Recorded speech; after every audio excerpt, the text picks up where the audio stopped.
Welcome back to the EWC OW2 qualifiers facing playoffs. What? You're getting good at it, actually. I'm getting good. Yeah, I got caught. Kind of rolls off the tongue. It's a little. I tripped up by my own laughing. We're here to set up the stage for the day. We do have 6 days, of course, overall of qualifiers. So let's dive straight into it. It's going to be Nuage going up against Ataraxia, now called Virtus Pro. So let's look at Virtus Pro here first. Because quite frankly, they have 3 Finnish players on their team. What can possibly go wrong? Finnish Overwatch strong. The Finns go ham in Overwatch. The Finns go hard. You know, I think Shockwave and Sauna are DPS players a lot of people have been highlighting, and I think they really will fit in really well this meta. And we've talked so much about DPS flexibility. These guys both bring it. I mean, they can both play hit scan, but they both play pretty much every hero in the DPS roster is where I would put these folks. So I think that flexibility is going to be key. A lot of pressure on the tank, though. This Mauga, you know, it can look insanely strong when your coordination is good, but as we saw in previous games, if you're getting gapped a little bit in your synchronicity, your team coordination, it can just fall apart pretty much just as easily. So well, I'm excited to see more from Rajaro as well. Obviously, a new name on the scene, very young player in that regard, but it's been impressive so far. And looking at Nuage, I mean, this is a team that perhaps prefer historically to play some more dive kind of composition. I love Thomas' post. Sorry, super off topic, but like, what are we doing? That's a big shirt. They have that's a massive shirt. They have one of the God Hand brothers on the support line. They do. But it's going to be a bit of a difficult matchup compositionally, I feel like, because like I said, I think Nuage, they prefer to historically play more dive composition, and they've kind of like gone away from that a little bit so far in this meta, as we've seen more Mauga, more Sigma being played, so maybe they'll shy away from that in that regard. But Virtus Pro, I mean, they've been so rock solid this entire Faceit qualifier, and especially recently, because of their flexibility, like you mentioned, you have someone like Shockwave, for example, who is in that hit scan role, but can also flex over and can play the Echo, the Genji, and that frees up someone like Sauna, for example, to be really good on the Tracer, for example. So this is like a kind of like a damage duo that kind of is double flex. And so when you're especially in like a Mauga meta like this, where playing the brawly compositions is so useful, having 2 flexible damage players and a hit scan player like Shockwave on your roster, that is really useful. That combined with a very aggressive style, they really take it to the spawn door sometimes. I think they've been really impressive so far. So I'm looking forward to see some aggressive double flex damage gameplay. Yeah, so they definitely took that leaf out of the Koreans' playbook from what we saw in Dallas. Is there space in the current meta to force in dive on any of the maps that we have in our map pool? I mean, I think definitely Paraiso is a map I'd expect to see a lot of Winston be played. It's a map where, you know, the verticality, it's going to be really impossible for a Mauga to get to a defending Ana on a high ground or something like that. So I think there's a couple maps where if you want to stylistically change things up, I think there are options, but I don't think you're going to be winning too many series if you can't handle the Mauga meta. One thing I think is going to be particularly important is not just DPS flexibility in terms of hero pools, but also your ability to be like a team leader on DPS, especially the Venture. I think this hero is like textbook for rare for DPS, and that it's like should be a main calling hero. You can be the first one in, you can be scouting everything out with your burrow, and your whole team can all be hiding patiently listening to your call. So if you can like have that leadership vibe, and I know Shockwave has done that in the past, right? He's talked about being a veteran on a team with more inexperienced players and feeling comfortable in the role. And I think on DPS, especially in a double flex meta, that's going to be super valuable for the team. Get everyone in on the same page, following up your DPS players if they're able to lead effectively in the comms. I think that's kind of the key to making this Mauga comp really sing, when you're trusting each other, going in together with that lifesteal Shao buff. So powerful used like that. Yeah, and I think the veterancy and the experience that someone like that can bring to the squad will go a long way, and that's when we're looking at the predictions. I had to go with the known quantity. Virtus Pro, formerly Ataraxia, I think we know those players a little bit better. We know what to expect. We know the depths of their hero pools, so I have them winning it. I would love to see Nuage step up, though. Yeah, I mean, we're doing predictions for this one, Jake, That's right. But I think we're on the same page. So VP all the way. I think VP is just such a strong team. I think for me, I really liked everything I've seen from Shockwave, and then, you know, and the other guys. The team alongside him, though, they've really risen to his level, right? He's like trying to be this leader, but they've stepped up, right? Showing that they might be younger players with less experience, but all you really need is that one decisive leader at this level, and you can really take it to some of these stronger teams with that confidence in team play.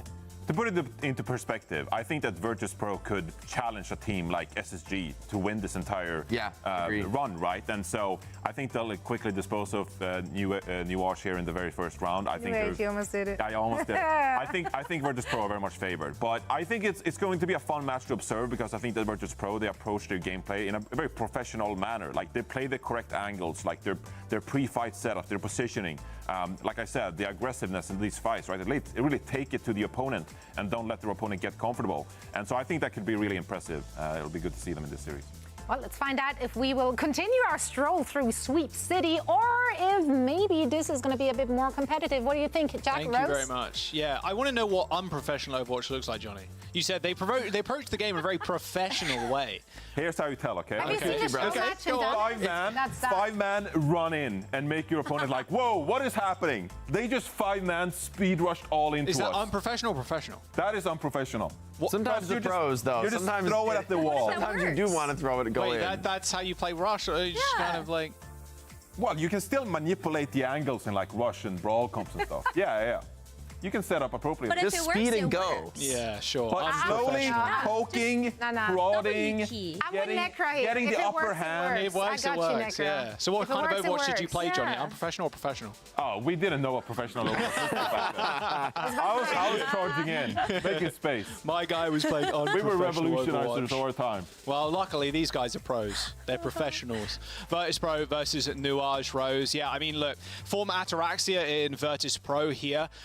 They come in just under Space Station Gaming into these playoffs. Like, they're an incredibly strong team, like the desk highlighted. It seems almost inevitable that this might be a 3-0. I mean, Johnny and Jake didn't end up predicting it that way, so he gave Nuage a little map there. I kind of like that, a little bit of spiciness. But the way these teams have been stacking up and the way Virtus.pro have been looking too over the course of FACEIT, I mean, it looks a little bit rough. Get this first hard match out of the way if you're Nuage, go down the lower bracket, make a nice little run. I think that's going to be the name of the game here. At this meta right now, it's so hard to not put stock in the teams that have already had proven success in it. So if you look at those win-loss records, it's a little bit tough. And I think the chat is with us. 90% for Virtus.pro. Yeah.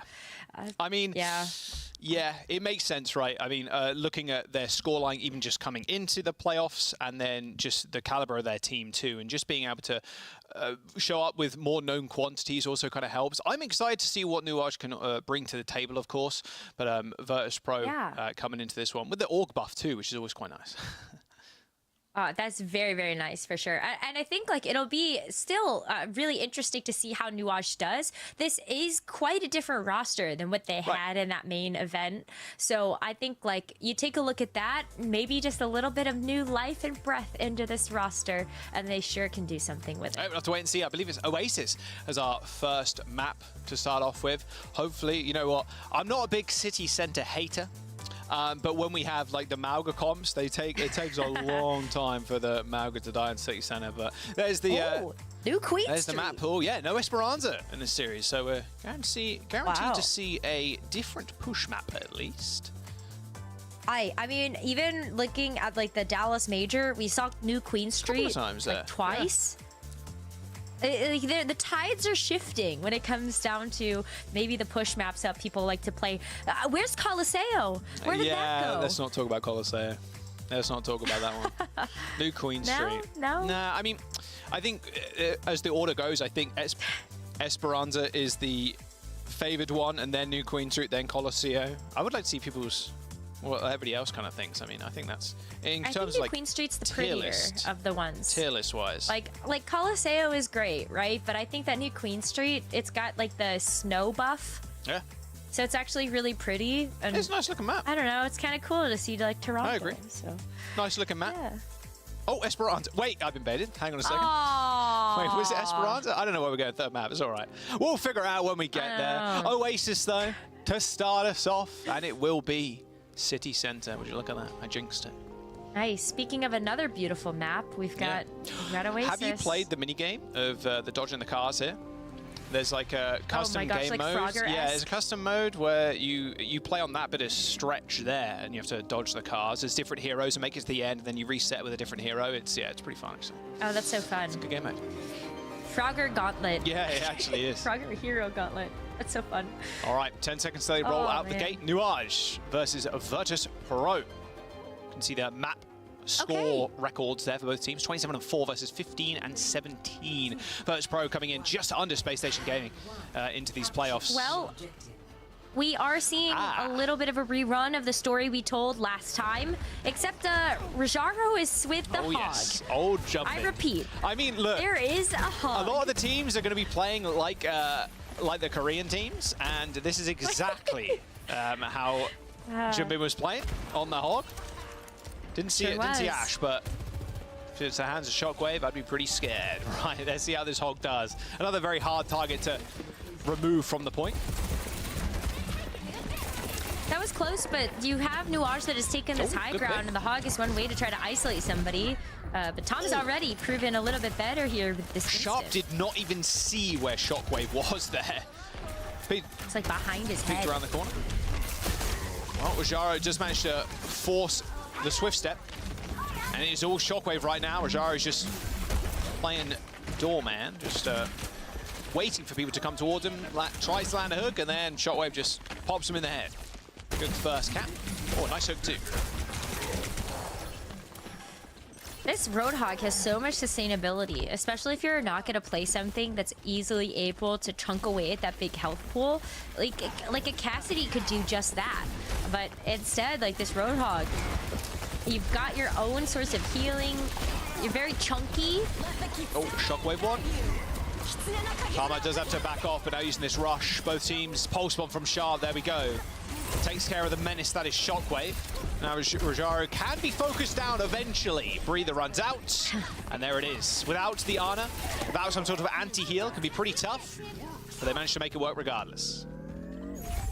And it's nice for Nuage because they didn't let Virtus Pro get too much, and now they're going to have the Sound Bearer as well. Really outpacing Gala, actually. So Natsuki going to have that first. Got the barrier advantage alongside other things, like the Primal Rage is coming up soon, so a ton of sustain for Nuage just to keep stalling out this point, even if they don't get a full team fight win. But of course, they hope for that with Dip's overclock. Shockwave closing in this Bob too. Sauna with the pulse bomb, but he jumps up and finds the team is already gone.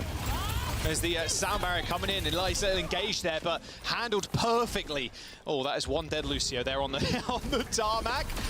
Natsuki using the sound barrier to get in, but unfortunately, they weren't able to get any kills. A Bob came out from Shockwave, just laying down some cover fire, and that's Virtus Pro winning that fight easily.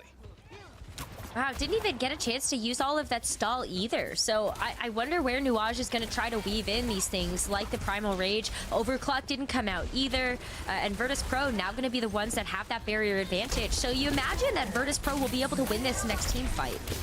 Rajaro hits the breather there real quick to get out of that bubble. Very quick engagement here from Dip, trying to find an angle, but good little hook. Sound barrier comes through from Virtus Pro to keep them in the fight a little bit more. Gala with the dip kill. He's going to dip out of there too. Oh, the whole hog. No chance in this fight, unfortunately, I don't think, for Nuage, as they are still looking for blood with these hooks. And they are just burning down this clock too. They've got 85%, forcing Nuage to walk into them. And Kanale's rush. I think that's just going to be about it, Rose. Almost a complete team wipe there with one person remaining. And Dip even jumping over to the window to try and find a kill. But yeah, 96% and no chance to touch. Virtus Pro with round one. Pretty quick and easy, and just another good display of Roadhog. It's so weird that that's come out of my mouth not once but twice in the last couple of weeks. Roadhog, who would have thought? The meta pick on City Center. Looking good. I mean, it works so well. It works so well. It does. When you capture that point first, the hog just stands there and you're just waiting for your DPS to kind of get kills, or you can set up kills for your DPS with the hook, get kills yourself. Like, yeah, it's really rough. Yeah. So Virtus Pro want to run around. It's super good for displacement. Exactly, right. Don't think they're going to run hog again. That'll be too silly. You can't get this silly this early in the day. I don't think so. Well, I would be okay with it. Yeah. We got 3 Overwatch happening. I think get a little silly with it, but maybe not so much for Nuage. They have the meta composition, the Malga with the Venture and the Genji. So I'm pumped to see what they're going to make of a comp like this. But Virtus Pro don't want to play the Malga. Rajaro's actually going to come out with the Sigma to really play a bit more into this poke. They've already used the burrow. Can't find a way to get into the backline. Pretty tough too. Coach Gun, Rock, Boop. A lot of things to deal with Adventure, but it's actually Sauna dead first. Sauna was just hanging out in the backline there, as you would do with the Tracer, finding an off-angle Rose. But here comes the engagement. Dip burrows up to the skies, booped away. Everybody else kind of running too. Oh, goodbye, off the map. Oh no. Yeah, pretty devastating. Both Lucio's finding a nice little boop kill there. As the point yet to be capped. I think this is a Virtus Pro fight to win. There it is. Nice team kill. Yeah, Sauna's actually going to switch over to the Echo, so you have a little bit less vulnerability when it comes down to playing into something like the Venture or even the Genji, to be fair. Just a little bit less access with those dash resets. But Sharp is actually going to switch off of the Genji to the Tracer, so a little bit more engagement into this Venture Mauga. But hey, Virtus Pro off to another great start here, as we would expect from the top team coming into this match. Someone trying to deal with Jara's shield there. Use the grass. It's actually dipped to full first. And I mean, the pressure that Shockwave's putting out, I mean, Rajaro basically just being the front wall, right? The barrier in front of Shockwave. And that's the target that Nuash need to get on top of. They need to get on top of the Ashe. Same with if you're running the Cassie, anything like that, any kind of long range to mid range hit scan, you need to get on top of it. But Shockwave just so well protected in this comp. I mean, the Baptiste, too, would not be a bad target for them to try to go after, but you have so much healing coming through from Gala, and just the ability for Rajaro to soak up so much of that damage. It's very difficult for Nuage to actually approach this without getting too much damage into them. Even the amplification matrix here from Kaneo is going to be enough to keep Nuage at bay, but look at the dynamite damage. Everybody's so low already. So low, and they rock out the Bob, too. Sound barriers come in from Nuage. And here comes the dupe. There's a free Mauga on the side of Virtus Pro. However, they do end up losing that duplication pretty quickly. But it is Nuage losing their lives just as fast as Virtus Pro doing touch the spawn door challenge almost here. I mean, you can, especially with the gravitic flux, right? If you have a way to just be able to keep everybody away from the point. There's still potential for Nuage to touch, and they have an amp matrix to play a little bit more forward, trying to push back Virtus Pro. Flux. They're gonna use it now. Call one. I believe that was the tank. Yes, it was. Here comes the window lamp already used for an easy hold S for Virtus Pro. No ults available for them either. We're looking for the cage for Nuage, but they have to find a place to use it. There it is, instantly rocked. It's on this corner. Not sure they're going to be able to take over down Rajaro. There is the lamp to save his life too. Perfectly positioned. And where are the kills? They eventually kill the tank, but they've used so much. Nuage do end up capping this point eventually. Kinel keeping the rest of his team alive on the high ground. They've already lost 2 here, so it's 3v5. But a window might just be the difference maker if they choose to use it. But it is only the lonesome supports on this high ground. Kanale eventually taken care of by Dip. Yeah, don't use the amplification matrix in there when you know that the rest of the team can utilize it as you move back in. But the fact is, too, that amp matrix might be enough to try to get Sauna and Shockwave their ultimates for this next fight. In which case, you've got a really great shot to take the game, take the match, when you look at the fact that Natsuki doesn't have the sound barrier yet. High noon, surely someone dies. No, actually a lot of that's going to get eaten by the grass. Bob comes out, booped away. Still doing a little bit of damage there to Tama, but Tama makes his way back to the point, allowed to save him. Duplication straight through the Matrix. Manages to get away alive somehow. Tama not quite so lucky though, as now Shockwave has a beautiful line of sight onto this point with a window to boot as well. Oh, Jesus. All right, sharp balloon to smithereens. It looks like Nuage is going to suffer the same fate. The rest of the team going down, and that will be Virtus Pro taking the first map 2-0. Wow, Gala has just been lights out with this Lucio. So many good boot kills at the very beginning of that round, and then also the sound barriers have been so good, alongside just also the random aggressive picks. Very impressive to see a Lucio like that. 3 Overwatch. There's a lot of that today, by the looks of things. Virtus Pro just playing on a different level. You kind of expect that, like you mentioned, Rose, coming into this series. But, I mean, this is just kind of a showcase of it. I love them picking up the hog in City Center. You love to see it. Jumpin did it. Why can't we? But, yeah, it's Shockwave, too. Just lights out on the Ashe. One of his best heroes, mind you, especially looking back on his time on the Philadelphia Fusion. Looks so clean with it. And a veteran talent as well. I mean, I know Johnny was kind of mentioning it about how Shockwave, how he feels about being a veteran coming into a team full of a lot of not inexperienced talent, but not as experienced as Shockwave, especially with his tenure in AL. Yeah, I think you can see so many opportunities and examples of what Johnny was talking about, though, in this highlight package of just how clean all of these engagements were from Virtus Pro. They were always set up to make sure that they could grab like the pincers wherever they, like Nuage was coming in from. I think it was always tough for them to actually find footing just because there was always somebody off on an off angle. So you love to see that payoff for a team that has put in so much practice and work in between all of these stages. It's been quite a bit since we've gotten a chance to see them, but the Face It League matches, certainly a good proving ground for them. Yeah, they came into this series as well, or the playoffs bracket, 13-2.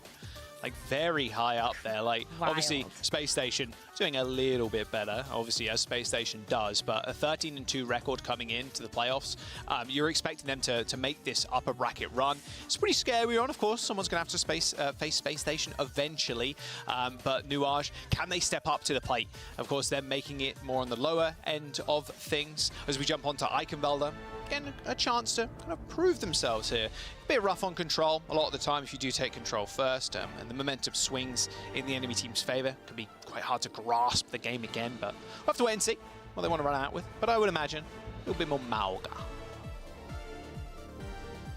Mauga, Genji, and Venture. And you know what? Deep's Venture was actually quite impressive. I think there was a lot of coordination between Tama and Deep to actually make those engagements together. There was a good example of that when they were going up the stairs to take the high ground on University, where the Mauga and the Venture were just side by side. And I'm like, yes, this is exactly what we want to see from that hero combination.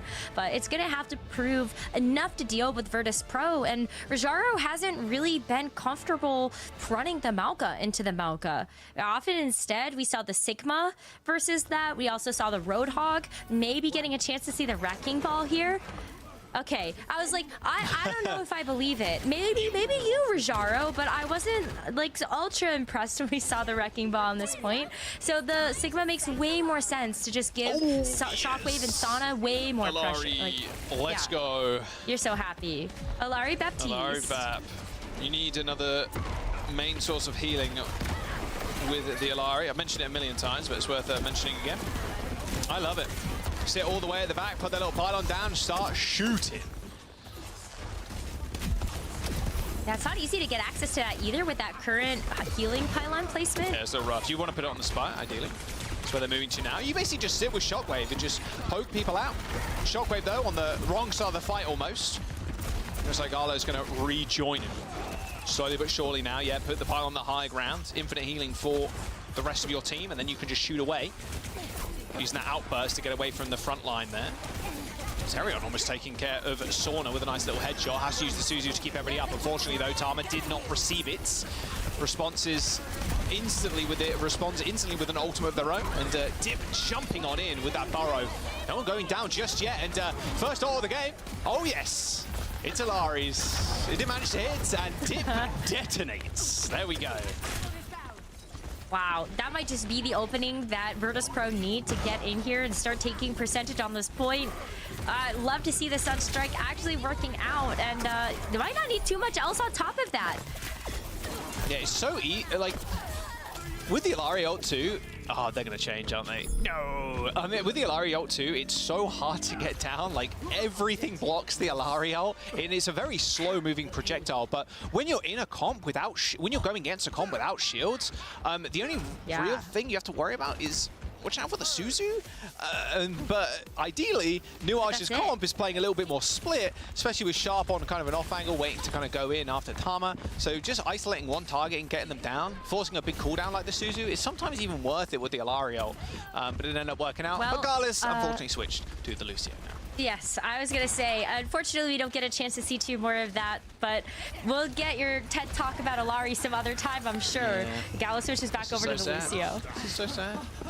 All good, though. Genji Blade for Sharp. Show us what he can do. Bob coming in as well. Blade has been pulled. Going straight to the Lucio. Yeah, we know you haven't got ult, son. Shockwave with the dynamite and a coach gun to get away. He trades his life for the Lucio with the Blade. However, the Bob is going to make sure Nuage cannot peek out of this small corridor. Shockwave with CD's back is looking for Dip to unburrow themselves. But it's actually Natsuki who goes down first to a rock, playing a little bit too far off. And now Zerion way more vulnerable than they want to be in that front line without that Lucio. And even that tectonic shock from Dip, not enough to turn the tides of the fight. Oh, this Sigma has been so good against the Mauga. Like, the shield is just enough for you to be able to finish off a low-health Mauga after Shockwave's been just pumping dynamites and damage into that hero. And so Tama just hasn't really had a chance to really get in the action. With a cage, though, maybe a bit different. Oh, Shockwave. Shockwave coach gunned off of the high ground there to try and get away from the Tracer. It's exactly what you need to do. Just get the Ashe away from the rest of the team. Isolate him, kill him. It's been the main target for Nuage for quite some time now. That Flux doing a heck of a lot of damage, and Sauna able to follow up with a kill. Have a trading. Now Tama, you'd imagine quite easily dealing with this Baptiste, but don't worry. Shockwave to the rescue. This is so back and forth, though. Unfortunately, not get a net and a clean enough team fight win for Virtus Pro to continue their progress, but that's where you look at Nuage, and they're so happy to have this defense finally draw a line in the sand. And they have so much else to work with. That cage not used quite yet, so Thomas still has even like cage pulse as an option here for some of the ultimates that they can use. Or just Sharp does that. Jeez, Sharp's track in there was beautiful. So good. All right, a quick reset there from Virtus Pro. A little bit of a reset, but they still have so much time to work with. That's 2 minutes. This is a winnable position for Nuage, though. Like, you still have the sound barrier. You can match that of Gala's, and you also have this pulse bomb that Sharp has yet to grab, because you haven't needed it. You've just been killing Shockwave for most of these engagements. If you can keep doing that, then it's going to be tough here for Shockwave, or even just Virtus Pro in general, to actually get this team fight win. Take out Shockwave. Primary enemy number one. Unfortunately, Shockwave's got backup in the bomb. So we'll see how hard this is going to be for them to actually execute on that plan. Slowly but surely, Virtus Pro trying to move under this high ground that Nuage have control over. Sharp even going to the payload there, making sure they don't get a single touch. And here comes the rush. And here's the Bob too. Oh, Dip flattened. Absolutely dominated by the Bob. Bob's going to do a fair bit of damage here. Of course, it is near that point. But it does do more after there is a C9 happening. There is a back cap even. 2 meters to go. All good. Wasn't worried. Neither was Tama, who unfortunately now is completely isolated from the rest of his team. And that will be the point. This fight's so scrappy. And they're breaking down to whatever Tracer can kind of get away with the most kills by the looks of it. I mean, Sana and Sharp. Sharp has been very impressive, but Sana's one of those Tracer players that you've always kind of expected to come out of the gate swinging. Not so bad during the Overwatch World Cup, and definitely still putting up some numbers on this Virtus Pro team. Well, the blade's been pulled by Dip. Try and take care of that lap first. Oh, a slice and dice onto the back line. Beautiful dash through both the supports. All right, K Dip. That's what you want to see if you knew. A little bit of confidence booster blade there. Absolutely. It's so tough to be able to get a blade to really land its mark, especially if you don't have something like the nano boost alongside it. I guess it helps if you have the cardiac overdrive, then the Genji is a little bit more unkillable, but still, Nuage, they've got the defensive hold here. Way better position for them in this third point. Oh, good rock. A lot of damage too. Flux in the corner. Uh-oh, got to save that Kiriko. A lot of damage being inflicted there by Rajaro. Staying alive somehow. Tama's just ignoring him completely. Dashes through and just isolates himself. Yeah, and Rajaro just puts the shield down. It's like, what more can you really do? Sharp dying to a pulse bomb of his own. Rest in peace. That's 2 I think we've had today. 2 Tracers dying to their own pulses. It's a lot. It's quite a few. But that's okay. Like, oh, speaking of Overwatch World Cup performances, Sana back on the Mei. Very excited to see this alongside the Sigma. Just a little bit even better for the final stall on this point. Well, there is the cage. Rajara in a whole heap of hurt now. Trying to use that shield, dancing around it. Receives a lamp to stay alive. Hasn't got the grasp, but doesn't need it. That sound barrier comes out just in time from Gala. Natsuki needs this one. Needs this one. He's 4% away. It couldn't come any sooner, but they can't quite get it. 4% away, was on speed, I think, for a lot of portion of that. As Virtus Pro end up capping that last point. With 30 seconds in that time back. That's a lot of. There's still time. That's still time to work with there. But you know, Jaws, even if that sound barrier came online, I still think Virtus Pro win that fight because Sana was like 15% away from a blizzard. So like you use sound barrier just to stall, and then the overhealth expires and you get hit with a blizzard. Love to see it. I don't know. I still think it goes Virtus Pros. Yeah, it does feel like that. Yeah, like you said, the sound barrier comes in, it starts like ticking down. Maybe they pick up a kill or so, but Son just stays alive, gets the blizzard. Rough stuff. Oh, this is a whole bit of me right here. Torb and Alari, 2 builder heroes. The summoner, the summoner comp. We have all of the summons. Summoner combat, the Bob. And the Bob, they have one, yeah, exactly. Yeah. The Bob, the turret, and the pylon, just all of the summons. That's a good turret placement too, I'm just saying. Can Immortality Field be considered a summon? Even better, look at that. Yeah, I don't think you can put it in there. Yeah, just...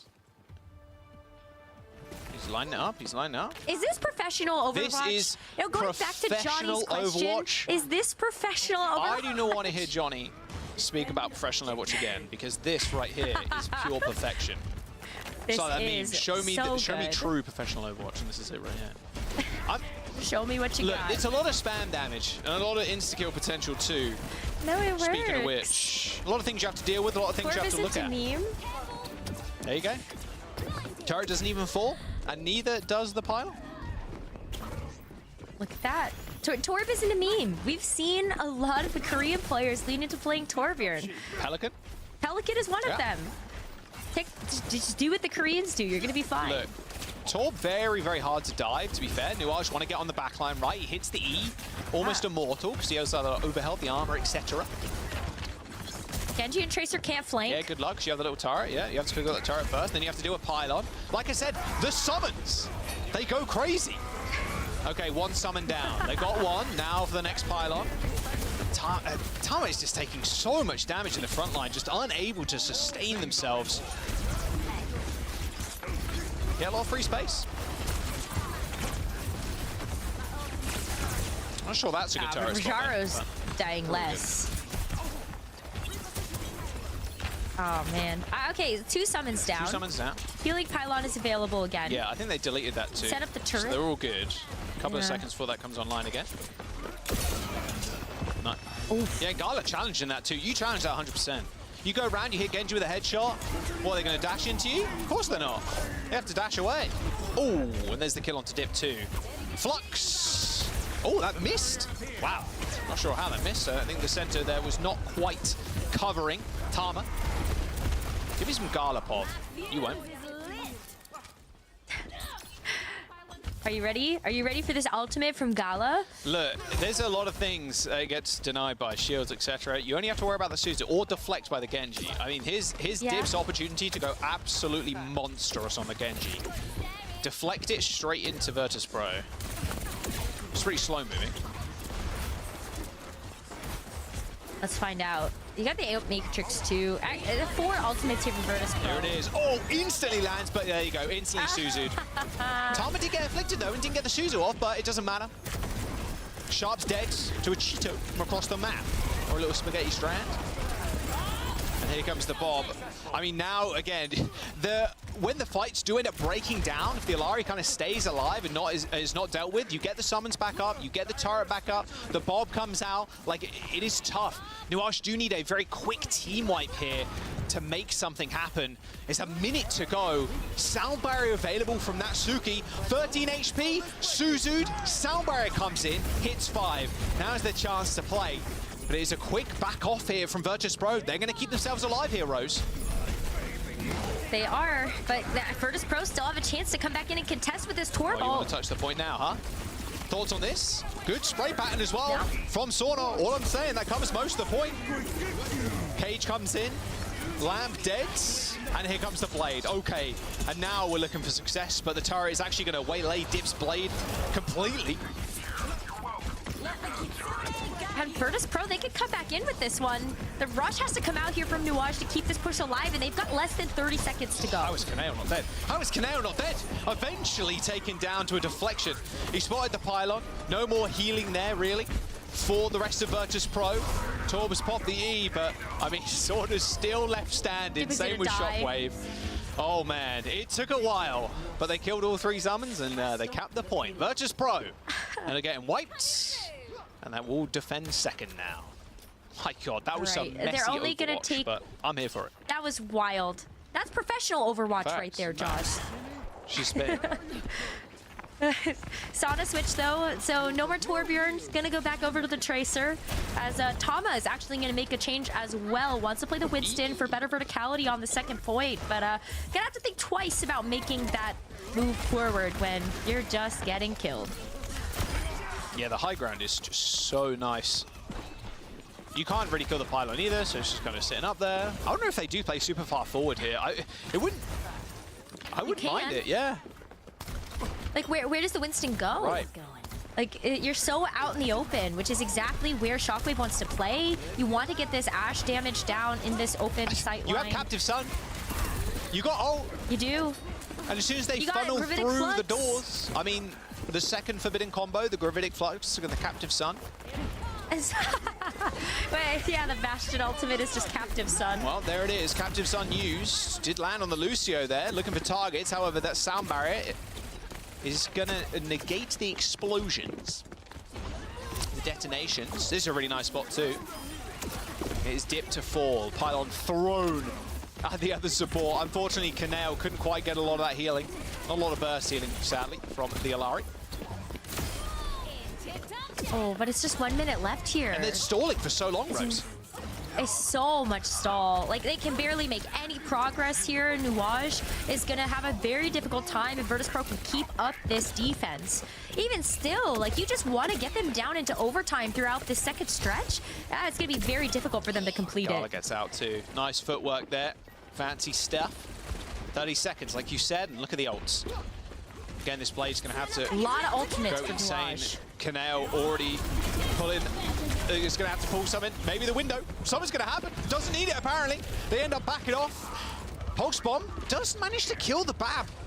And with the Bob gone, a lot of point presence here for Virtus Pro, but it might not matter. Very scrappy fight, kind of breaking down. Eventually, Gala dies. Eventually. But not before they take Zerion with them. Yeah, I mean, they use so many ultimates. They need the Primal Rage just to get to the point to trigger the overtime. What am I witnessing? Gosh. Okay. Sharp doing sharp things. Yeah. The Primal Rage is good, able to get a big kill. And Virtus Pro now actually going to switch Rajaro over to the Malga to get back and contest this point. With Shockwave down, it's not going to be a full contest of 5, but you still want to get Sauna into touch. Captive Sun coming through. Did hear a connection. There it is. Oh, and everybody afflicted. And that should be it. Virtus Pro. 2-0 in the series. Starting the series off strong. And Nuage, hey, dealing with the Torb, dealing with the Alari. A little bit too much for them by the looks of it on IcyVolk. They called out an AJ at the end there also. I don't know if Match Cat be spitting with that one. We're gonna get a replay of it for sure. But yeah, that Captive Sun went crazy. Yeah. I feel like it must feel so good. Speak to this, Jaws. It must feel so good as an Alari player when you know you've changed 3 people. Yeah, I will say the sound effects on the Captive Sun and like the detonations and stuff, some of the best sound work in the game for sure. And speaking about, like, not even joking, speaking about the ultimate on that last fight there, everybody is kind of bundling onto the point too, and when the fight does end up kind of breaking down, all the like different CDs have been used, you hear the Suzu go off, like you pop Captive Sun, everybody's around the point because it's OT, you hit somebody, everybody is gonna die.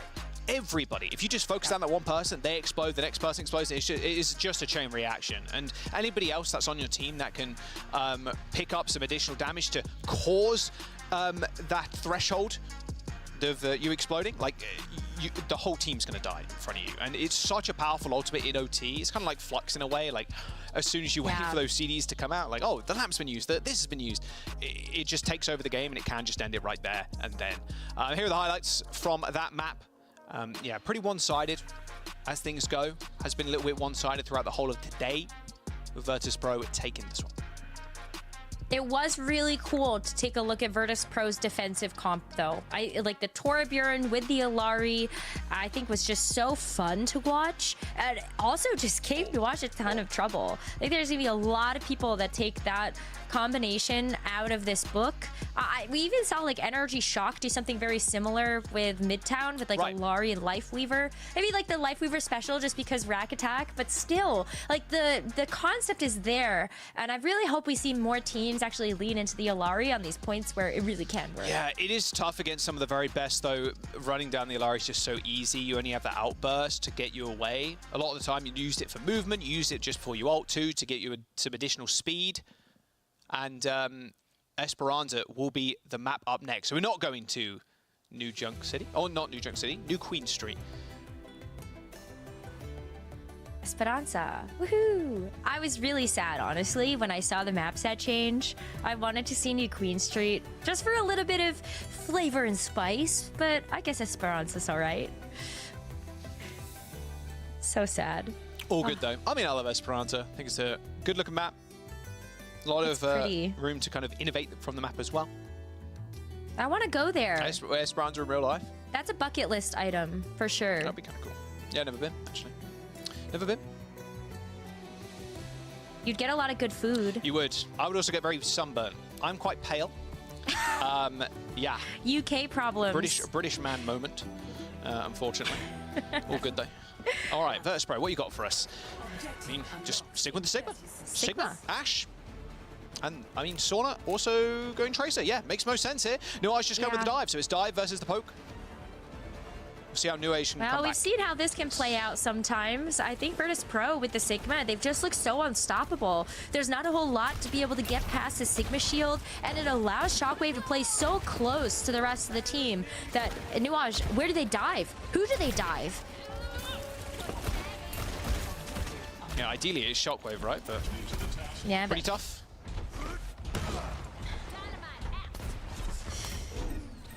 So split. Look at this. Virtus Pro actually has Rajaro playing around the Spire. You have the high ground being taken here by Sauna and Shockwave.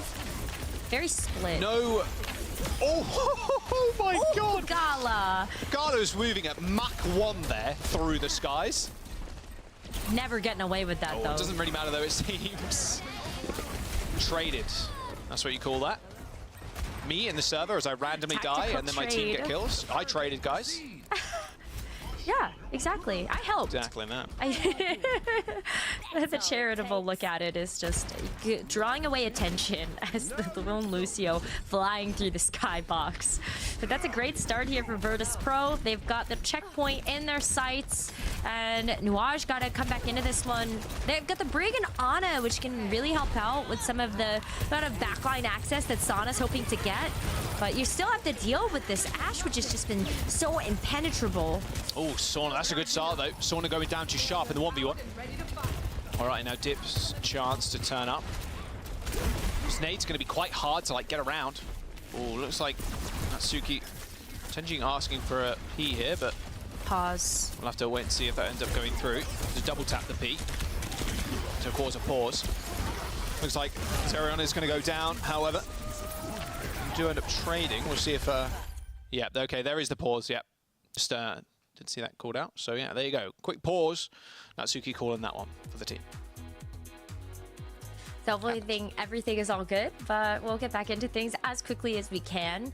But yeah, I still not too far into the game mode yet, but I feel like Virtus Pro, they've just been so difficult to actually break down the Sigma comp. And with the Winston dive, you're really hoping to take advantage of the fact that the Sigma is going to play a little bit slower than something like the Mauga. But you gotta deal with Shockwave, and Shockwave is protected by the Sigma shield.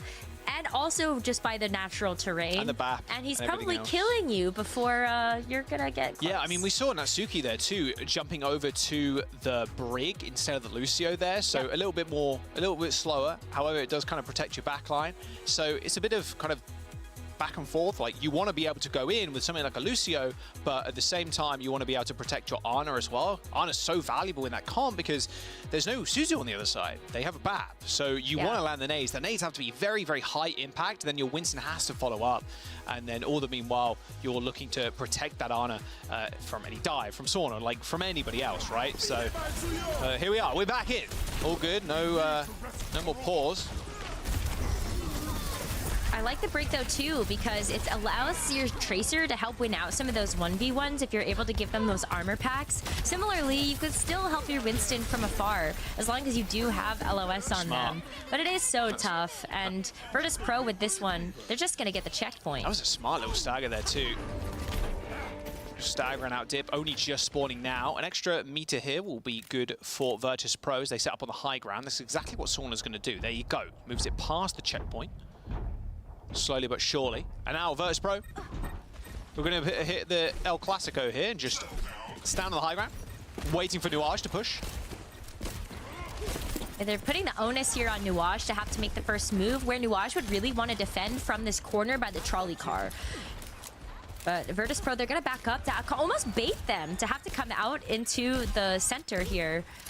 Oh, Tom is so low, but hoping that the nano would be enough to try to make this engage. Gets booped. It's something even like an anti-nade too. Gets booped. Oh, gets double booped on the high ground. That's going to wait for the leap. Leaps back up, and everybody's already evacuated the high ground.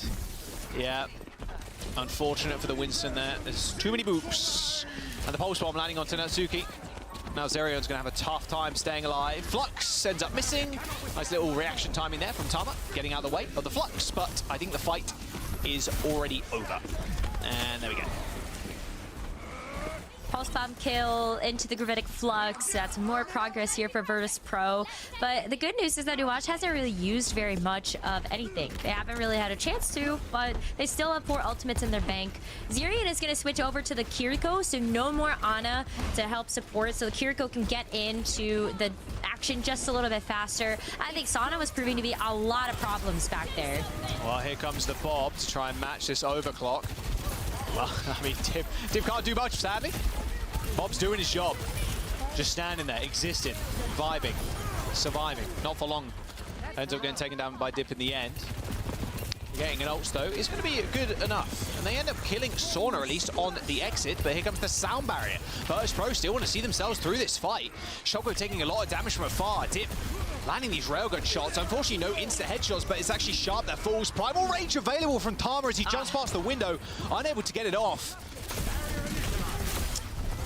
It feels like such unfortunate timing because of all the burst damage that ended up coming through. But it wouldn't surprise me at all to see Natsuki consider switching off of the Brig. It feels like it's been difficult for Natsuki to actually get into the action. And because Zerion had switched over to the Kiriko, the Lucio makes a lot of sense to switch to just to make sure that you are able to engage as a full team. And again, Sana's been a problem. It's been very difficult for Zerion and Natsuki to stay alive, knowing that Sana has been a thorn in their side this entire game. Well, Tama there with a collision course with the rock. Just jumps in, pops the bubble down, instantly rocked, instantly killed. Is this going to be another full cap, I wonder? Curious. It could. Curious. They're set up to have it. Like, Sana could get a pulse bomb pick, and then Rajaro's going to have this Gravitic Flux. Like, Tama's got to use this Primal Rage, though. Yeah. That is a saving grace this team has. Oh, Sauna was hitting the one clip.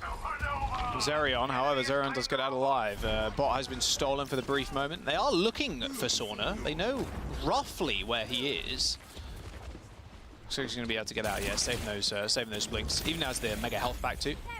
Doesn't want to be too greedy with it. Ends up taking it almost instantly. And here we go, back to the stall of the choke points. Oh, but here's Bob. I mean, Bob in the Primal Rage. Someone has to kill Shockwave right now. But Tama's just taking so much damage. The Bob is just rolling him. Oh dear, there's the Flux. And that Suzu was used a moment too late there, or too early, sorry. Nice rock. Oh. the rocket to the pick. Yeah. Oh my goodness. Rajaro's just been so clean with it. Those accretions have been so nasty, just stopping a lot of the squishy heroes. Nuage, they've got the Doomfist as a last-ditch effort, as they know Shockwave's going to be coming back as well. But with this Amp Matrix, they have to scatter. Yeah, legend has it was actually Rajaro that killed the dinosaurs with those rocks. Virtus Pro, they got a pulse bomb, they got a sound barrier against Nuage's pulse and sound barrier. All right, here we go. Doomfist, yeah, a bit more of a desperation pick, like you mentioned, Rose. Oh, there's the stick. Straight after that block goes down. Easy kill onto the Doomfist. Sound barriers are going to come out. Oh, not quite in time for Gala to save Sauna. Although, will it matter in the end? Dip just marching his way forward down the stretch, trying to find kills with this overclock, but not to be. The shield and a bullet to the face there as Shockwave takes him out. 2.5 minutes to go. Virtus Pro bracking off. All right, not before they take down Sharp with him, though. Nice stuff. I mean, this could still be a full cap here. You're just buying time for reinforcements to come back from Virtus Pro. You've got the closer spawns because of the checkpoints. Shockwave is on fire. Give it to him, son. Let him hang. 2.5 minutes to go. No. Goodbye, Lucio. And I think that'll be it. There it is. Chat, I think we are done here. However, the rush is going to come through just to try and save him. I mean, this is almost a complete shutout too. Nuage have 0 meters on the board. And there it is. Motivating the robot. That's it. Motivation for the bot not needed. Virtus Pro with a clean 3-0. GG's all around in the chat. Yeah, rather 3 Overwatch today in EU. But it's good. It's good because we expected that, right? For Virtus Pro, this is a team we expected to have the clean 3-0, and that they did. Nuage is going to have to go down to the lower bracket where they still get a chance to prove themselves again. But for Virtus Pro, we wanted to see a performance like that, so it's nice to know that they were able to provide that. Yeah, Shockwave looking incredible on the Ashe too. I like the change up here. Not seeing a lot of Casti there, just no double flex, just on the Ashe. Just doing his daily push-ups, doing his daily carry on the Ashe. Sure. I mean, look, the Ashe, we're seeing a lot less of it now compared to like Cassidy and Sojourn, just the sheer strength of those 2 picks. But Shockwave has been playing Ashe for quite some time now and had a lot of success with it in the Overwatch League and even on Philadelphia Fusion. And like you mentioned as well, Rose, kind of expected this from Virtus Pro as they move through this upper bracket. But we'll jump over to the desk. They can round out EMEA and set us up for NA. Thanks. What you got there, Johnny? You might be wondering why this is here. About 3 seconds before Joss threw it over here. There's a large bug under here. That's another one, though. We removed that one. This is a new one. Yeah, it's a new. So I'm gonna go over to the telestrator later, and maybe someone can get the bug while I'm there. That's all you. I But think- that's just a suggestion. So Can you make them show it? Just No, he's gonna be mad. No. You're sitting over there. You think that's a Okay. great Okay. idea? Oh, it's coming! Show it now. Oh, come on, guys. Just put it on top of it. It's fine. Okay, it's Just coming. give It likes me though. Yeah, you fine. can sit here. There we go. Well, clearly this is It not didn't work. It just crawled out last time. It's literally. what are we doing? Oh, should we? Jack is just angering it, and he's gonna. What are you doing? Oh, get out! We're trying to leave the bug unharmed Well, the and problem- escort it off the production, studio I don't know if you space. noticed, but this is not a safe container for the bug. Anyway, so that's my personal highlight of the day. There were, of course, also match highlights that we want to look at, and maybe the bug disappears whilst we're doing that. But, yeah. All right. No, don't put the pip. Get us out of here. No, we're pipped. We're pipped. The people want to know what's going on. We didn't see a lot of great plays this match. I feel Virtus Pro, they do look really solid. From all the comps they're playing, bringing out the Sigma with Shockwave's Ashe. Yep. And so we're a bit distracted. Yeah, I mean, look, this is, again, Virtus Pro, they're playing like actual Sigma, Echo kind of compositions, right? And they're actually making it difficult for the Mauga to get a lot of value, Jake. Yeah, I mean, Sharp looked great on Tracer, but it's just not enough. I think showing how difficult it is to play against Sig. I mean, we saw some of the Korean teams disable the Sigma, just overrunning him with the Venture Genji, but I think for me, you kind of need exactly those DPS. I don't know if anything else besides Venture Genji can really work that well into a Sigma. I think it's and not that easy to execute either. So for me, there's just such a difference in strength between these two teams. Virtus.pro can just rock up with whatever they feel the most confident on. I do think, though, as the tournament progresses, they could face tougher tests as teams really rush over the top of the Sigma and do run potentially Genji and Venture getting to your backline.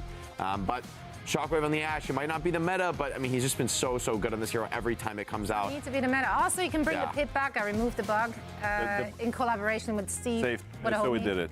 Zoe did it. She saved the day. Yeah. Basically, me and Shockwave. We really stood out today. Yeah. Yeah, obviously, player of the match is not Shockwave. Had no transition Rajaro. there. Yeah. But yeah, I don't think that's. I think that's pretty respectable. You know, obviously play the Sigma really well, and you know, being this flexible as well in this meta. Again, like Virtus.pro, they're one of those teams that they really abuse the fact that they can't swap into compositions to make it difficult for their opponents, right? So playing the Roadhog here, for example, you know, if you're trying to play Winston into this, I think Tama had a quite difficult time, wasn't exactly sure how to deal with the Roadhog, and sometimes just like jumped right on top of the Roadhog, which you wouldn't usually recommend for Winstons, but they tried to play that cooldown cycling game somewhat. So I think Rajaro did a pretty good job this series, flexing his muscles here. 18 years old, from Finland.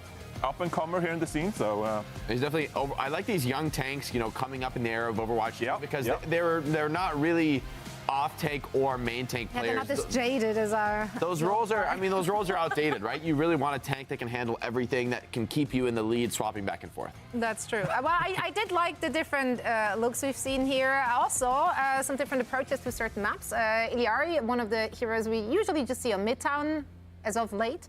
Now we did get to see her on IcyVolk, and you have a demonstration for us. On I want to show some professional Overwatch. So actually professional Overwatch. Show us how it's done, baby. Not that Mauga isn't professional, but you can really use angles and different positionings here when you're playing this kind of poke composition. And this is actually something that Virtus.pro has done in the past, especially on hybrid maps. They like putting Gala on this kind of Illari pick, as well as playing Rajari on the Sigma and Sauna as well on the Torb. I think we've seen this on Hollywood a couple of times.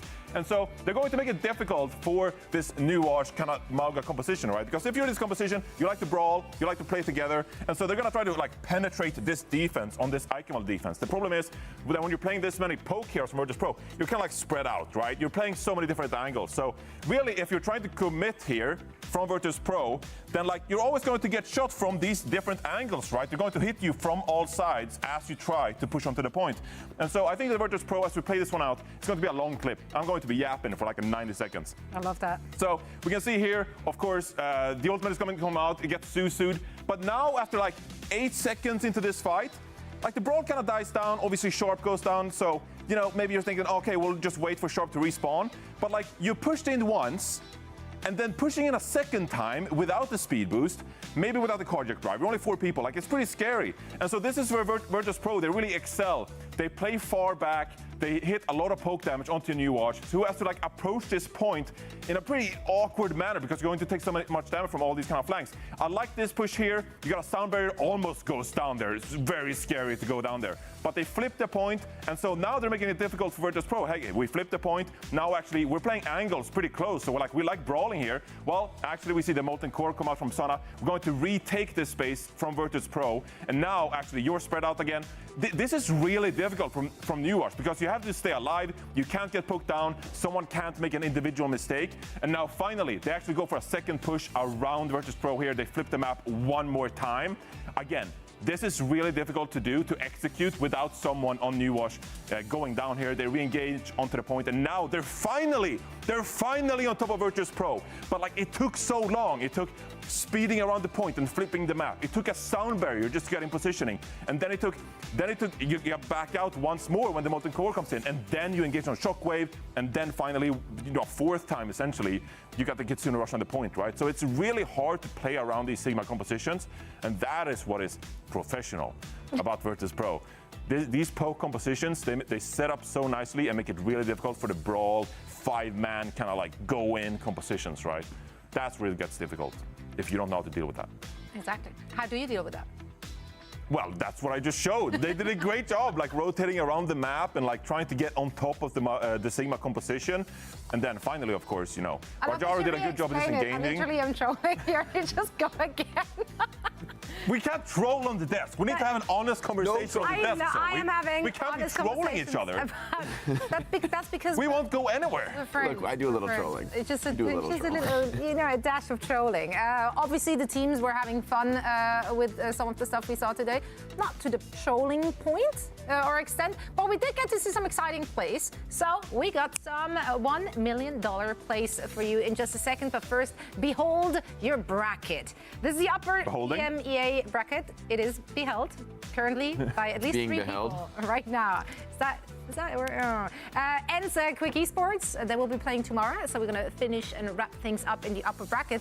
However, if we're looking at the lower bracket now, Johnny, here's the thing. You know, the road to EWC with ENS and Space Station Gaming having already qualified. Yeah. I mean, there's a lot of opportunities for these teams here. Yeah, there are 3 spots available in this region. And like you said, because ENS and SSG has already qualified, essentially if you make top 5 at this event, you qualify for EWC. So 5 out of the 8 teams in this bracket, they qualify. You can't be the bottom 3. If you go out in last place or like 6th, It's just the bottom brutal. 2. It's just the bottom. So the thing is, if you go out first, you're 7th, 8th, you go loss, out of the losers Brutal. bracket, you're done. You're done. Go home. But even if you get eliminated one step later as a 5th, 6th, which are the next 2 teams to be eliminated after the 7th, 8th teams, those 2 teams are going to play a head-to-head decider, presuming that ENS and SSG are in the top 5, but top we're 3, presuming. That's a fair presumption, I think. Yeah, we behold, we presume. We're doing a lot of things here on the desk. One of them is, of course, Can't wait to rating Overwatch. our players' plays. So let's take a look at those $1 million plays I've already promised you from day 1 of the EMEA region, kicking things off with a goodie over here with a road bash. Wow. Honestly, A rally. Oh, it's with a hook. this is like modern Overwatch. I feel like not enough breaks do this. Just hold the shield. The whole rally is so strong. The shield is so tanky. Yeah. And especially now with the rally, you reset the cooldown of shield back, Yeah, right? one more bash. Yeah. This one is a good this one. C9 was pretty egregious. Yeah. That's a Kevster right there. That's a Kevester? Kevister in the chat. Who said Kevister? Was it Exodial? I feel like this Kevster. play like broke It the was back Chad, it of was Twisted Chad. Minds. Like Yeah, their mental brutal. boomed from that play. It almost seemed like maybe they could hold. No, not anymore. Also, love the all chat. Yeah, Seeing the all yeah, chat. good usage of all chat. Seriously. Goes a long way, honestly. And another. This one's pretty egregious. I mean, I know you guys want to rush in, but they have 2 ticks. You can't just not touch point, my friends.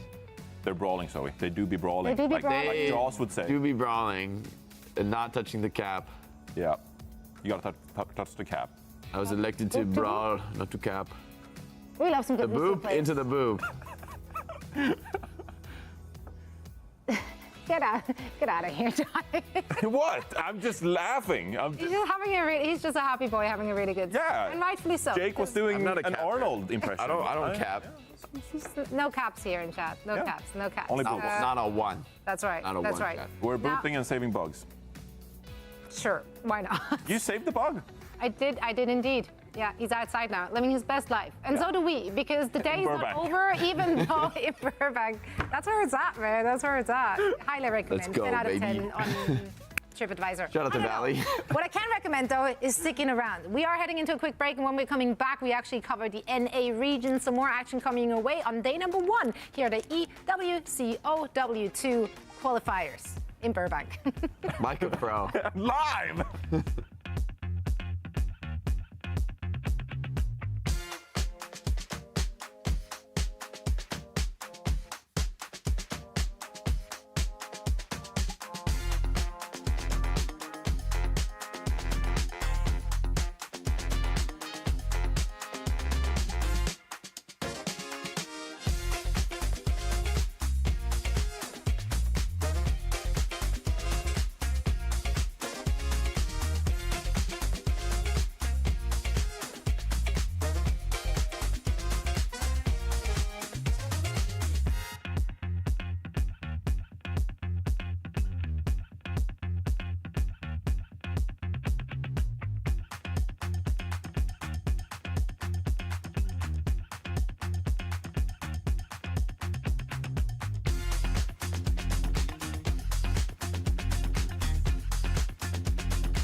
안녕하세요, 림.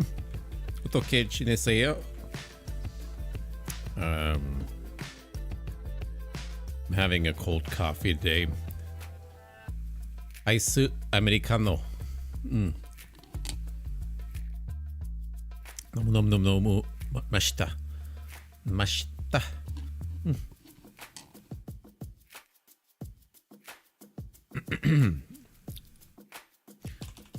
Refreshing in Korean. 상쾌한?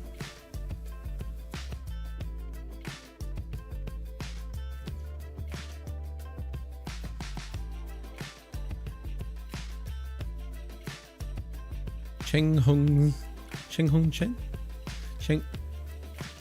챙홍전. 너무 맛있다.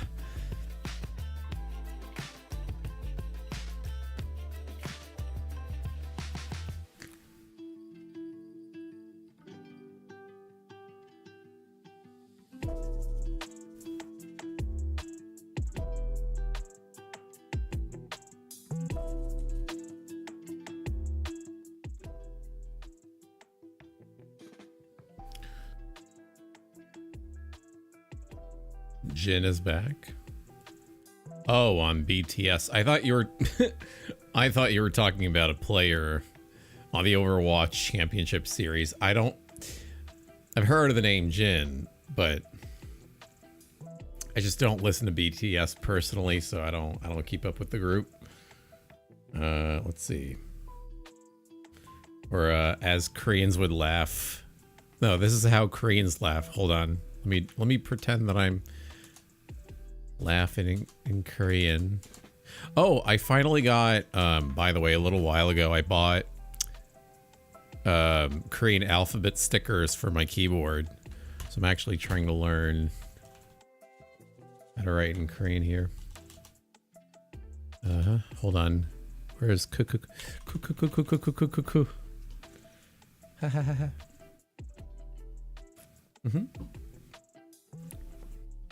겹다. 너무 겹다. All right.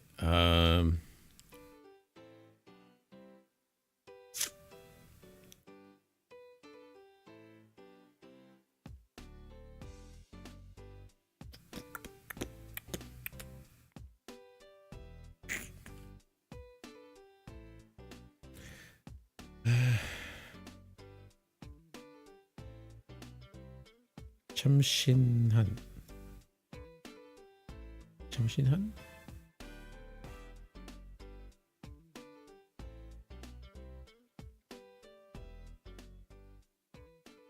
Refreshing. Oh, she said it in English. But I would get the audio for the Korean.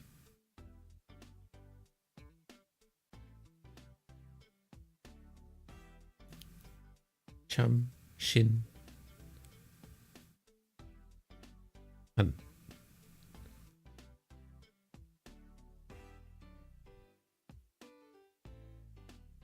참신해가.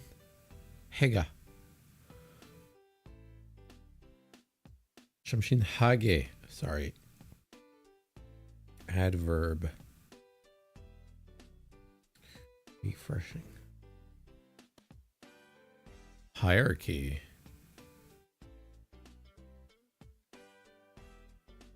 I'm going to write that down. Small Korean drama series.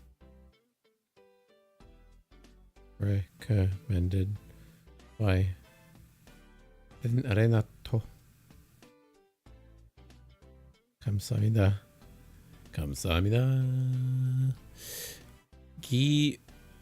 A refreshing bath or drink makes you feel energetic or cool again.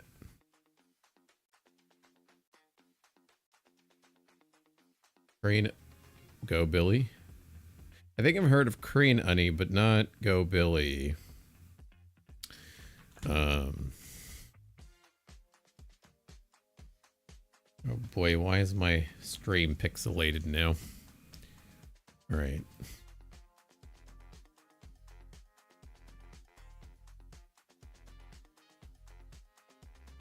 맛있어요. 아, 너무 Wait, 너무 맛있어요? 맛있어. 맛있어?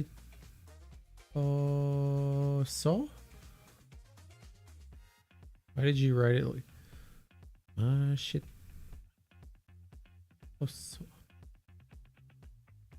너무 맛있어. Okay.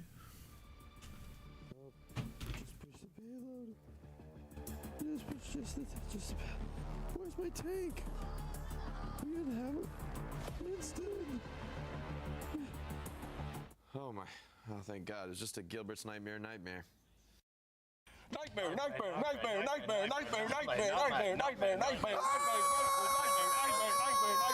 Hey heroes! Season 2 of the multi-divisional Overwatch Face It League is back. Join with your team or look for teammates on Face It. Compete in weekly matches against players at your skill level at a time that works for everyone.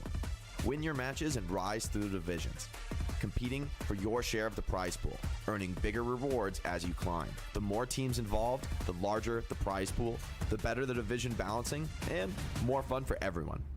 Rise to the top with your team and start your path to becoming a pro Overwatch player. Or just play for fun. Face It League. Register your interest for Season 2 now at fce.gg/Face It League. Welcome back to day number 1 of the EWC OW2 qualifiers Face It League playoffs. Zoe here, joined by Jake as well as Johnny, and we're getting ready for all the action in the NA region. That was an opener, though, guys. Hi, heroes. Are you okay? Hi, heroes. I'm not talking about that one. Oh, the nightmares. Oh, you dream about Junkrat often? Actual fuel. You know, I can't say that I do. I can't say that Junkrat features prominently. I used to dream about Overwatch when I played professionally. Did you actually? I do. I've had Overwatch streams. They're more like stress streams about matches. Yeah, let's It's like talk about you this. know. Let's unpack. It's a thing, yeah. If you scrim Overwatch 10 hours a day, you're gonna start dreaming about Overwatch. You know what I always dream about? Overwatch? Brackets and stuff, actually. Brackets? Graphics. Dream about the brackets. Bracketology.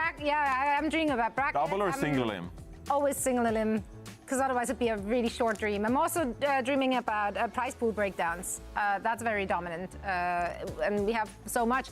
Now it's also 21 games. Earlier today it was just 19 games. I too am dreaming we're about adding. $60 million. I mean, adding games I as we don't speak. even dare to dream about that It says much money. player bounties right there. I'm like, is someone gonna get sneakers?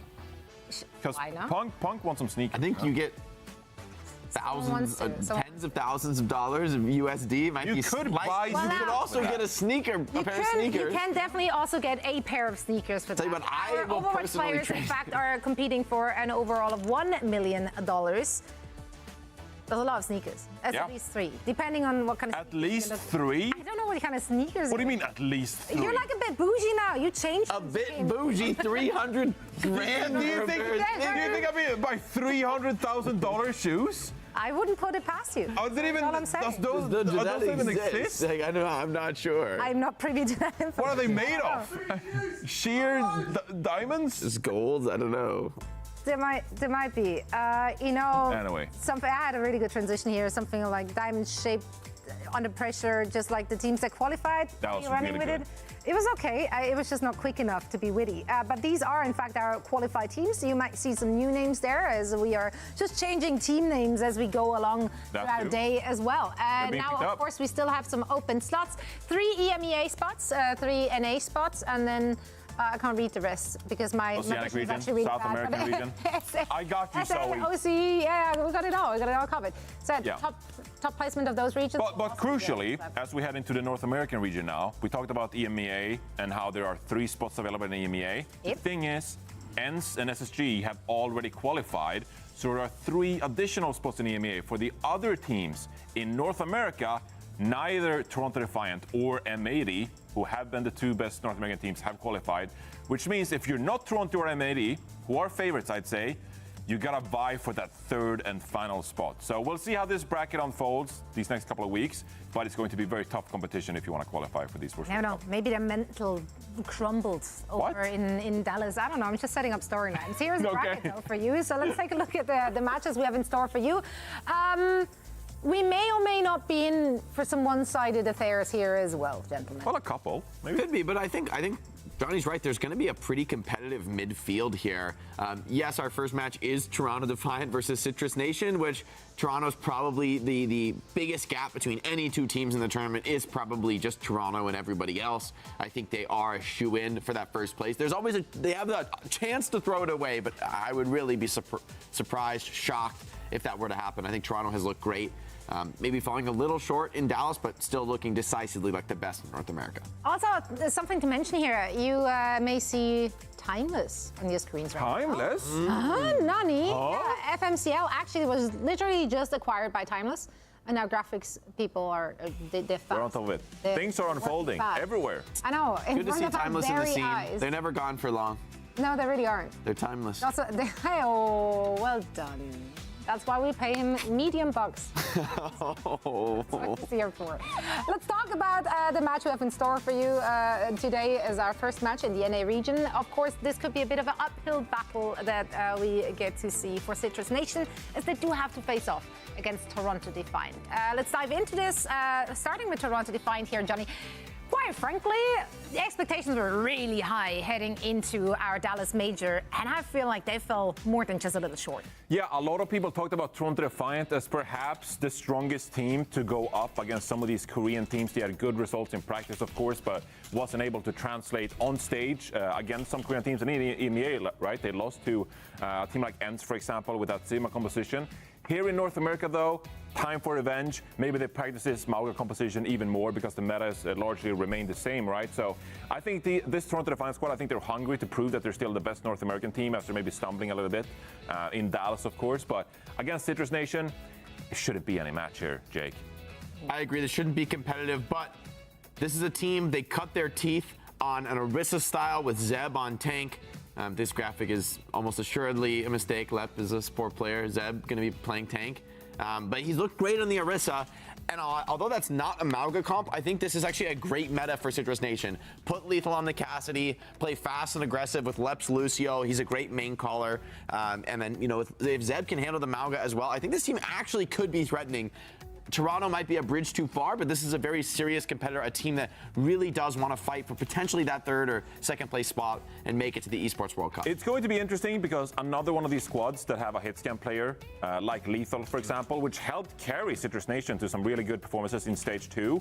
But recently, they've actually played a lot of echoing Genji and putting Lethal on the Genji instead. So another one of these teams that have a dedicated hitscan player that is really skilled, like Lethal, flexing over to the Genji, trying to force double flex damage compositions instead. So Lethal is your player to watch out for here. Yeah, I think the team as well, they like playing these super fast, brawl, aggressive styles. And so I think this is just a great meta for them. They're not going to be forced too much out of their comfort zone. However, Toronto's a team that always takes you out of your comfort zone. So I'd expect them to be picking dive maps, maybe forcing some poke. And on some of those off of like the pure rush composition, I think this is going to be more of a one-sided affair. But Citrus Nation, it's not about this match, it's about longer tournaments, staying alive, qualifying. And so I just want to see good things from them. I want to see some good Overwatch.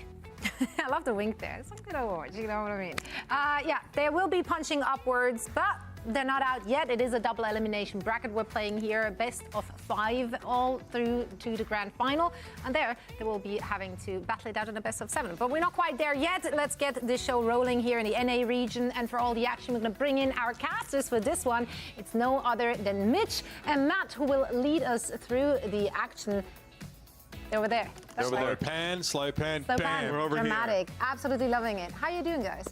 I liked the hand thing, Zoe, the kind of like, like a wave there. That's crazy. You need some serious joint articulation to do that correctly. Just want to point that out. Yeah, thanks. I'm all like, yeah, that looks difficult. Not easy. Yeah, see, Jake, yeah, nice. A bit more practice. Oh, yeah, a little decent fluidity. I'll give you that. Good to be here, of course. Look, this Citrus Nation squad were a team that were potentially in contention to be in Dallas. They made this run through that lower bracket in Stage 2, Matt, where they eventually got brought down by the then Students of the Game team, of course, now known as NRG Shock. The other side, though, and something that we've glossed over a bit, is that for the Toronto Defiant, getting kicked out of Dallas by the second EMEA seed, that's nothing short of a disappointment for this franchise.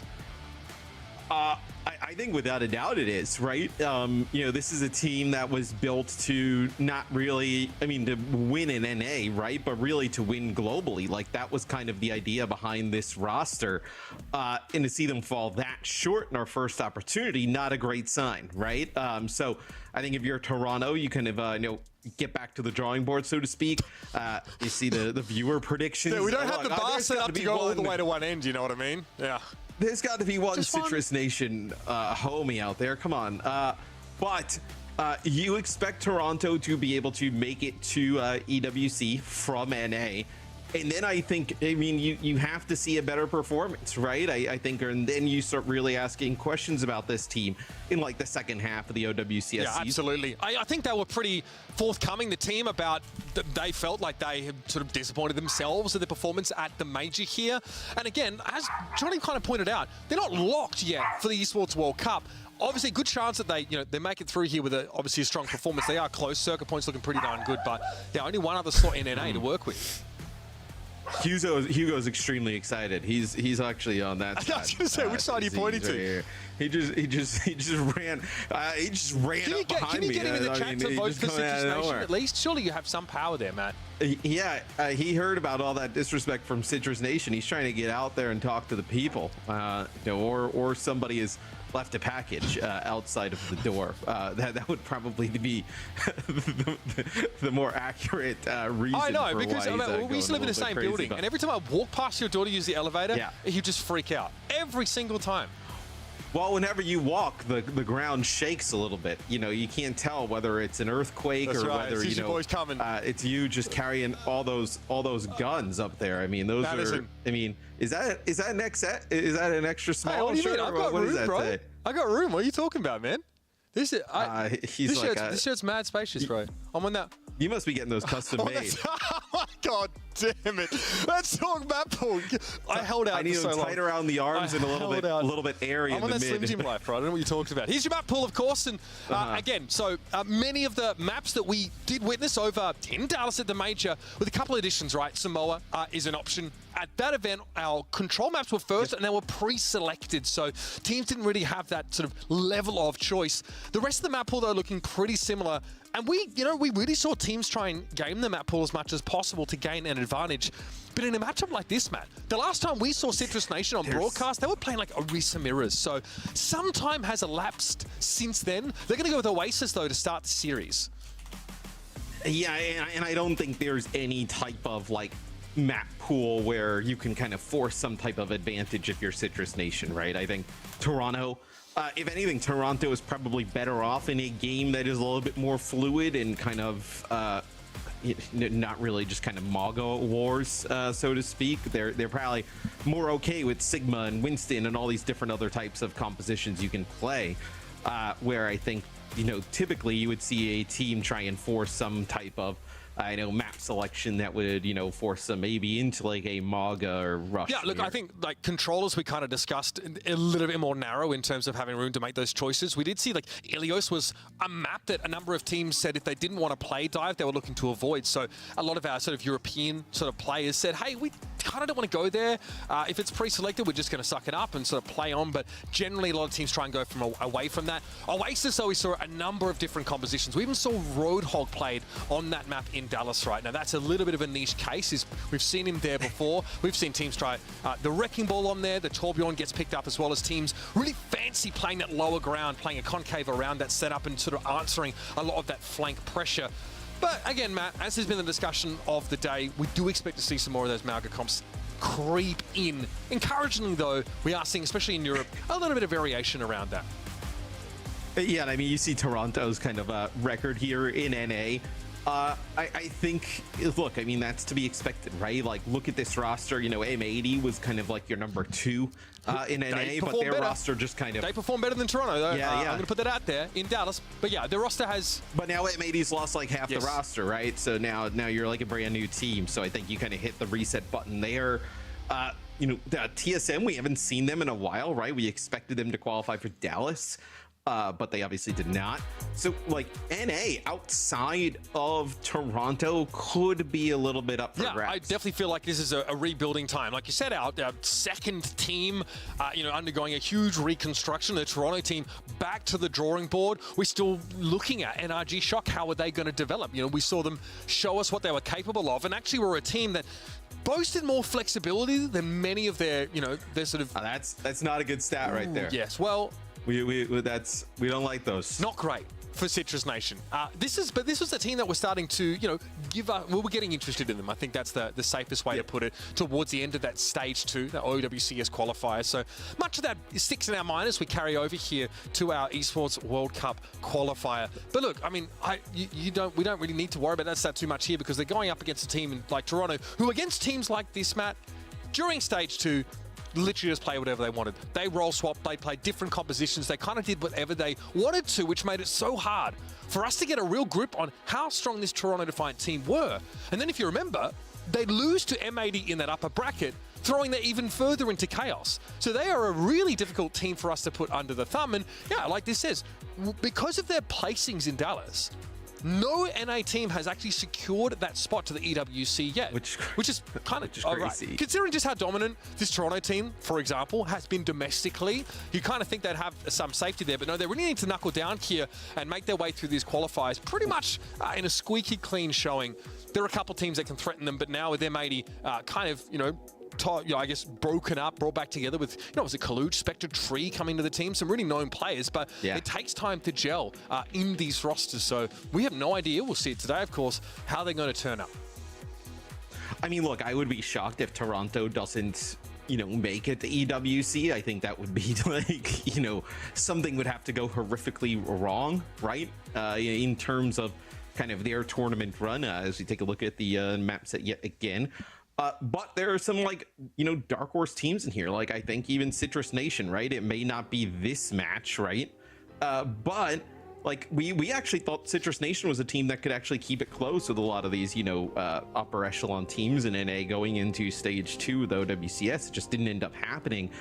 Now with a little bit more shakeup, a little bit more time, it's definitely a possibility, right? Maybe not necessarily in this series, but definitely moving forward. I think Jake put it pretty succinctly on the desk. He expects the midfield here in this top 8 to look particularly interesting. But that map record for Toronto Defiant speaks for itself. 30-1. And with Citrus Nation unable to take a win against any of our other top 8 teams, they are going to be up against it. It's time to prove themselves here in the upper bracket. They'll get a second chance, but they'd hate to have to use it already out of the gates with Toronto Defiant. It will be that Malga Cassidy with a Farah mixed in. Yeah, and I fully expect to see, Maga pretty consistently here throughout NA. It's actually Lethal who takes down Merit here right off the rip. So the Cassidy there for Toronto pushes way too far up, ends up getting taken out there off the start.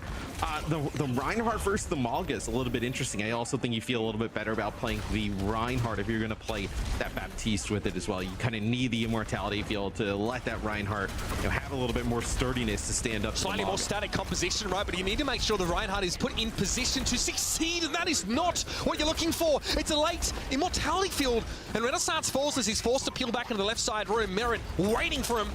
Good shots, but Lep able to skitter away. That mag grenade comes a little bit too late in the day, but very quickly, Toronto can flip back. Yes, some nice shots there from Merit. That's exactly what we were talking about a little bit before, where you kind of need that immortality field to keep that Ryan alive, and it just comes a little bit late there as Sugar Free takes out 2 there on the Farah. I don't think, look at the pressure, Renaissance going to come over there. Yeah, I mean, the Maga just pumps out so much damage. It's insane. The shield is not going to last. And obviously, there's not long-range damage capabilities of the Reinhardt, so there's no way to respond with that damage up front. You need to just kind of have that Reinhardt just barrel in, get in the Maga's face, and use that immortality field to try and keep him up. I think it's going to be very difficult. Merit! Oh, he's unhinged! Renaissance gets taken down there. The Reinhardt falls. Merit had all the protection he needed. I think there was a prophylactic use of the protection Suzu there for Merit to keep him standing, even though the pressure was coming down. Matt, the Citrus Nation team, like you said, they want to brawl. They need to brawl, actually, but they cannot get Renaissance into the fight.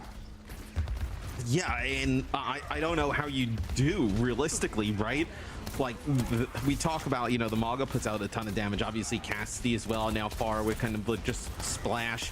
You're gonna have an amp matrix here for Citrus Nation, so maybe you're able to make some use of this, get lethal in position to get a pick. But you see right there, someone just charges right on in. Position. Renaissance has to try and charge back to the rest of his team, but they're already cut to pieces. Lenny comes in with the barrage over the top. And there's no way to even make use of the Rhine shield in a fight like that. The charge past the Rhine, ignoring him, diving onto the rest of Citrus Nation, who are reeling. And what do you do if you're the Reinhardt there, right?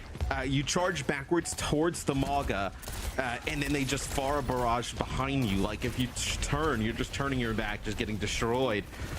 There's just really no way you can kind of respond. There's got to be to something that. else here for Citrus Nation, but they're out of time. They can't change their composition. Beats the only now answer. whenever. Pulse Bomb missing, Renaissance low, finally hits the charge. I almost thought he'd try and go off the edge there with the Malga.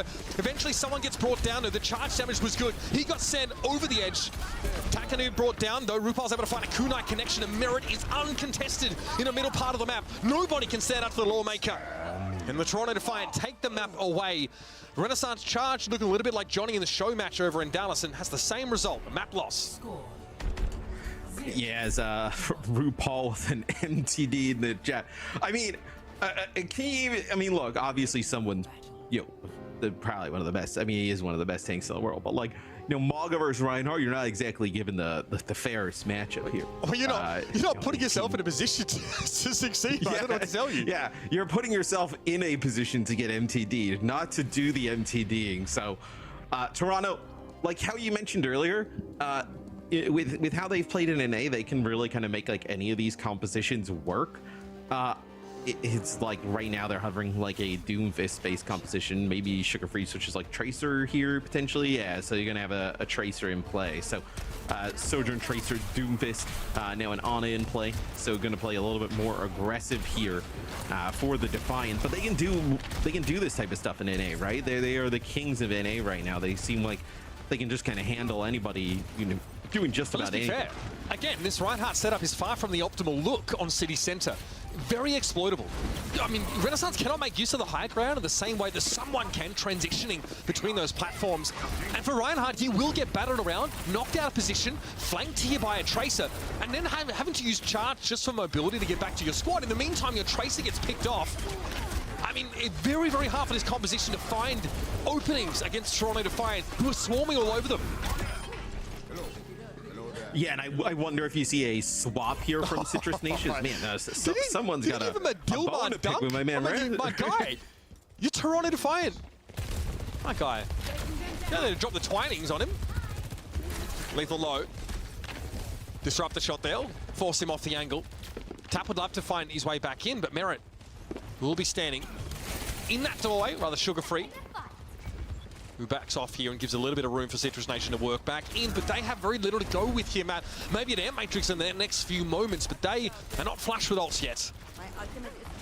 Yeah, but you know that like they're going to be able to kind of dodge this, right? You have just high ground control here for Toronto Defiant.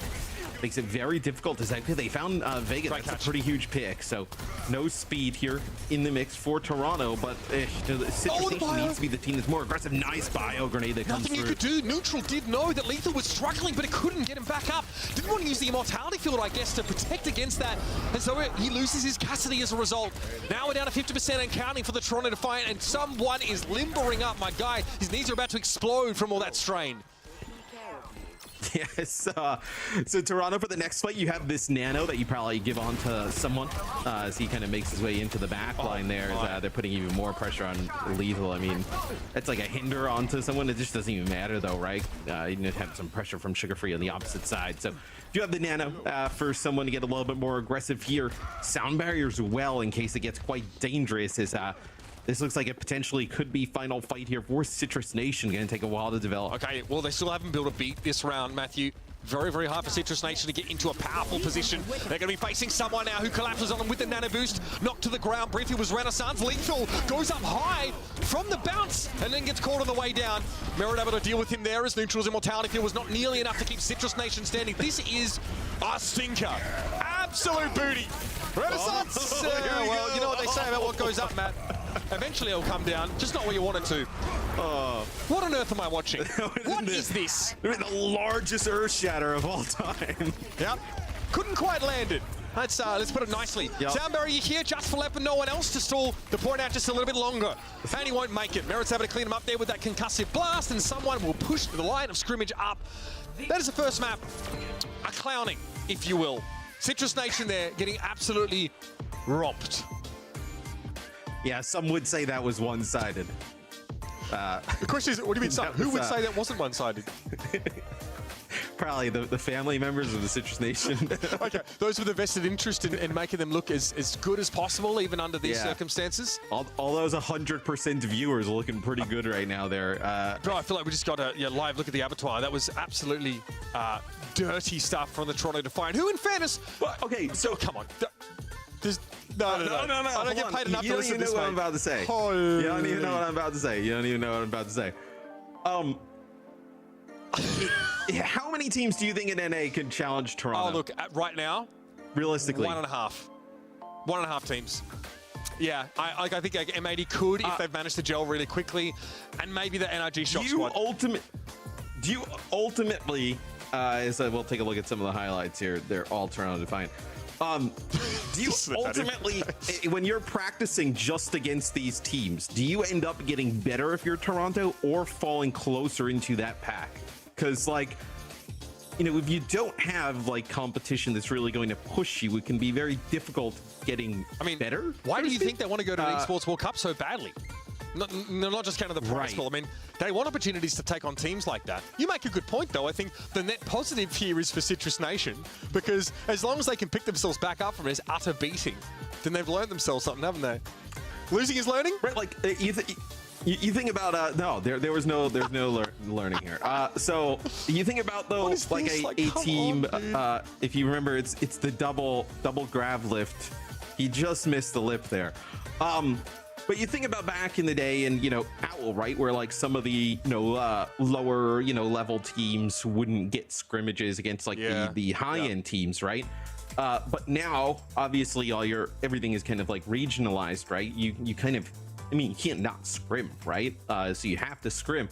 Where you get this international competition, every once in a while, maybe you don't feel as prepared as you would if you're Toronto. No, something we've seen in previous esports and all different in the past is like boot camp type of things. Like maybe there's an opportunity for them to qualify and then go to Korea or Europe for a bit to get some scrimmages against some of those top teams, because just kind of like playing the hero, spinning the wheels, selecting a hero and then just beating everybody in NA doesn't seem to do them many favors when now you kind of go to these lands. And Crazy Raccoon has been playing against really strong opponents, even the teams in KR that didn't qualify right for Dallas are very strong opponents, so might be something to look at a little bit later. Question as well, excuse me, where's Zeb? We have seen Citrus Nation in the past honestly demonstrate a lot of strength of their tank role. Renaissance in today only playing the Reinhardt thus far, which is, look, especially on Oasis and some of those maps, it wouldn't have been much better on the other phase of Oasis. Run it back. We're going for Reinhardt yet again. So Citrus Nation here they are completely bought into this play style, this game plan, which, all right, look, there are parts of this map where it can offer you something, right? You can get in through this choke. You can try and make it out and try and fight, on relatively level footing. You can even aggressively play through the train car with this Ryan, right, and buy yourself that space with that shield HP.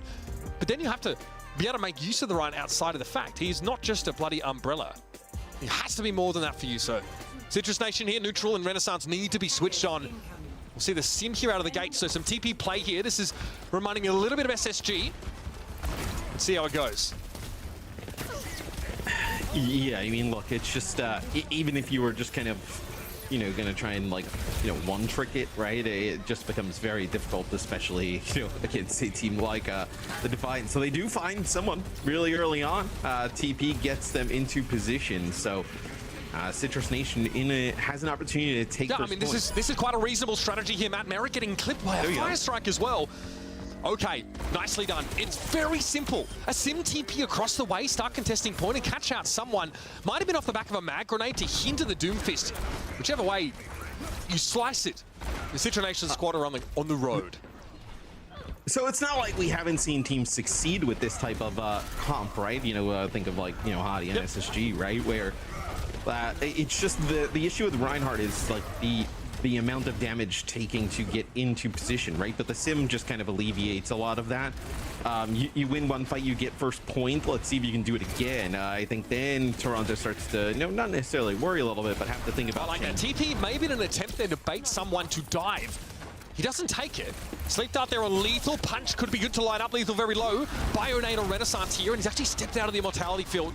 Citrus Nation, though, can take a moment to breathe here, but they haven't really gained much progress, and they're going to have to give him a reason to leave this position. Yeah, you're going to have to try and force him out of there, and that might do it big. I mean, that is massive. That connects with everybody. As an Amp Matrix here, though, potentially lined up for Split the map. Someone in a power block instantly. That Amp Matrix could have been a problem, but Neutral's already taken down, but empowered Rocket Punch. Tap's going to struggle to get away from this one. Caught inside the small room, and someone will soak that damage for a time, allow Vega, the Kiriko, to get back behind him, and eventually he's able to remove the offending Symmetra. That card is moving in the wrong direction. That's moving backwards. Yeah, and that was a nano boost used onto someone there, so that's how he was able to just kind of like blow up the targets and also live a little bit longer in the back line. Now I think, look, if your only option for Citrus Nation is to kind of like push into that small corridor, like that's where the Doomfist can start to like chain together the abilities and really become devastating. As this will be a Deadeye here from Lethal. Just going to give them a little bit more space. It's going to force someone around the corner. Any more zoning than that Deadeye right there. Neutral having to immo himself is a problem. Sugar Free, it's a free recall, and then a pick off as Neutral got clipped by a rail anyway as soon as he got into the air. That's rough stuff. Merit eventually is going to fall here, but with Lev out of the picture now, Citrus Nation don't have the beat to rely on in this brawl, which is really where they needed it.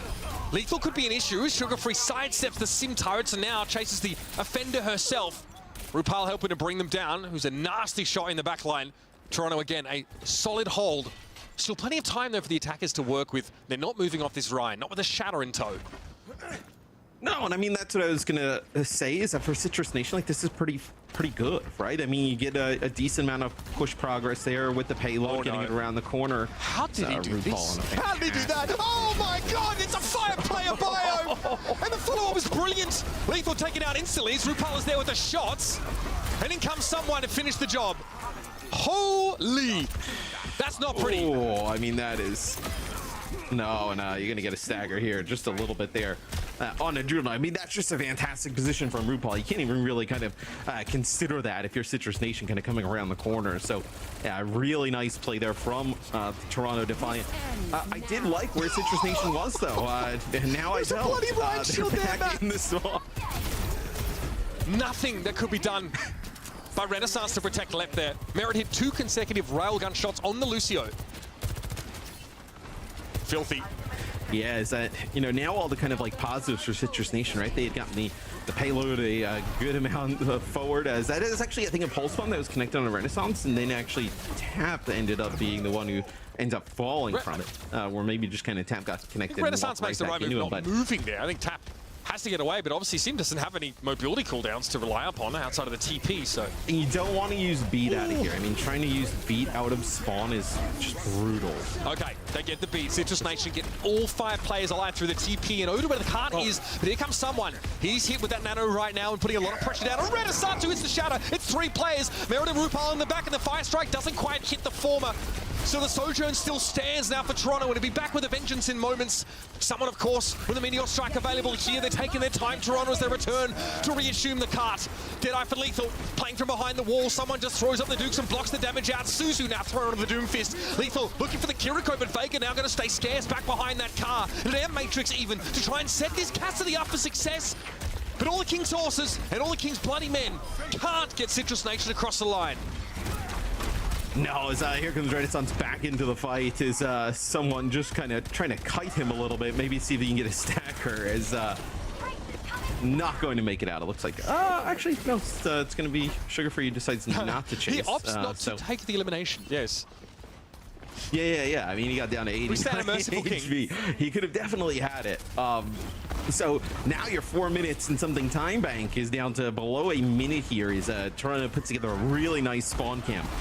for an extended period of time, and now you don't have that simp, so it's going to be even harder to get in position with the No Ryan. high ground control, Matt. Citrus Nation have no choice but to stand up and demand a fight. Someone's going to give it to him for the most part, and yep, that immortality field just doesn't hit the mark. Biotic grenade thrown there on Renaissance, and RuPaul has been picture perfect with those all round so far. Eventually someone brought to heal, but that's not nearly enough of a dent made by Citrus Nation. So give the Toronto Defiant pause. They're comfortable, they're settled in here. 20 seconds left in the round, and Citrus Nation are out of options.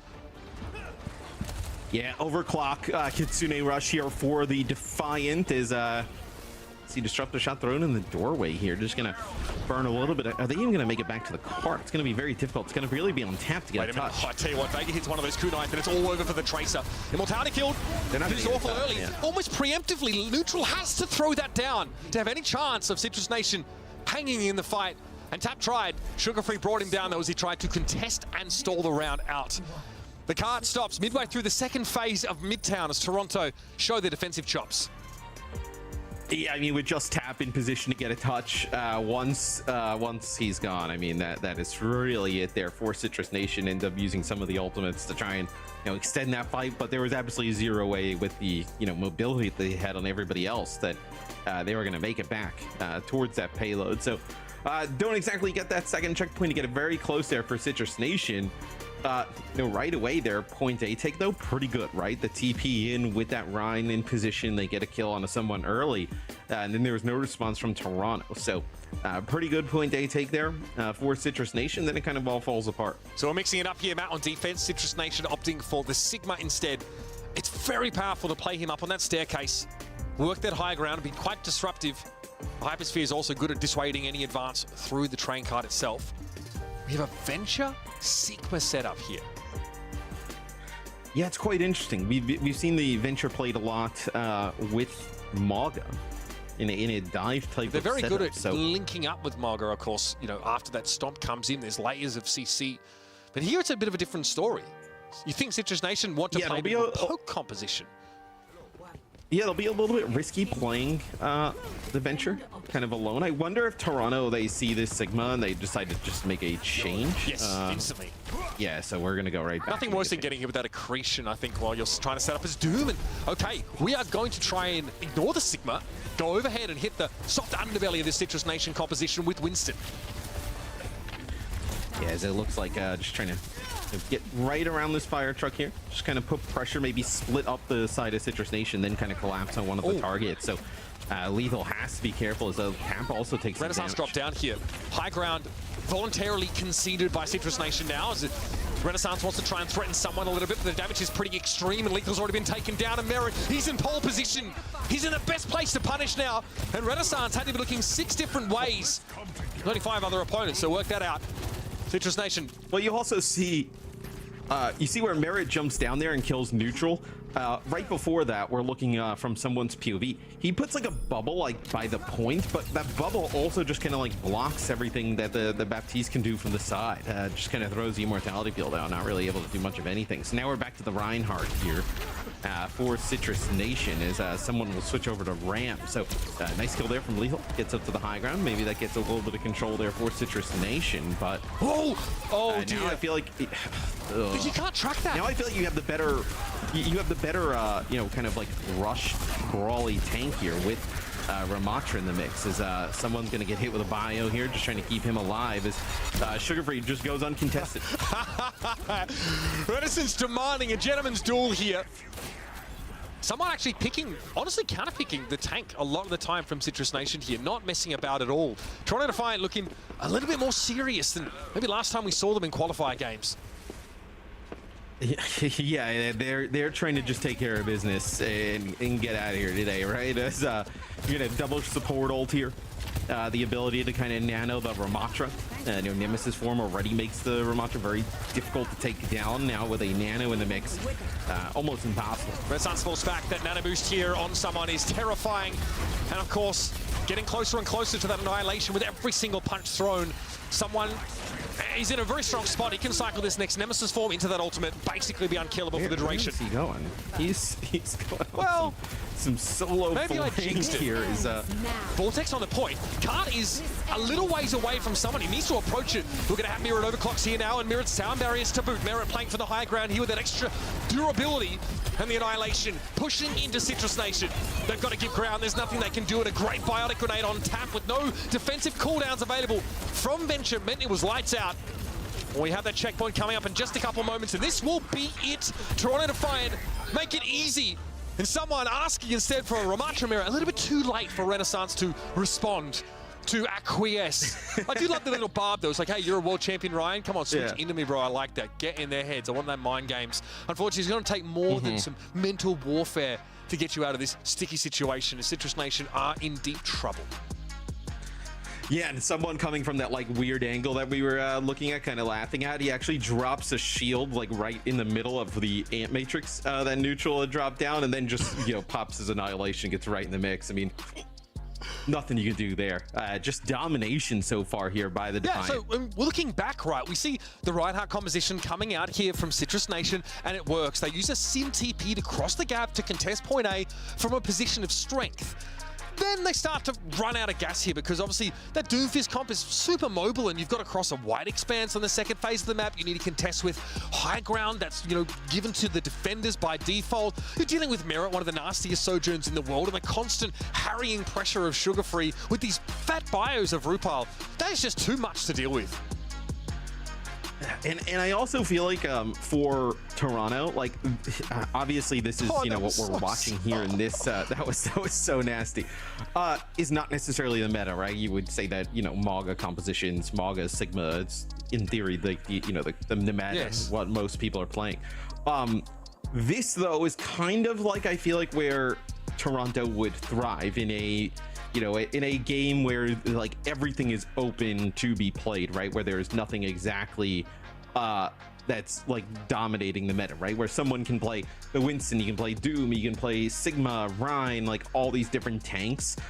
That's like one of their inherent advantages as a team, is that he can play all of these tanks at an extremely high level when it's kind of just forced into like just one tank in the meta. I feel like it limits their kind of creativity and maybe limits him a little bit. I think the macro play from the Toronto Defiant, though, is absolutely rock solid here. They see a defending Sigma, and they just come out with a Winston. They tease the low ground. They just put someone there to put some pressure down.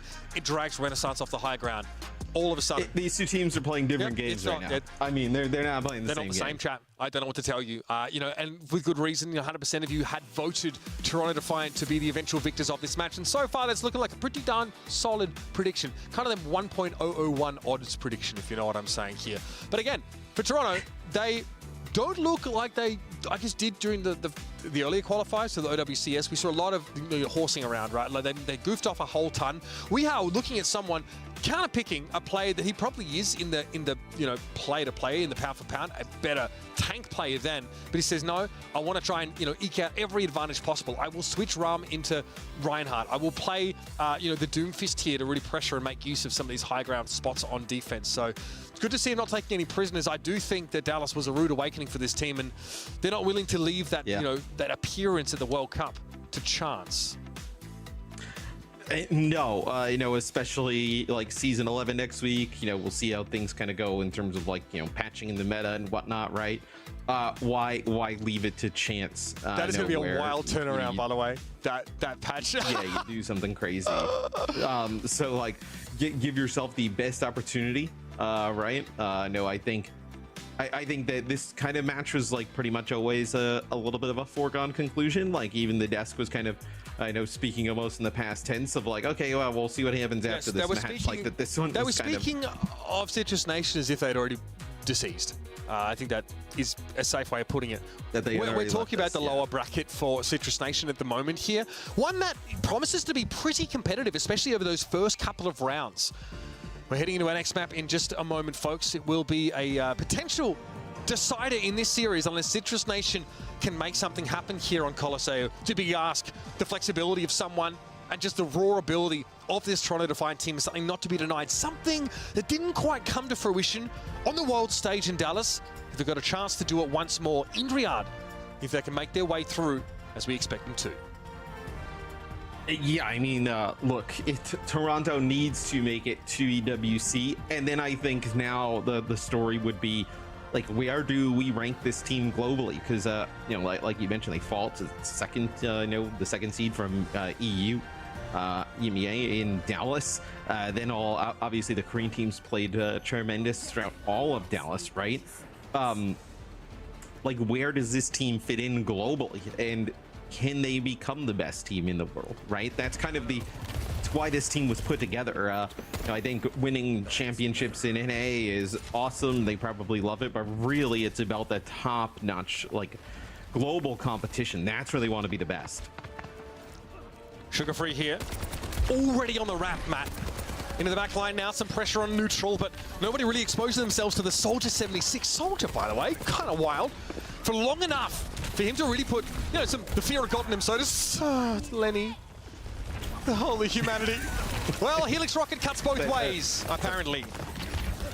It's a lot of running there for not a lot of results. That's right. As Helix Rocket, yeah, that damage can be dangerous. So Toronto gets a little bit of lead, so the legs will go away there. Just pack it back. That's our only soldier sighting. Oh, wait for Boston Dynamics to roll out the new model of those legs, mate. They're no good. All right, here's the Malga look alongside the Farah for Sugar Free. Says, you know what, I don't like touching the ground. I'm going to stay up here. I'm going to put that pressure down. Look very, very good on Oasis now. There will be constant pressure coming down. Tough target for Lethal to hit at length as well. It'll be Sugar Free popping in and out around these little corners, these little windows up the top right here. And we'll be looking for Toronto to follow up on it. Merit in a great position to follow up on rocket damage with a rail. And it's just about getting someone past this Sigma shield, right? And, you know, once Malga just kind of like breaks through that barrier, so to speak, then he can start to go to work. Right now I think that they're actually just playing for the Kitsune rush. So they're letting Vega just charge this up, then probably use the rush in this corridor to get a big Huge stomp onto Lethal. My goodness. Immortality field again for neutral, just not quick enough to save him. Someone running roughshod over Citrus Nation. And Matt, that is the kind of fire you play with when you want to play Sigma. A static composition into this Malga setup.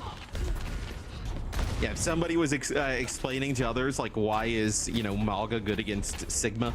Obviously, a Kitsune rush in the mix there, but that would be a nice clip to grab as someone just goes in with a stomp. I mean, Lethal on the Cassidy, it's really nothing he can even do in that type of situation. They try and throw the Immortality field out, but the focus fire is so good from Toronto. So this is going to be Merit here with an overclock up on the high ground. It's going to be an Ant Matrix in this corner, just trying to deter the pressure, but that is a sig shot. Just a lack of regard for what the Ant Matrix represents there, Matt, from Merit. He says, I don't care, I can find these shots. A neutral, the Baptiste gets taken down. I switch briefly to Moira here and then back maybe for mobility, but it's going to be the Baptiste legs come out of spawn because frankly there's not that far to go to get into the fight once more. Toronto to find a push right up into the spawn of Citrus Nation. They're about to take this checkpoint and they're going to do so comfortably. Yeah, as Tap just trying to stay on the point, prevent that checkpoint from coming on in, but Tap will fall.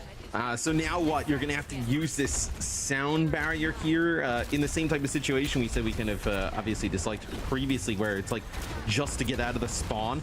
You also have that combo, right? Look for like someone with a Maga charge and then a slam and then into that's a cage fight actually as well into the barrage, but that is a filthy combination. There's no way you can dodge that. I mean, the Sigma is not going to be able to move out of the way fast enough. It takes some nerves as well to step up to a Sigma and throw a barrage like that, because if he puts a shield in your face, you'll die to the splashback damage of your own rockets. But there was no way Renaissance had the bandwidth to do anything approaching putting pressure on Sugar Free there. I mean, you're so worried about the Maga, you know, use the cage fight right in your face. I mean, that's kind of like the biggest worry. You don't even really see the barrage coming over the top. It answers this comp so well. You're really dead either way. Yeah, again, Renaissance in a bit of a compromising position when it comes to tank play. Another charge in here. Good pressure down. It's going to force a sound barrier out from left, and Renaissance is already so low, down to half. Neutral's able to find the Faro though midway through this eclectic fight, and Tap can't get away from the Malga shots. Another Air Matrix mostly being ignored, but someone gets stuck there in between the bot and the truck.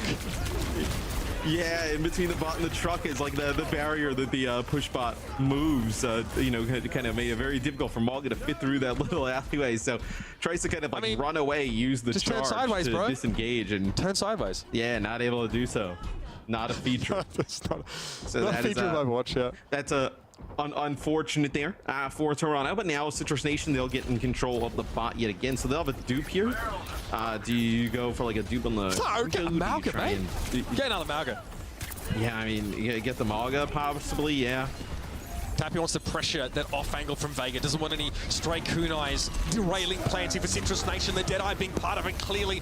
Good at Matrix throw. The Immortality Field, the timing was decent, but Lethal still gets brought down with that immobility that Deadeye imposes upon him. It's another wash. Sorta Defiant can step forward now. Citrus Nation, that was their gambit, that was their play. Get the Cassidy set up to find a kill or more. And they come up with nothing.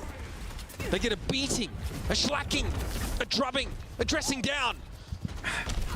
Yeah, as this bot's gonna come fast the other way, is trying to get a shot here from Lethal onto Sugar Free. Is you're set up again potentially, you know, with a cage fight coming online shortly, with just some damage coming down from someone for that same type of combination to finish it off. So okay, Lethal. Sugar Free, yeah, nice shot there from Lethal. If you can't win, at least look good doing it, I say. Mero going to push back in on here. Sugar Free brought down, of course, by that one earlier. Sticky bombs from Tap find their mark, and now Defiant down to 3. Even with the overclock, Merit has nothing to do here. It looks like they might get staggered somewhat. Kind of ran in the wrong direction as someone had the right idea, heading back to his side of the map. Will be Merit dragged out a little bit longer here as we're down inside 4 minutes in the map. Yeah, I mean, you get the kill on a Merit, but no, ultimately, when the next fight kicks off, he's going to be back in it, right? I know it's going to kick off right in this middle map. Is the Widow swap here. It's been solid for Lethal thus far. He's gotten a pick or two, put down some damage, make it very difficult for Sugar Free. Is Merit now going to go over Sombra here? So even some more changes. Okay. Likely to put pressure on the Widow. I think that goes without saying here. I'll see that Virus gives you a decent bit more burst. Lethal about to find that out the hard way. He pursues him with a translocate. Oh my goodness! It always goes wrong, and I think there's going to be a trade there at least as left charges on in. But elsewhere, Renaissance caught inside the cage fight once more. Well, we're back to business, folks. Shoulder the pickaxe and set up outside of Citrus Nation spawn. I mean, the fact that he didn't even go for the hack on the, like, he tried to hack on the Lethal and then just ended up just using the virus and then translocating right into his face. So that was the inference I used there from Lethal too. So not going to have that Widow ultimate here towards the end, but you're going to have a great idea of knowing where the Defiant are coming from. So this is a flop over the top here. No! Did he get hacked out of that? Unclear. Suzu keeps everybody up. Yeah. That is ridiculous. Sugar Free brought down by Lethal, though. The Widow damage finally getting its mark in this fight once more. Tap tries to gain some altitude here as Lethal's playing from an odd spot. This low ground.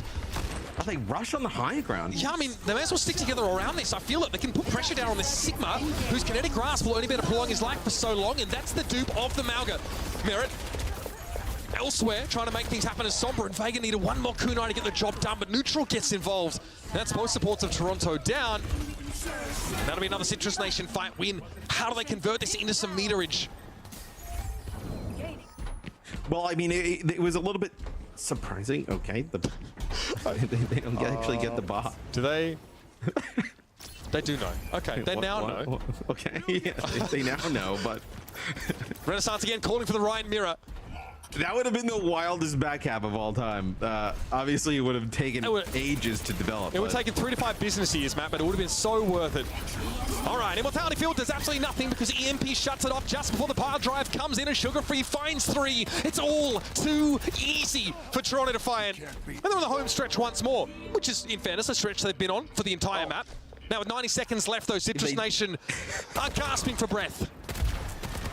Yes, now Toronto's just moved up right into the spawn door. No ultimates though for the Defiant, so a positive sign here for Citrus Nation is Neutral gets 1 and also will have an Amp Matrix. So Lethal doing nice things with the Widowmaker yet again here right off the rip. It's just, I mean, you have a lot to make up here of your Citrus Nation. Lethal has actually hit some really nice shots on the Widow. It's just not Play enough. May against that Wrecking Ball. Someone does the exact opposite of giving Renaissance the Ryan Mirror. The Wrecking Ball set up here with the Farah, pretty potent, a lot of disruption. Renaissance still calling for at least a Ramatra. Give me something to swing at, he says. And someone has not typed in chat once. No interest whatsoever, I think. Good pressure, another Immortality Field happen. Oh, you can't be serious. Oh, that's devastating. And Matrix there goes for naught as all of Citrus Nation are scattered to the 4 wins. spot, by the way. He's pushing in the other direction at least, but eventually that'll be put to bed as someone comes back to roost. Yep. He just wants a fight. Just Renaissance here. Renaissance just wants a fight, man. Does he? No? He's gonna get it. It's right here. Okay, gets his charge, sugar free down. And I'm so glad that we dragged that out just a little bit longer. I'm really glad we got to witness that. I feel like this is Darwinian. Someone's put a Petri dish in front of me and I'm just watching it in real time. I'm just watching the fungoid on there just spread. You know what I mean? Like a contagion. Well, the Toronto Defiant will spread their tendrils into the next round of this top 8, staying alive in the upper bracket in a 3-0 victory. It's great to be back, Matt. What can I say? Yeah, I mean that was a beatdown there. I would say that also it's a little bit of an L for the losing is learning crowd because nobody learned anything from that one. I mean that was just learn how to take a punch. There was no learning to be had. Yeah, I mean that was a dominant performance from Toronto after, you know, a little bit of a disappointment in Dallas, but that's to be expected. I think now let's see how Toronto moves throughout this bracket, right? Against like the TSM of the world and the you know, newly kind of the new look of M80. I'm so hyped for this match because these bozos are about to earn their money. Let's head over the desk here to break down the game that was Toronto Defiant with a 3-0 victory, advancing in the upper bracket, sending our Citrus Nation squad to the lowers. Oh, take it away. I'm on the edge of my seat here. Matt's wrong, actually. Yeah, I'm fascinated. I learned something. What did you learn? I learned that someone is a coward for not playing Reinhardt. Oh, come on. Coward. I Should have mastered Rein. You're the better team, obviously. Yeah, you know what? Make it a show. They did not come to play. I mean, they did come to play, but not like that. No prisoners taken on the way. Toronto Defiant wanted to make this look as clean as humanly possible. And even though a lot of players, such as someone, they're known to, you know, frolic about the server here and there and pull out some wonky stats. Not this time around. And I think a lot of that might have to do with them just rallying the troops after their performance in Dallas. Yeah, I think this is a Toronto that means business, you know? Yes, you could have taken this Citrus squad lightly and played some Ryan mirrors and troll around a little bit, but, I mean, they're pretty much not responsive in the Shatter? The Shatter? Oh, boy. This is, yeah, you're not learning too much from this, I'll tell you what. Yeah, yikes. But, I mean, for me, that's exactly what I want to see from Toronto. It's just a full focus game, lock in, play some different comps, show a bunch of different styles, don't give your, you know, future opponents anything that they can really plan for in the future. And I think this is just a really, they're focused, right? I think for them, it's easy to take this match lightly. I don't think they're taking anything lightly after Dallas. I think this is a team that really wants to lock in and be on that global elite level. That was really efficient because now you finish the match so quickly that you could realistically have time to go scrim one more block before the day is over. So they might. I like that from Toronto. You might. Get the match done quick and then maybe go find a scrim partner. If you're taking it so seriously, you know. Low-key, this would be like a low-quality scrim, so you might want a higher quality scrim. Well, M80 are playing later. You know, there's some heavy hitters in NA playing later. Yeah, maybe you can play some warm-up. What we've seen from Citrus Nation, obviously, they didn't match this opponent that well. Look at the lower bracket, though. Lethal did frag, and if they don't force Ryan into every team, then they've got a pretty decent chance. Yeah, exactly. I mean, they didn't even play Mauga. So. There's no this Ryan pin getting a kill.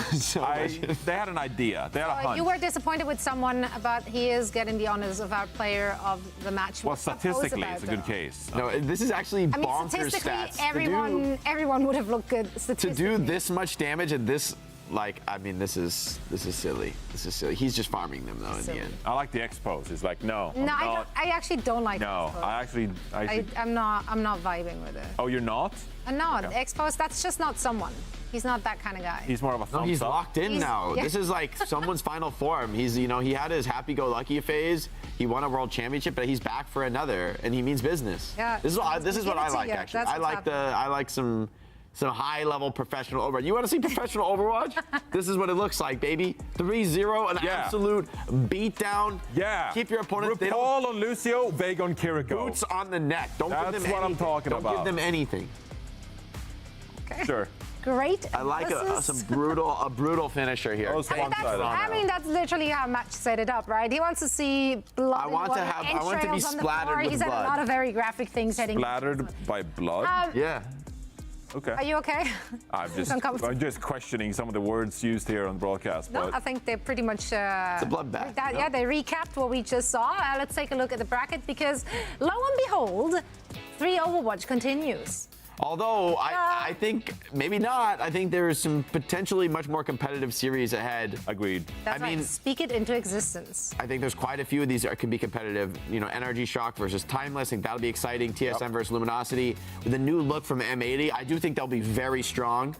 Going up against Shikigami, probably another pretty dominant match, but Do you still little unknowns on that team. Not everyone has seen. those do you players play. expect some of those teams we've seen recently to have made quite the adaptations after the major in Dallas? Do you think they, added a few pages to their playbook, perhaps? I think everyone has probably been testing out the Malga meta for themselves, finding the DPS synergy that works best for them. But I think it's just an interesting meta in that there doesn't seem to be one final answer. Maybe it's a lot of swaps based on the maps, based on your player's preference, but different teams have run different looks, whether it's the hit scan, Sojourn, Pharah, Echo, Genji, Venture. We've seen so many different swaps come in, and it's interesting to see the meta still What's the develop. smile? No, I honestly think it comes down to like player capability too. Yeah. Like if you have a team that can actually play 2 flex damage players and you can lean more into like Genji, Malga kind of brawl, that's a good path for you. I think it's a really strong composition, but a lot of these teams, they just can't play that composition at a really high level, and so they end up flexing around their damage players a lot. So some teams better situated to play these comps than others. And in the next matchup, I know we're going to a break, but we have to tease it before the break. So we did see some Sigma from these teams playing each other last week. So Sigma coming up. All right, he almost got the full tease out there. TSM going up against Luminosity Gaming. Sigma on the horizon? Question mark. We'll find out after this break.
the EWC OW2 qualifiers here live from the exciting city of Burbank. What? What? Why are you guys laughing? I love the Valley. Valley's cool. What are you? Zoe, are you all right? People are at. You need a coffee? When did you wake up this Actually, morning? I would love a coffee. That would really be helpful. I'm crying because We're in Los Angeles. We are, in fact, but we are in Burbank.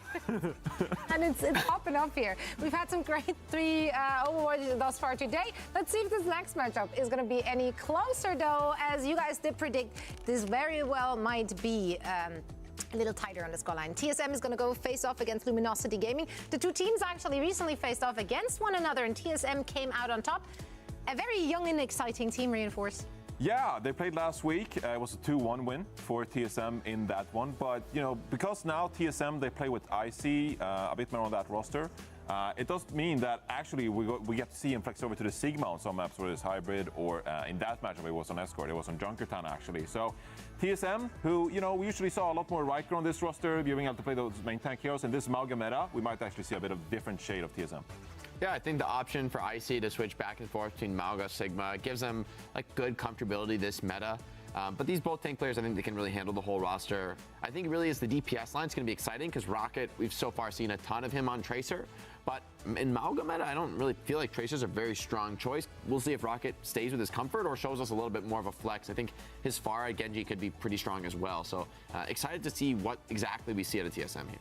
Yeah, they're young, they're hungry, and they're here to take it to Luminosity Gaming. Lots of name value, obviously, on this team, currently a collegiate team. Are they as eager, let's say, to take the crown? As eager? Well, I would put, I think TSM's probably a little bit more hungry to prove themselves. But, you know, Luminosity with Vision and King on the DPS line, pretty scary there. Great flexibility for this meta. Although Vision, pretty hard committed hit scan player, so it might be a little bit more awkward for them to get that double flex DPS if they do bring it. Dante, though, bringing the veterancy on the tank role, flexibility there should be solid, and expect this team to play a lot of Mauga, a lot of rush, be very fast, very aggressive, and see if TSM can endure that. But I just do think TSM looks really strong right now. This is the first time we've seen them play, at least on broadcast, since they became TSM, and I think they do have a chip on their shoulder after having a much weaker than expected performance in the last qualifier. They wanted to be at Dallas, and they were snubbed, and so I think this is time for them, much like Toronto, all business. Like, get this win and make it easy.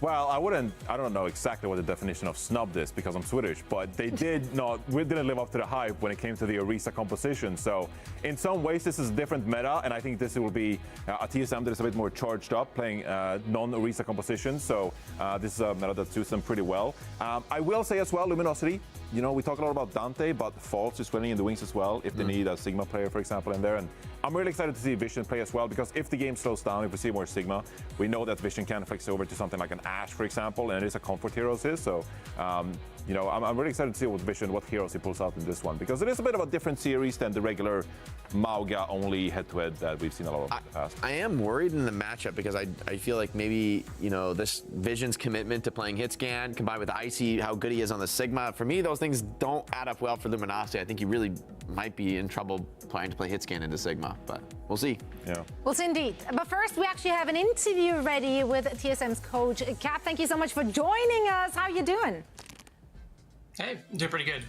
Pretty good. We'd love to hear that. Talk to us about this matchup and the preparation going into it. Obviously, you have faced off against them just very recently, came out on top of that.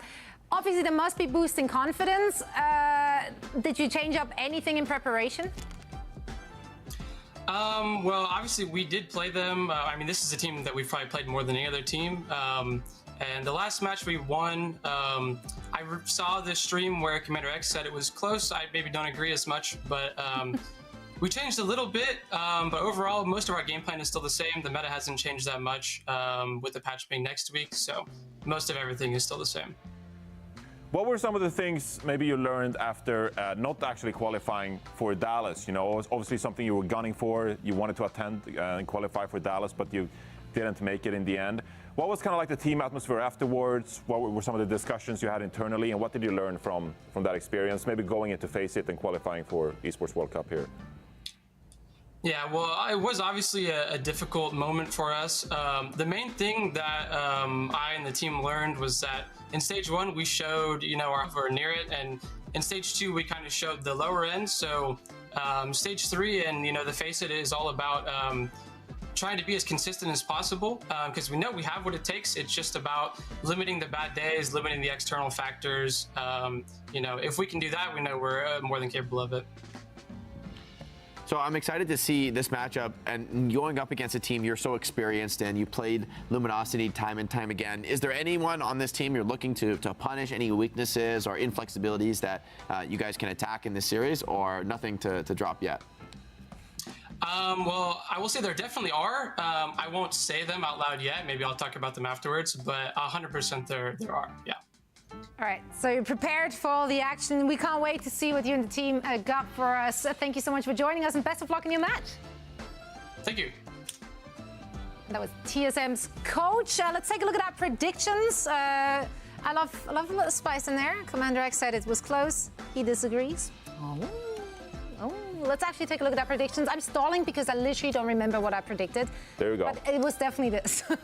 Yeah, never doubted, based on their recent matchup. And also, I just really, really believe in the damage line of this squad. I think their front is looking extremely strong and also flexible.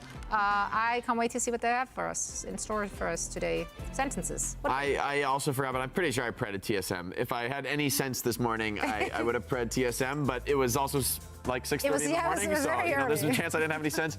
Yeah, TSM, I think they're a much stronger team here. I think they have better flexibility, and honestly, I think Vision being so committed to playing hit scan is going to be a major weakness. They're going to get exploited hardcore for that. Well, I know for sure that I predicted TSM to win this one, so no questions about someone. it. Yeah. Well, honestly, like we've been hyping up Luminosity all year for good reason. Like we said, they have good players. Good players. But like the results haven't been there for this team, so I think it's about time for this Luminosity roster to actually prove it to us here these next couple of weekends that this is a roster is moving in the right direction and they have what it takes to compete with some of the best teams in NA. So I think some pressure on Luminosity in this one. Absolutely. TSM, hungry young players. They're trying to get to the top. Let's see if they can get it done in their first match here today in our qualifiers. And for all the action, I'm going to send it over to Matt and Mitch. How are we feeling about this match? I mean, pretty good. We talked at the start of the show, we said like the midfield of this top 8's looking pretty good, at least for some compelling matches. This is probably going to be one of those. Capitology straight away was like, we have played this team more than any other. That's the kind of game you want to jump into. That's the kind of game that gets you sitting up in your seat a little bit. These two teams have had plenty of time to take each other's measure. Matthew. Yeah, you would expect this to be one of the closer first-round matchups, really kind of across the board, right? Throughout EU and NA thus far. So we'll see how it kind of shakes out. I would lean with the desk where I would favor TSM in this matchup, although, their first match was allegedly close. I think the subtext there is I'm pretty sure Cap and Unta love a good little beefing. I think those two go at it a little bit here. So maybe no love lost between the coaches of these particular teams. Johnny promised us Sigma. Now we're just going to get Malga War. War for the planet of the Malgas. Yeah, we're headed back here onto Oasis, folks. City Centre means it's time for Malga. We're going to be having Farah and Cassidy mix in as well. Mirrored compositions on both sides. Good to see Dante return back to the field. They're not in a show match that gets absolutely thrown. You see Rocket here living up to his name, putting a lot of pressure down here from this causeway. Yeah, that's a use of the cardiac overdrive really early there from Dante. I wonder if Icy had used his a little bit earlier, but it'll actually be Luminosity getting on the control of the point first here. Getting very close to a cap, but now we'll have a contest from TSM. Dante got about as much value out of the cardiac overdrive as you could ask for, and it still wasn't enough. Eventually, TSM just lean into them, and King buckles under that pressure. Tough to do much from here as well without your Farah. You are going to be in full regroup. Yeah, and it seems like here at the start, Rocket just putting down lots of damage, making it very difficult to kind of stick around for Luminosity. You can just see in terms of like the ultimate, value generated, right? Yeah, already pretty much with an ultimate King 60 on the board. You also have a Kitsune rush here for TSM, so a few ultimates to use here. Is they're going to use the rush early on And I mean, they're just going to run right I mean, through. that's just the pure speed boost there, catching Vision out. I think Vision was expecting a barrage there from Rocket, and he's tracked it correctly. It doesn't come, though. It's more of a feint. Now, Luminosity in a bit of trouble here. They've had a good run sort of through this qualifier in general, through the groups. You see that record, pretty stellar, but fortunately, TSM have their number early here and have had it to date. There was a time, I mean, this TSM squad got grouped in our Stage 2 qualifiers for Dallas, Matt, if you remember. It was actually Luminosity in that same group, handing them the L. Things have changed, though. The guard maybe being changed as well. Chopper's going to cop the rough end of that stop there from Dante as he tries to slow TSM down. But TSM just used the beat to back away behind. It's a lot used by Luminosity here as well, though, right? That's going to be the Deadeye and the Kitsune Rush to just kind of get out of the spawn here. We'll see now if TSM, and maybe you get this cage fight rocket barrage that we saw in the last series, from Toronto. Maybe you can kind of combo Good stop, catches 3 players there. Dante out of position. The rest of his team had already folded back to the opening. And it's an easy one for Rocket. Dante brought down, and that's got to be it for now. It's especially brutal there for Luminosity because you end up using your sound barrier. Like, if King would have died there, like, and you get the beat off in Dante's alive, you can still probably make something out of it potentially. But losing the Mog, I mean, then you have no chance, right? So you have to use what? Rush and Deadeye to get out of the spawn, and then you get a beat that goes for nothing. A pretty bad start here for Luminosity. Fight for IC. He cancelled the charge. He knew he was where he wanted to be immediately. Low, now forced back here, but Dante's going to get brought down. Chopper is having a field day. 2 kills in the midst of that fight here. And Luminosity Gaming have had very little to bring to the table at all. Maybe a napkin or 2, but it's not enough. Not a sufficient contribution to this feast as TSM go ham. Yeah, an absolute blowout there in our first round, right? So TSM, I think just in terms of like ultimate usage, right? Way better than Luminosity there in that first round. Luminosity, they really only kind of had like 1 cycle of ultimates, and really they kind of all went for nothing pretty much. So have to see a better showing from LG in round number 2. In these mirror comps, Matt, it is the little things. And so much of it there was TSM coming in with a very straightforward stomp. But often Icy wasn't trying to punish the backline immediately. It sectioned Dante off from the rest of his team and allowed TSM to pick apart at that Malga. And then with only 4 players left, it was Curtains or Vision getting caught out just with that lack of mobility as TSM come in with the Kitsune Rush. Very simple, straightforward plan.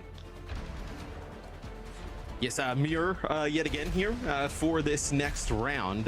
So just keep an eye on these Fars and the different routes they decide to take as Rocket just is a little bit more aggressive, taking these really nice off angles, able to put down some pretty huge damage early on in our King, first though, round. almost actually kills Magic Maple there, playing for the low ground. So good fire of pressure here from Luminosity after a slow start on Oasis. Again, want to play this angle, stay out of line of sight of Chopper as much as humanly possible. King's done a decent job of it so far. You can see Rocket now looking for an off angle to at least splash some rockets onto the high ground. TSM forced to play from this tight position. Here comes the stop, though. Out into the open comes Icy, and the pressure is on Vision immediately. Looking straight at the Cassidy now. It's going to be a 3-player Suzu, and Icy has to fold away from this, but he's bought enough time. Vision gets taken down as Maple piles on in with the rest of TSM, and again, Luminosity get dashed. And I was going to say, I actually really liked Luminosity's positioning there off the start. They get high ground control. I thought that King had a better position in terms of like where you're going to play with the Pharah than, Rocket. But they get control of the point first. Magic Maple's on it, touches it. They end up getting the point. And then it's that slam from Icy to the high ground, knocks Vision low. And then that kind of throws everything off there for LG. 35% accounting, Matt. Already that Kitsune Rush up again for TSM. Something they used really effectively to start their second big engagement on City Center.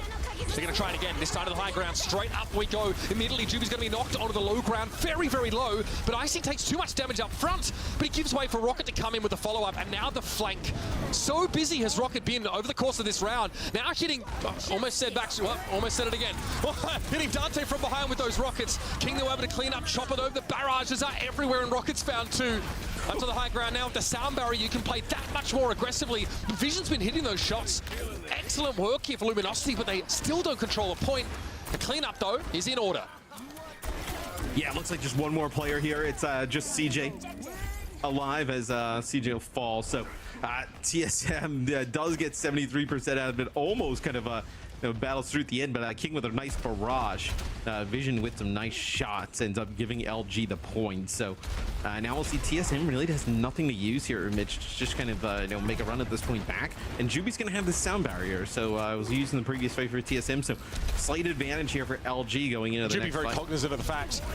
Doesn't want to expose himself to any more of this damage from Chopper. Long range poke here, name of the game for now, and you'll notice that Icy's got himself embedded there on the top left corner, but I think he's been spotted. Luminosity trying to collapse on the Malki here. Unclear if that's really the safest play to make. Somehow Icy gets out, and now onto the field are Luminosity drawn into the way of this Deadeye. But Chopper can't play out in the open the way you'd like. Gets some damage, but here's the cage fight. Cassidy able to play from the outside of it, but Rocket was shackled within it. Here comes Dante, ignoring that mag grenade, charging forward, giving Luminosity now their 50%.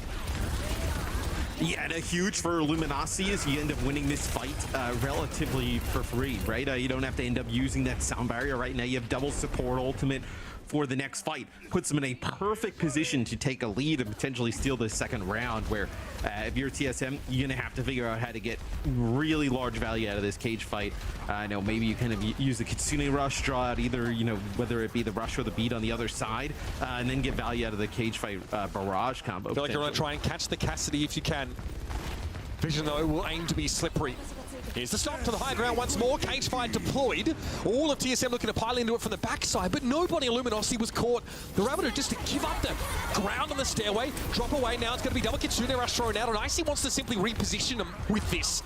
Deadeye dangerous with the stomp as well. It's an easy kill for Vision. Magic 8 Ball there, stunned for a time, and fan the hammer will be enough to account for Rocket. Luminosity are here to brawl, and now they're even on percentage after TSM flipped it back. Oh, and even bigger there is that is actually Magic 8 Ball using the sound barrier during that, and gets taken out by the Deadeye, so no beat here. So Juby has held on to this for what seems like an eternity here for LG, so that sound barrier could have been huge for TSM, but a huge Deadeye there from Touch Vision. chance here for TSM, but like you said, no sound barrier to play with now. Luminosity have all the cards. Rocket will peer in from the side. Here's that beat now as Luminosity know it's time to pile on in. It's going to be King getting brought down mid-barrage there by a mag grenade, but still the numbers favor Luminosity in that 4 versus 3. Hard to catch the Tracer as Rocket definitely sidesteps a mag grenade that would have been the end of it. Looking for the mini, can't quite get to it now. Recall has to be used as CJ gets bundled back into the corner as well. How do you survive the stomp? You don't. Druby comes in for the top as Rocket again refreshes that mini. That won't be enough. TSM get brought down at 90%. Incredible that they even live that long, CJ and Rocket, but LG able to tie it up here is that Deadeye, the Deadeye in the rush, getting the sound barrier, as Magic 8 Ball strapping the beat, takes him out. I mean, that is the biggest play of the round there. I mean, that beat would have extended that fight much longer. Potentially Juby has to use his sound barrier, then doesn't have it for the fight next, so definitely turned the tide in that second round. I feel like that cage fight that Luminosity threw down, pretty hard in these comps to get something significant outside of the enemy Malga. Catching Rocket, and he was caught on the other side of the pillar, just could not escape. I think the intended target might have been Chopper, but I think Luminosity were happy with what they could get. Then there was that spawn cam fight where they snowballed their lead. Now we're even, heading into University. Same compositions right now, going to try and challenge for this high ground yet again. Players getting dangerously close to the edge there is Magic 8 Ball looking for a boop there, but it's Luminosity that's able to get control of the high ground. Both Cassidy's falling to what should be their prey under most circumstances. The Farah's striking lethal blows early. Rocket here dueling, but takes a direct hit and burns down Dante. Able to get that extra minigun damage over time. So Luminosity now transitions back to the point with King at the 4. Shot up, showing to Icy, who can't hang, has to try and back away, and once more TSM are in full retreat. Yes, Dante's had a pretty good map number 1 on the Mog, putting down tons of damage there. Able to kind of like battle up to the high ground and get control for his team, and that's going to be Squid who takes out Rocket. So it's another kill for LG. It's going to force TSM back. Farah, huge source of the damage. Going to have to just kind of wait, sit and wait for Rocket to get back in the action, and now we go again. CJ close to that ultimate. Can we get a good charge stomp here from Icy? That's just to close the gap a little bit here. Decent poke damage on Dante as all of Luminosity looking worse for wear now. They're getting hammered on the way back to the point. Kitsune Rush now thrown down. I think TSM small blood in the water, but they're not ready for the barrage crackback. There's Vision and King combined to find a Cassidy and the Malga respectively. It's so crucial. And Luminosity now, they've got a feel for this tempo, Matt. They're looking good. Yeah, absolutely. I mean, that's the rush, like you mentioned, that comes out there for TSM to sound barrier in response from LG, and then a nice rocket barrage. Is now TSM, they do have their sound barrier to use in this next fight. Is you know, we talked about that last round. Magic 8 Ball is caught out by Vision trying to drop that beat. Let's see if we can get good value. Counter charge by Icy just to reposition, so no cap in the end there from TSM. They are really hoping to set up to get full value out of the sound barrier. They're going to use it now. Cage fight surely got to be thrown in. Suzu, Dante under pressure here as the barrage comes in from above, but it's going to be Vision with 2. Massive Deadeye here for Luminosity, and this is only going to lengthen their lead. CJ brought down after the fact that at 75 and against the sound barrier, Luminosity are on the home stretch. Yeah, the sound barrier comes down when the cage fight comes in. It was actually Vision end up using the Deadeye there, ends up with a few kills. This Chopper's going to go over to the Genji here. Trying to, you know, obviously get a touch, get there fast, but also now put a little bit more pressure on Vision. Last resort for Luminosity, or rather TSM, to come back in. LG sitting pretty now at 96 and counting. Cage fight for Icy. This one has got to hit a little different. Looking over for the Farah, catches nothing but the Malga. Looks like Juby was inside there as well. The rest of LG dive on in, make use of the Suzu now. It's going to be Dante and Vision falling. TSM, with just the one ultimate in fairness, able to come out on top, stay alive. Yes, LG decides, I mean, they really didn't have anything to use, right, outside of maybe the barrage, but they decide to hold on to it here and maybe try and set something else up. So this allows TSM to kind of get back into the game just a little bit, as you'll have this Kitsune Rush. You can kind of just layer this over the point. Maybe you kind of play for sound barrier here. Do you just kind of wait a little bit, let Juby farm this up? Probably what they're going to look at doing is let Juby get this sound barrier, then try and make the Rush King set up. Thought about the barrage surely, but actually repositions with a concussive blast. Kitsune Rush here from TSM. It's a problem. Yeah, LG concede this fight once more. This is about as weak as TSM are going to get in terms of their ultimate charge, as the next fight after this one, Magic 8 Ball will have that beat. This next fight's going to be huge. Like, you're going to have Blade Barrage here for TSM. Luminosity is going to have this sound barrier. Like, if you don't win this one, like, you're getting into a scenario where now we're going to go like 99-99. Maybe just kind of like one last junk fight. So this is a huge fight here. It's all about a free pick, Matt. This beat might not be enough for Juby. There's just too much front loader damage available to TSM with these ultimates, and that's Rocket going down first. King decides to pull the barrage. Rocket with the press Q to respawn play. Gotta respect it. It doesn't pay off for TSM though. They bully their way through and they just throw the beat in and say, come and fight us. TSM cannot hang. And that'll be a very closely fought first map, won by Luminosity. Yes, they come up huge there in the end. Could have got a little bit scary if they ended up losing that fight, like I was talking about, but they get right into the mix. They end up getting that first pick. It seemed like time and time again there towards that, you know, the later half of the first map, it was always Luminosity finding that first blood in these fights. I mean, again, Luminosity being able to win a fight against that sound barrier, not having one of their own, it gets them to 99% in that third round, Matt. And they say, hey, we can take a couple of fights off. We can go to Cancun, put our feet up and wait to have a beat and just force a very scrappy, very one-dimensional engagement where we have a overwhelming health advantage, and they convert it beautifully. But this did not start looking like a good map at all for TSM, for LG rather.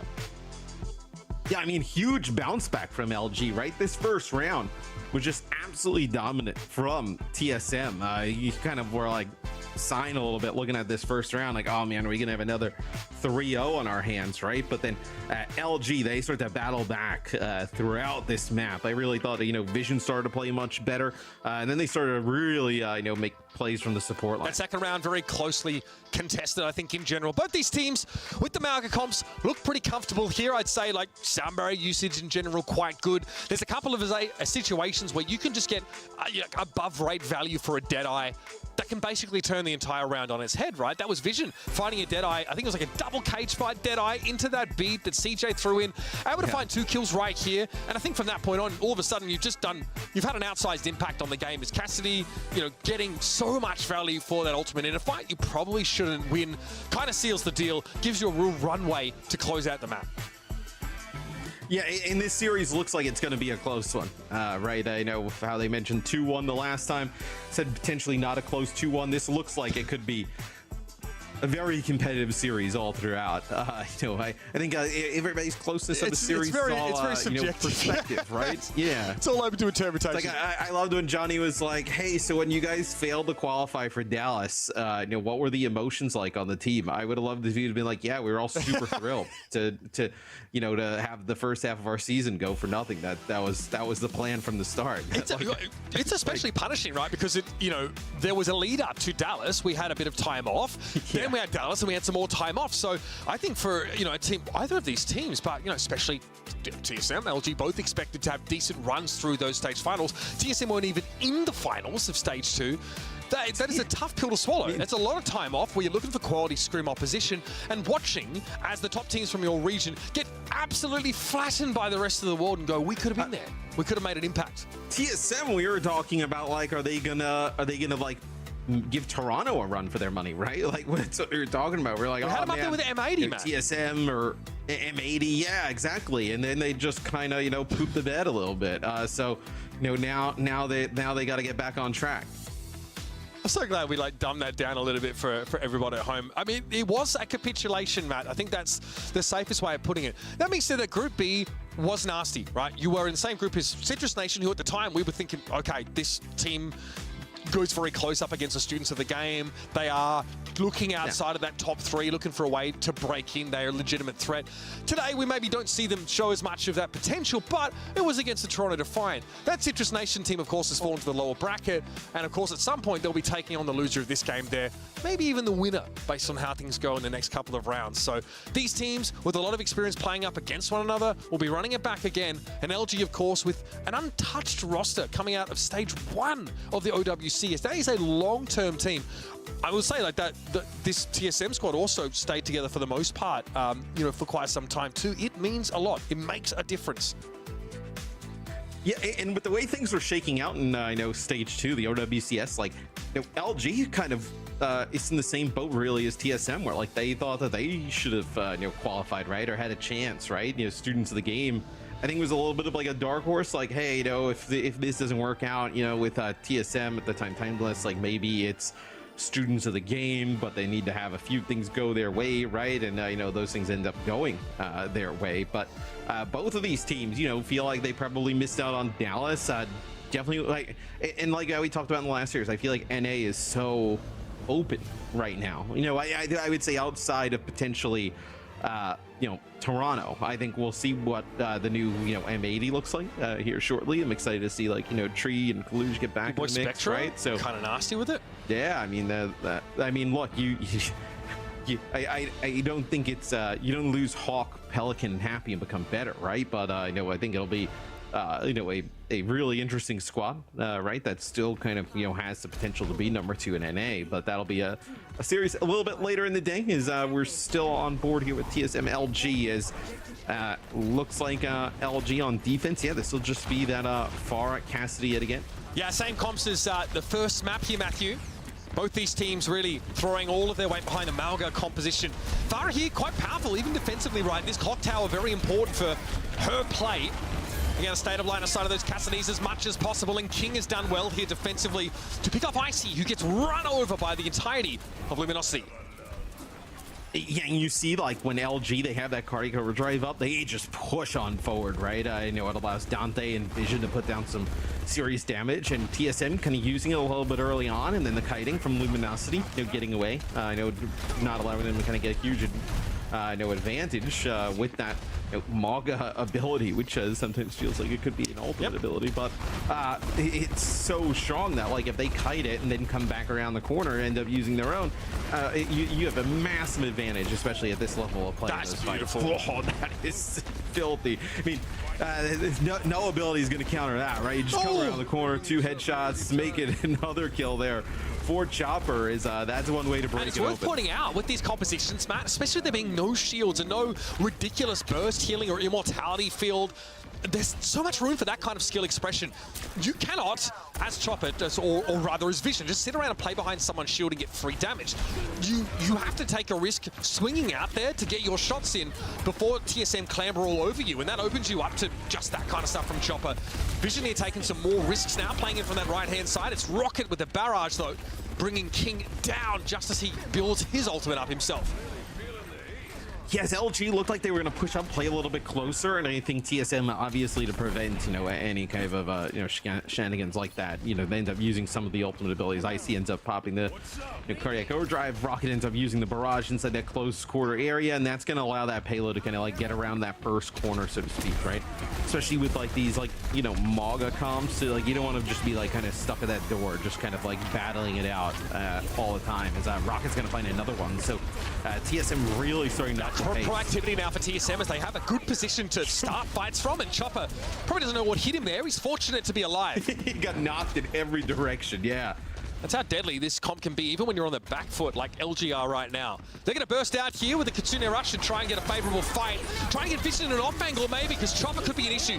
Brilliant barrage. It was King, in fact, choosing to come from that off angle now as a sound barrier used by TSM. Rocket able to find King there. Direct hit, I think, in midair, but the damage is already done. With Icy out of the fight, Luminosity are well set up to push TSM back. Yeah, sound barrier maybe a smidge late there from TSM, right? You obviously didn't, connect with it on the Chopper to keep him alive through the barrage, as the barrage just comes really fast from the opposite side that everybody from LG is flowing out of from King. So, and Luminosity gets some control yet again. Now they'll get control of the castle here up on the high ground. We'll see how TSM decides to try and break this. It's going to take lots of damage on the way in. Cage fight for both. Malk is really hard to get good use of this ability. You've got to pop your cooldowns to cross. Okay, TSM linger outside of the castle for a moment, hoping maybe they would draw King into their line of sight in crossing. Now they need to take a pitched battle, and Luminosity are ready for it. Sound barrier available here for the defenders. A good chance to stifle this momentum that TSM have been rapidly building over the last couple of moments. We're inside 3 minutes, and that card is obviously not moving right now, so TSM must make a move. Yeah, they end up getting a few shots. I believe it was Chopper on King there, getting quite low. Would have been huge to get a pick, but this is going to be cage fights from both sides. Vision with a dead eye here.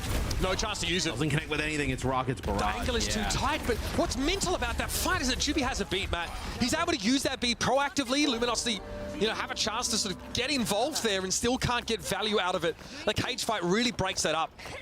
Hey, it's brutal stuff now. It's TSM. It's probably their second or third consecutive fight win. We're still 2 minutes or so to spare. Now the defenders have exhausted that chest of ultimates, had to come out and make their stand here with very little. I was going to say, can you realistically kind of challenge this here? Is it going to be the Deadeye from Chopper falls to the ground, gets two? It's huge. Deadeye, so big in these matchups. There's no shield to play from. Not easy to break that line of sight either. And now you're on cleanup duty as TSM. Some middling stall from the defenders here, but in general, TSM have been very confident moving up into the castle, taking that fight on the high ground, throwing the cage fight down, and then getting an easy ult advantage fight win. Yeah, that's a rather tough area to kind of navigate with the Malka, right? Because like you mentioned, you have to kind of use your cooldowns and abilities to kind of cross that gap, get underneath the castle, right? Then you kind of, you're trying to just chase the other team. It can take a really long time. Like, you lose a fight or two there, I mean, you can just get completely stalled out. And TSM, right as soon as the payload got stopped and they've used those abilities, made it across the castle, they make that next fight work. They're going to have both support ults here. That's what they're backing out the build-up. Yeah, they get poked down a bit. TSM realize they'll turn that sort of health deficit into ult charge. And turn around and aim that straight at Luminosity. The sound barrier, the big point of difference here with no cage fights to break it up here. King a little bit dangerous, close to the ground there. Some splashback damage with the sound barrier in play here for TSM. That's dangerous. Dante falls. Luminosity have lost their tank here, but Juby has a late beat that he's going to use straight away. Fair enough. Chopper and the Genji now back into the fray. Cage fight and eventually giving that altitude up. Vision wants to play safely here with a Deadeye, but can't with that harassment as Chopper gets straight in his face. Genji a big problem for Cassidy at that kind of range, and Dante's having to reposition here. Try and get everyone rallied around this cage fight. See, Chopper hiding around the corner. Blade was pulled out. He eventually decides to swing it, and that's going to be enough. Cage fight for Dante in an awkward spot. And TSM cleaning out some stall. Should be able to get home. Yes, the Genji switch really nice here for TSM. Towards the end, you want to play aggressive, push some pressure onto Vision around the corner. He really closes the gap, that area of the map, right, between both teams. So you can get really even more pressure onto the Cassidy, even better, right? Especially if you want to keep the Pharah in the mix. So TSM, they'll get a map completion with a minute 45. Pretty good time bank as well. Well, if you think back over the run for TSM there, it was relatively uninterrupted. An unsuccessful first fight, but I mean, pretty hard to forget Chopper just stepping up and smashing Vision with a couple of classy shots. And then I think it was King who tried to get away up onto that high ground on point A. Also couldn't get away from the questioning shots of Cassidy. And then for TSM, it was pretty smooth sailing from there, I feel. Once they get access to the castle, there's an awkward fight on that high ground bridge we're just seeing here on the left, Matt, where I think it's a cage fight that breaks up Juby's sound barrier. Something goes wrong there as Luminosity, in theory, had the ultimate advantage and couldn't leverage it in their favor. Now we get that Sigma from TSM. So they will play the Sigma BAP setup, but no changes to DPS. Yeah, this is what Johnny promised, right? Promised some Sigma in the mix. We'll see how they make it work though against the Mauga. Like we've seen that once you get past its Sigma shield, you can kind of just barrel over the hero. So we'll see how they decide to make it work. On defense here though, like large sight lines, it can be pretty telegraphed, kind of like how Luminosity is going to take these fights. So maybe you're able to kind of play at a safer range here if you're Icy and TSM. Care Widow. Thanks, guys. Nice to be in on that joke. Obviously, Luminosity do not attempt to grapple shot up to knock a Pharah out of the fight, which would be funny. Dante on the Doomfist. Seen this from him before. In fact, on Houston, he made great use of this comp on this very map, on this very side. Just diving in onto the defenders. It's still a strategy that's relevant now, especially against the Sigma, which can be tricky at times for Doom, Matt, right? Accretion's a problem for you, just like this. And that's kind of why we saw it switched off of by someone in the previous map.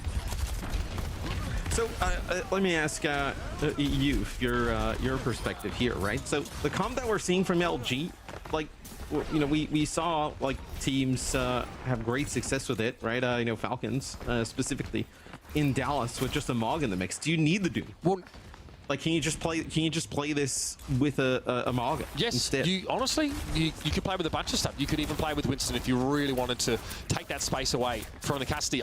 Would you say it's better with the Mauga than with the Doom? Like, I think Doom provides, like, towards the second part of the map, like, obviously a little bit easier access to the high ground, right, than the Mauga, but it feels like at least here it could potentially be a little bit easier. Yeah, it's been difficult for Dante. Both occasions he's gone in and died. Rocket might be good for 3 here. Either way, TSM's defense has been pretty successful as Vision most of the time can't even interact with Pharah outside of getting hit by her rockets. I guess that counts. Still trying to be a bit of a threat here as Luminosity have embedded, entrenched this venture behind enemy lines.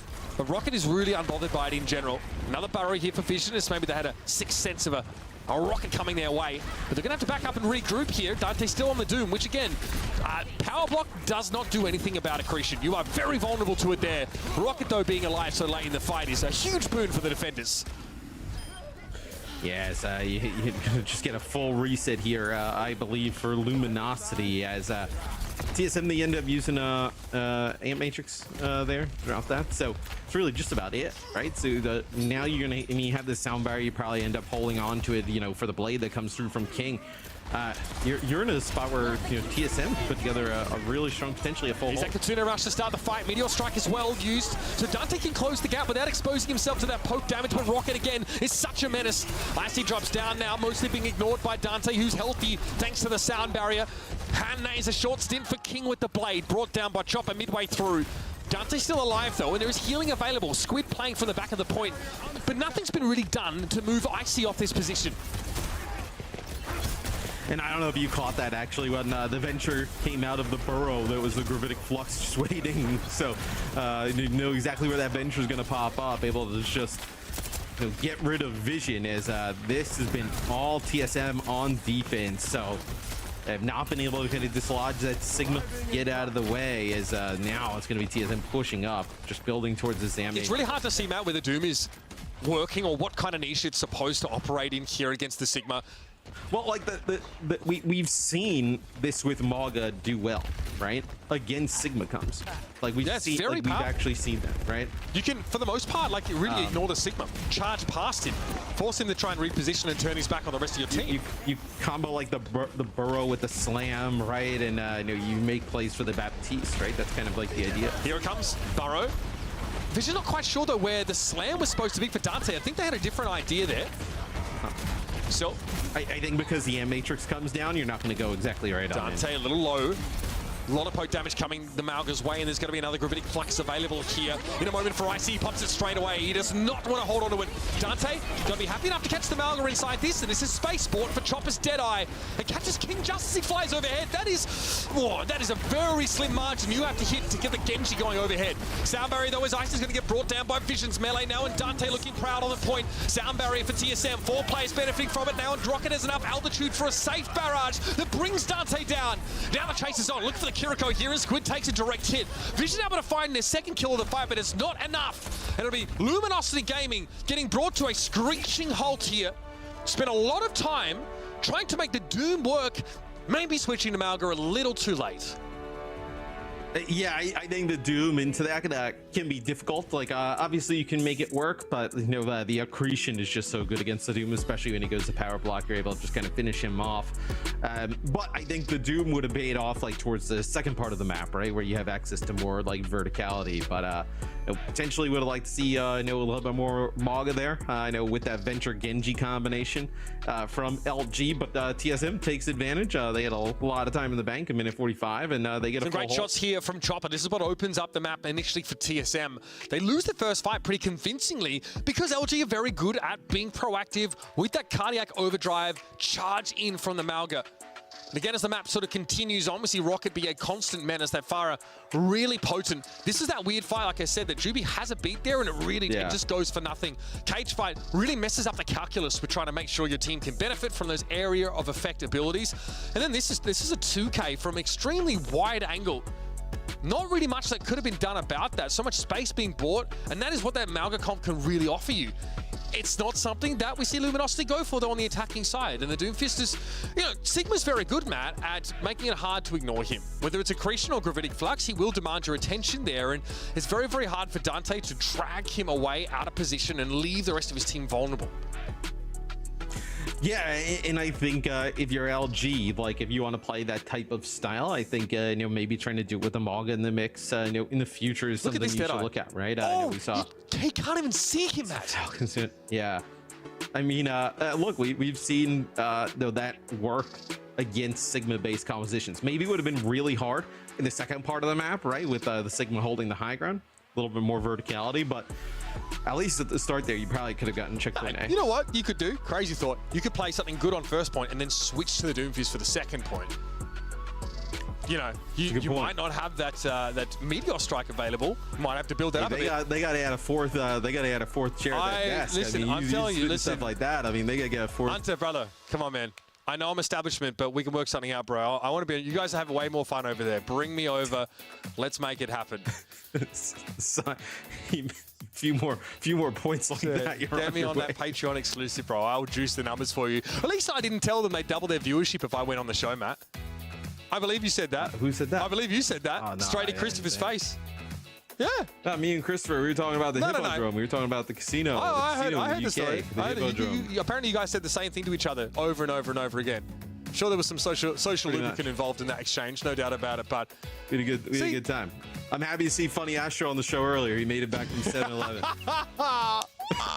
Oh, that's a good one. Oh, that is going far too deep. It's one apiece here in this series. Luminosity and TSM duking it out. This is what we wanted to see. This is what we kind of foreshadowed a little bit on the desk. Just the eye test of both these teams gave us the feeling that we'd have a decent match on our hands, which after the fairly close, the one-sided affair, from Toronto in that first game, we are happy to see. Remember, this is double elimination. We're in the upper bracket right now. It's early days in this Esports World Cup qualifier. But I tell you what, the further you can get through this upper bracket, the more of your opposition gets knocked out of the way in that lower. Neither of these teams wants to drop down there because there are going to be some scary faces waiting for them that they'll have to overcome. Try and keep as many of those chances as you can. Because like we've been talking about, half the reward for these teams is competition. You know, a team like TSM have had to sit and wait after failing to make it even into the Stage 2 playoffs, Matt. They've been waiting for a chance to prove themselves, to show what they're made of, and this is what they're fighting for. Chance to go up against the heavy hitters, not only in North America, but in the rest of the world. We're going to stop here. Luke Mino coming into the roster for Juby. And something you mentioned, right? Obviously, don't want to. You never want to end up in losers bracket, right? But also with potentially a huge patch looming on Tuesday. Don't really know kind of what's in there, right? But to have a patch happen, right? And then like who knows, right? And then now you're in the loser bracket. And it's just a one and done scenario, right? That's not exactly where you want to be, right? So obviously you always want to be in the winner bracket, but even more important, right, to give yourself that buffer. Like, some of these teams have been practicing a certain way for a while, right? Maybe it just gets flipped on its head, right? Now you got to come up with something in a few days, and then now you don't have a lot of time. You don't know what other people are playing. Like, it can get a little bit messy there, right? So you obviously want to have that, extra game, that extra time in your bank. Interesting to see IcyVolk, sort of be picked up and played in that fashion there. We're going to circle back to it, but Luminosity have looked very, very good with their Malga compositions. They've been excellent over the course of Oasis. They were proactive, taking good fights. In fact, on defense on IcyVolk, they showed us the exact same thing. The Doomfist idea, let's table it for now. Didn't work out. We can come back to it at a later stage here. New Queen Street likely will offer us up more of the same gameplay, Matt. Maybe Farah's a little bit harder to make use of here with these more wide open expanses, but we may still see these teams want to try and rush each other down and get these brawly fights on. It seems like both teams, for the most part, outside of seeing like the Doom Venture, Genji, they're kind of committed to that Maga Farah Cassidy setup. So I fully expect to see them on New Queen Street. I think Farah, albeit maybe a little bit harder to use here, I still think ends up with really good results, right? Like the Farah damage with the cardiac overdrive is huge, right? In terms of just sustain. And then Farah now kind of like more of an aerial, not necessarily a flanker, right? But can be way more aggressive, right? It's not kind of the Farah of the past of just kind of be up in the air, be at a distance, do splash damage, and then a tracer, let's say, go in and get all the kills, right? Way more in the mix than in the past, right? Just kind of getting above the team, getting into the back line and trying to make plays. Now we might start to see exactly why Luke Mino was subbed in here. We know Luke Mino, of course, is a pretty flexible player. We know he loves a bit of Lifeweaver. Also, Brig, something we've seen him on before. Ana wouldn't be completely out of the question, especially combining with Doom, giving a decent delivery system for that nano boost. And yeah, slightly longer map, so we go off of the fire rate for Luminosity. We will have the Sojourn picked up now. Slightly longer range, hit scan, pressure to bring to bear. TSM ends up keeping the Farah in the mix, so it'll be a Sigma-based composition here for TSM. I know obviously you're going to build that Sigma around a Baptiste, and want the Baptiste even keep Sigma even sturdier alive. And then for LG, they actually don't run the Farah. They'll actually play with a Tracer in the mix. So we'll see if King can put some pressure on to sieging the backline of TSM. Maybe get that immortality build out rather early. Oh dear. And then you can make a play. Rocket is calling for heals. Rocket's in a tough spot. That's right. Yeah. They managed to keep him back in the fight. Dante low, very low. Gets caught out. Again, playing the Doom up against the Sigma, so does need to be wary, of course, of the crowd control potential that Sigma boasts. In that case, it appeared Dante was caught out, dove too deep without backup, far too low to cause any disruption in the back line. Well, I mean, there's just a lot of burst damage that Dante has to deal with, right? You take a railgun shot and then like a Farah rocket, and you're in a bad spot as Doomfist. So has to play this really perfectly. Is a nice railgun shot there from Chopper on the Vision, gonna back him up just a little bit. Keeping Vision on us at the very least. Chopper trying to make enough room to push in behind as the rest of TSM into that bot closer to that first checkpoint here. That's Suzu already, yeah. Oh. Squid ripped to pieces. Dante in power block is not going anywhere. Sleep came in though, make it hard for Icy to follow up, maybe even harder for him to rock the Doom. But either way, TSM comfortable now, starting to get a little bit of wind in their sails. Yes, really nice plays early on there from TSM to kind of like force out the Suzu, get recall out, and then when Chopper comes around the corner, it's actually Icy who hits an accretion, I believe, on the Squid. That's an Ant Matrix here up from the side, and they're going to get Squid yet again. So 2 fights in a row, end up losing that Rico, and now this is going to be checkpoint here for TSM. Barrage here for Rockets. And of course, Magic Maple sound barrier, something that Luminosity just don't boast. So TSM do get pushed into, they need something a bit more of a defensive texture. They can throw that ultimate in comfortably enough, but it looks like D is the last thing on TSM's mind. I can relate. CJ here, of course, able to get that immortality field in play, but Luke Mino dousing them with a Bionade, bit of an issue. A nice spoof from Magic Maple there, kind of dislodging Dante a little bit. Doesn't allow him to get onto the Baptiste. Is nice Suzu there, ends up keeping Lucamino alive. So that sound barrier available, but I see no position to benefit from it whatsoever. TSM happy enough, Matt, taking their lickings here, pushing 75 meters into the map. Keep that sound barrier for a rainy day. I mean, it's a massive amount of progress in just about 3 minutes, right? So. Now you hold on to some of these ultimates. You end up using that flux there. Tried to catch Lucamino up on the high ground. Maybe you end up getting that kill. You end up using your sound barrier, keeping that going. But a nice Suzu there from Squid to keep his on alive. So now TSM comes back, and look at this, kind of like wrapping around this backside here. See if they try and maybe use that sound barrier to engage, or if they're going to rely on just a pick maybe from Chopper and Co. That's going to be this sound barrier here used as a Meteor Strike comes in from Dante. Look, they've used it really effectively here because it's allowed Rocket just to push up, get in their face. A barrage there that by any other metric would be completely harebrained. But he's able to isolate those 2 players and find the backline in pieces. And once more TSM on the push here. Luminosity have barely been involved in this game. And now TSM are knocking on the front door. And this is the brutal part of push. I mean, how many fights in a row are you going to have to win here if you're LG to, make this one close? It's going to be, that's actually the immortality field that was used there by CJ, because it didn't have it for Chopper, so that's going to result in that kill. Overclock here is good.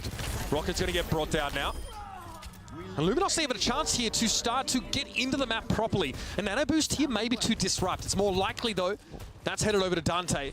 It'll help him at least deal with the burst damage that has been an issue for the Doom over so much of this map. This would be a window. Talking about like, how many fights do you need to win? Like, this could be a window here, right? You're gonna have this Nano onto Dante, nothing on the other side, right? TSM, no way to build up towards support ultimates at the time. You're so far away, and that's the Nano onto Dante, and they get that first pick off. So this should result in some good progress. And as I say that, Icy has taken the bot and sent it back towards midfield. Yeah, look, gives them the player advantage at least to work with. We'll address the issue of the bot in just a moment here, but Icy not in a position to get involved. Dante's done his job there, absolutely operating as the blood object for Luminosity. But they get what they came for here, and that is really one of the best uses of Nano that you have available. It's kind of tough, Matt, as well for Luke Mino to get these good Bionades in at times, right? Doesn't always have access to high ground that looks down upon TSM, so really has to find other ways to make this Ana sing.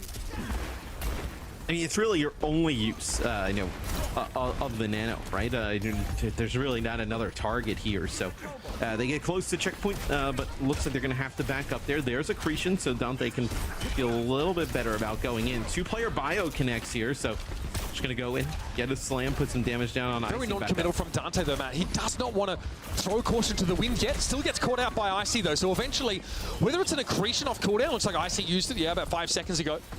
Or some other mechanism has allowed him again to bring this Doomfist down.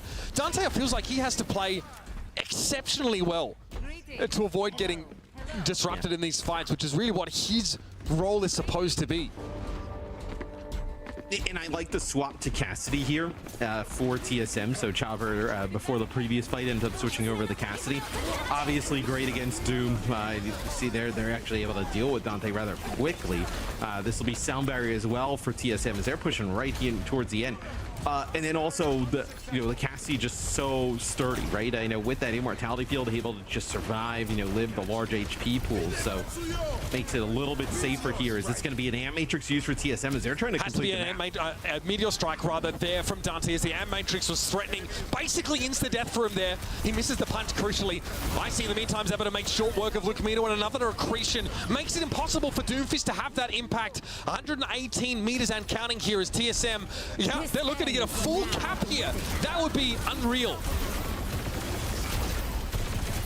it's just trying to find Magic 8-Ball here. It's the nano boosted Sojourn here. So he finds Rocket. So now Dante just trying to keep this contested, as that's going to be the Deadeye there from Chopper. Connects with one.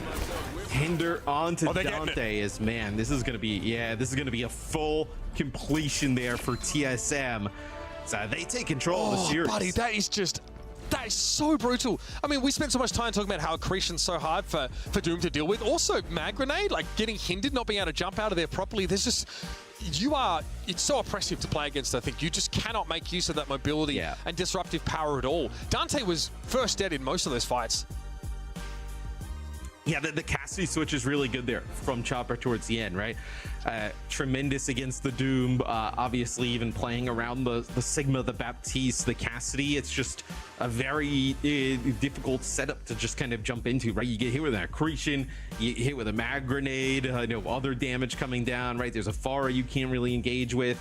It makes it really difficult on the Doom to just live or get any value. Close game so far, but Luminosity look like they've stumbled a little bit. They're on New Queen Street. They're going to have to make it up in a moment, but before that, we're going to head over to our desk and break down what we've seen so far. And again, as predicted, one of our most competitive maps of the day.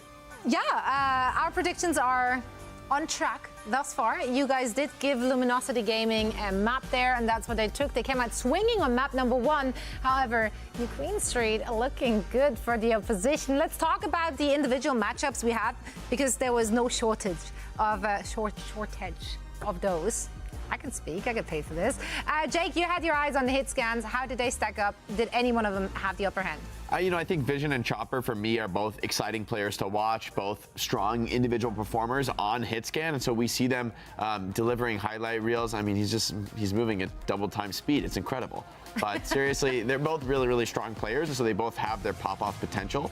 But I think one thing I saw is after Control, which, a little bit more of a deathmatch focused game mode where I think Luminosity's individual strength can shine when it gets down to attack defense on Eichenwald and a little bit more of a tactical game on New Queen Street, both times extremely favored for this TSM squad. So TSM for me look like the better team, and when they have the opportunity to let their teamwork shine. Individual mechanics though, still a bright spot for Luminosity, and I think something they're gonna have to lean on if they want to make a comeback in this series.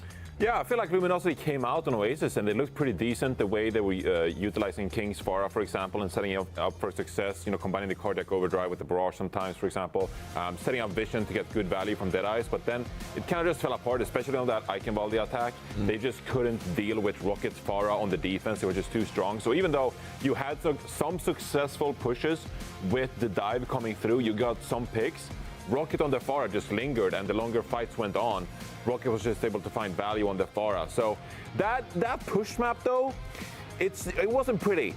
It wasn't pretty. That was a pretty dominant push. Chopper popped off, and now I feel like if you're Luminosity, I'm like, I kinda just wanna see if I can return to the Pharah somehow, but it's gonna be tough as we head into Flashpoint. You can't be playing the Doom anymore. Like, I'm over this. I'm over this. I'm good. Doom is a bait, but I mean, come on, that Chopper highlight on New Queen Street, that was vicious. That was disgusting. Yeah. He just deleted 3 players on the server. He's playing like that, man. I see why NQS was not a close map. I mean, sometimes a player is just, that's like a different level of heat. Something He was no on the one can shooting be range, consistent essentially. on. Yeah, That was rough. So it was. It really tough. Doom is a tough matchup. We obviously, in the current meta, we talk a lot about which tanks are being played. Also, of course, the front lines are the ones which make or break a game. What about the back lines? Did any of those two stand out to either of you? I definitely think TSM right now, like especially we saw on New Queen Street, the BAP Lucio backline behind Sigma, they were just so stable, so consistent. They did drop low a number of times, but able to live and clutch the fights out, and it's making the difference, honestly. The consistency, stability in the backline. Going to be called into question here, though. Yeah, well, let's see if TSM can close this one out. It is match point for them, or can Luminosity Gaming bring it back? Let's find out. Send it back over to Matt and Mitch. Well, Matt, there's only so many ways you can bounce back from getting full cleared on a push map, and that would be nothing short of a dominant showing here on this Flashpoint map of New Junk City. Yeah, I mean, I would like to see them return to playing this Malka, like in that Malka mirror, right? They end up winning map number 1. Now here, Luminosity hovering over kind of what we wanted them to do on IcyVolk, right?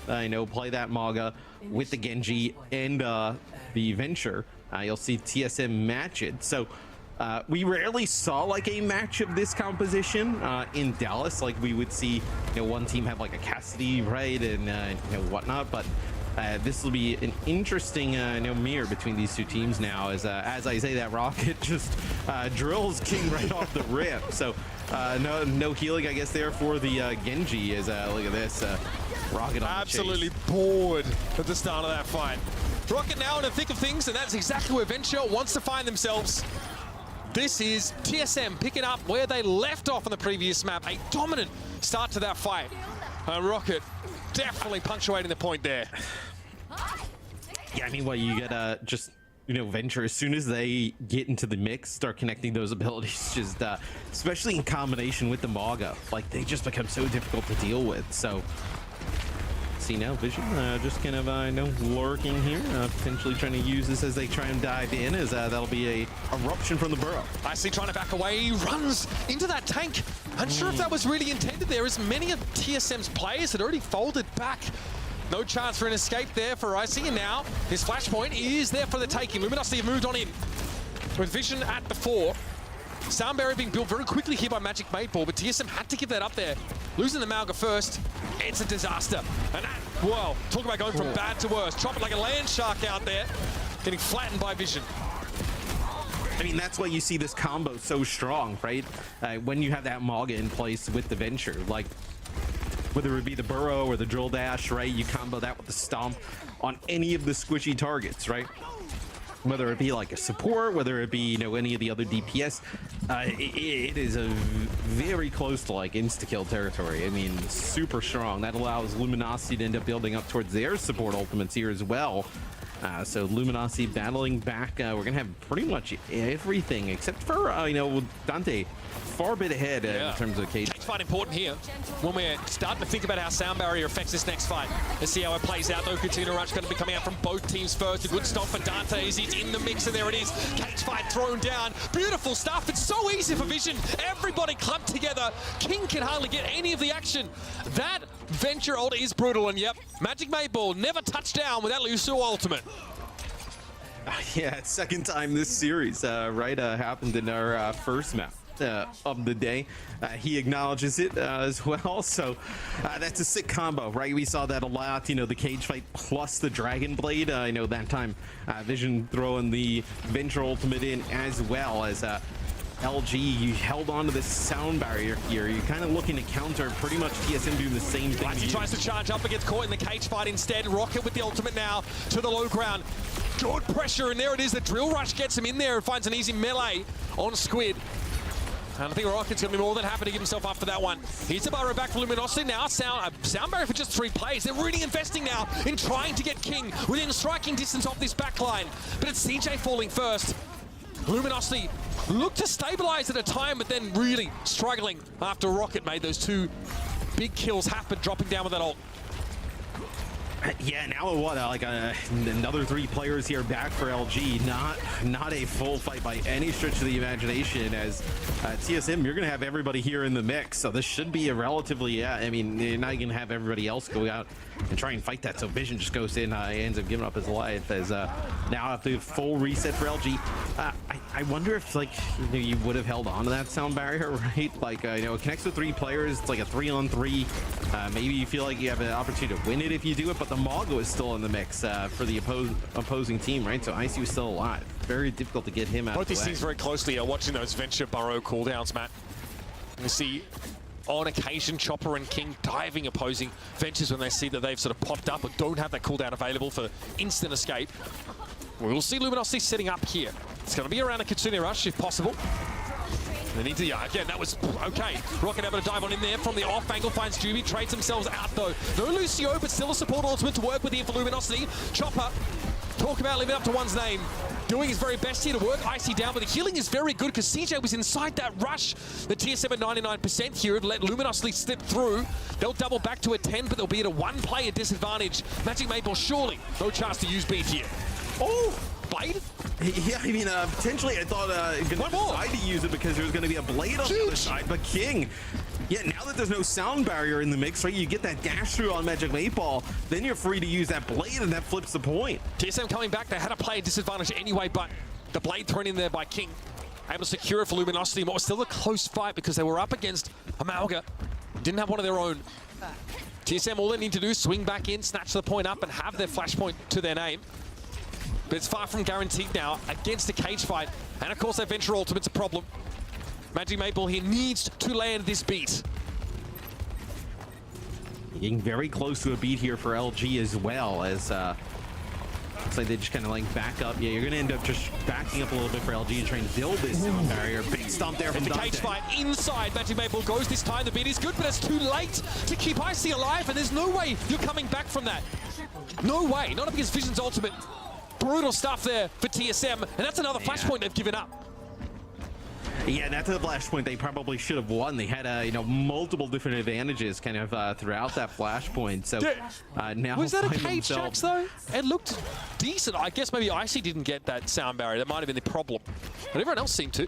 Yeah, I guess that's where we're going with the cage jacks. It's so good. I'm so easy pleased. Pretty good. Yeah, I'm a fan. LG gets to the point here, early on. I mean, look how fast they're able to just kind of like burn down Icy's HP is. Good damage on Icy. Yeah, I mean that Malcolm's getting burnt through. Nothing but cinders left now. TSM. There's Luminosity again. Go from strength to strength. Such a rough map for them here. This has really been a ping-pong series. But they're going to start in a good position on bomb flats.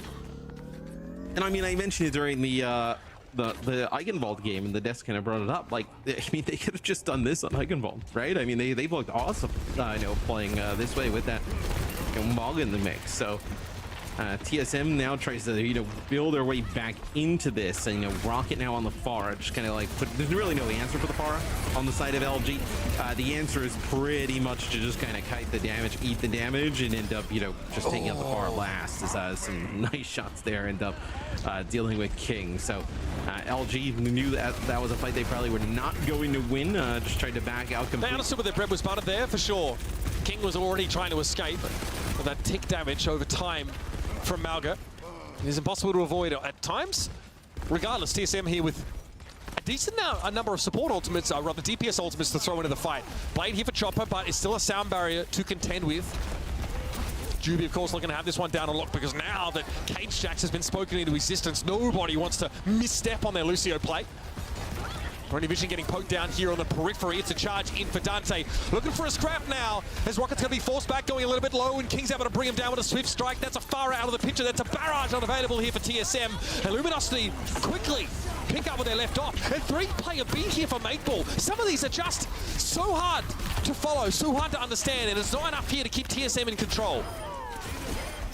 Yeah, and now you end up using this sound barrier, right? You're going to give up points here to LG. LG's got both support ult and Blade. So, like, what is your Science has gone too far here? Like, do you try and capture the Blade with like a cage fight type of thing? I mean, that would be quite difficult to do, right? But maybe that's kind of the angle you're looking at here is Luminosity yet again puts themselves in position to take another flashpoint. Maple might have tracked the Dante as cage up for next fight, so just wanted to use it there, but it was a disadvantaged situation anyway. And now Luminosity get to play with a beat of their own. That's a Throwing good Kitsune in as well. King slashing at a greater speed than normal, thanks to the haste buff being given by that Kitsune rush, and Rocket couldn't do anything.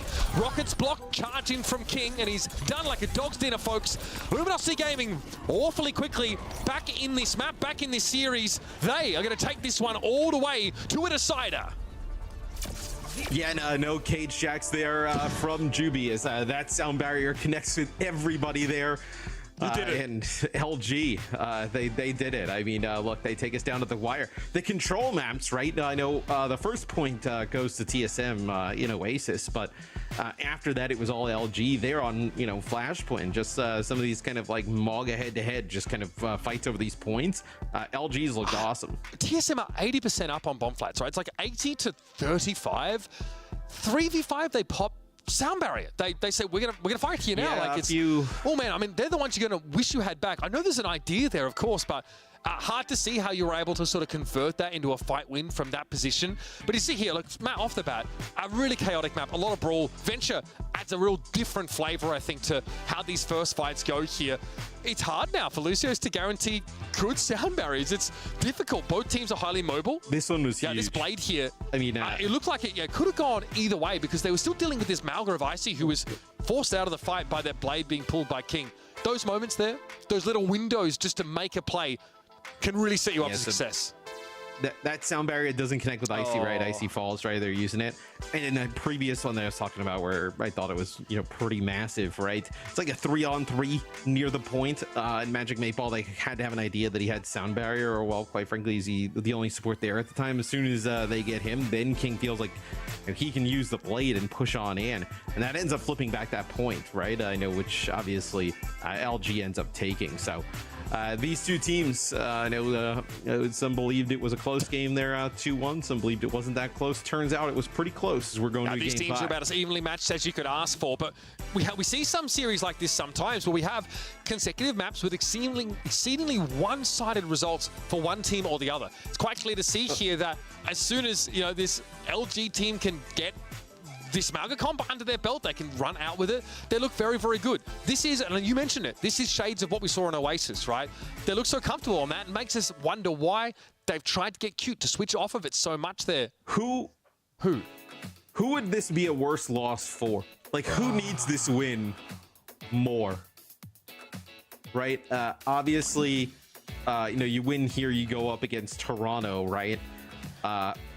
You'd end up, falling to play, I believe, Citrus Nation, right? So maybe you're not exactly worried in that next round, but certainly feels like TSM need to get some serious results under their belt here because they were picked up, relatively early, generally speaking, by a fairly large org, and also we're really hyped up. We hyped them up a ton in stage 2 of the OWCS. We really thought they'd be able to make a big run. These are players that this core has been together for so long, right? They were this Wisp squad. They really showed us what they were capable of in contenders. They played in pro-ams. We saw them take on, at the time, Overwatch League teams that really, give them a run for their money. So they've been around for quite some time. They've got veterancy on the squad. They really have cool heads on their side. But again, TSM, last time around, were able to take the series like we discussed here. I feel like they've got to advance in this upper bracket. I feel like they want another crack here at, of course, that Toronto Defiant squad. Yeah, I think I would say probably TSM as well. I think for Luminosity, like, if you lose, you can probably pin it down to, like, hey, the 2 maps that we tried to, like, play some Doomfist, like, we ended up, losing. Let's just not do that again. And you feel pretty good, right? That you can kind of, like, battle back through the loser bracket. I think TSM losing, though, this is a team you just beat 2-1, albeit close.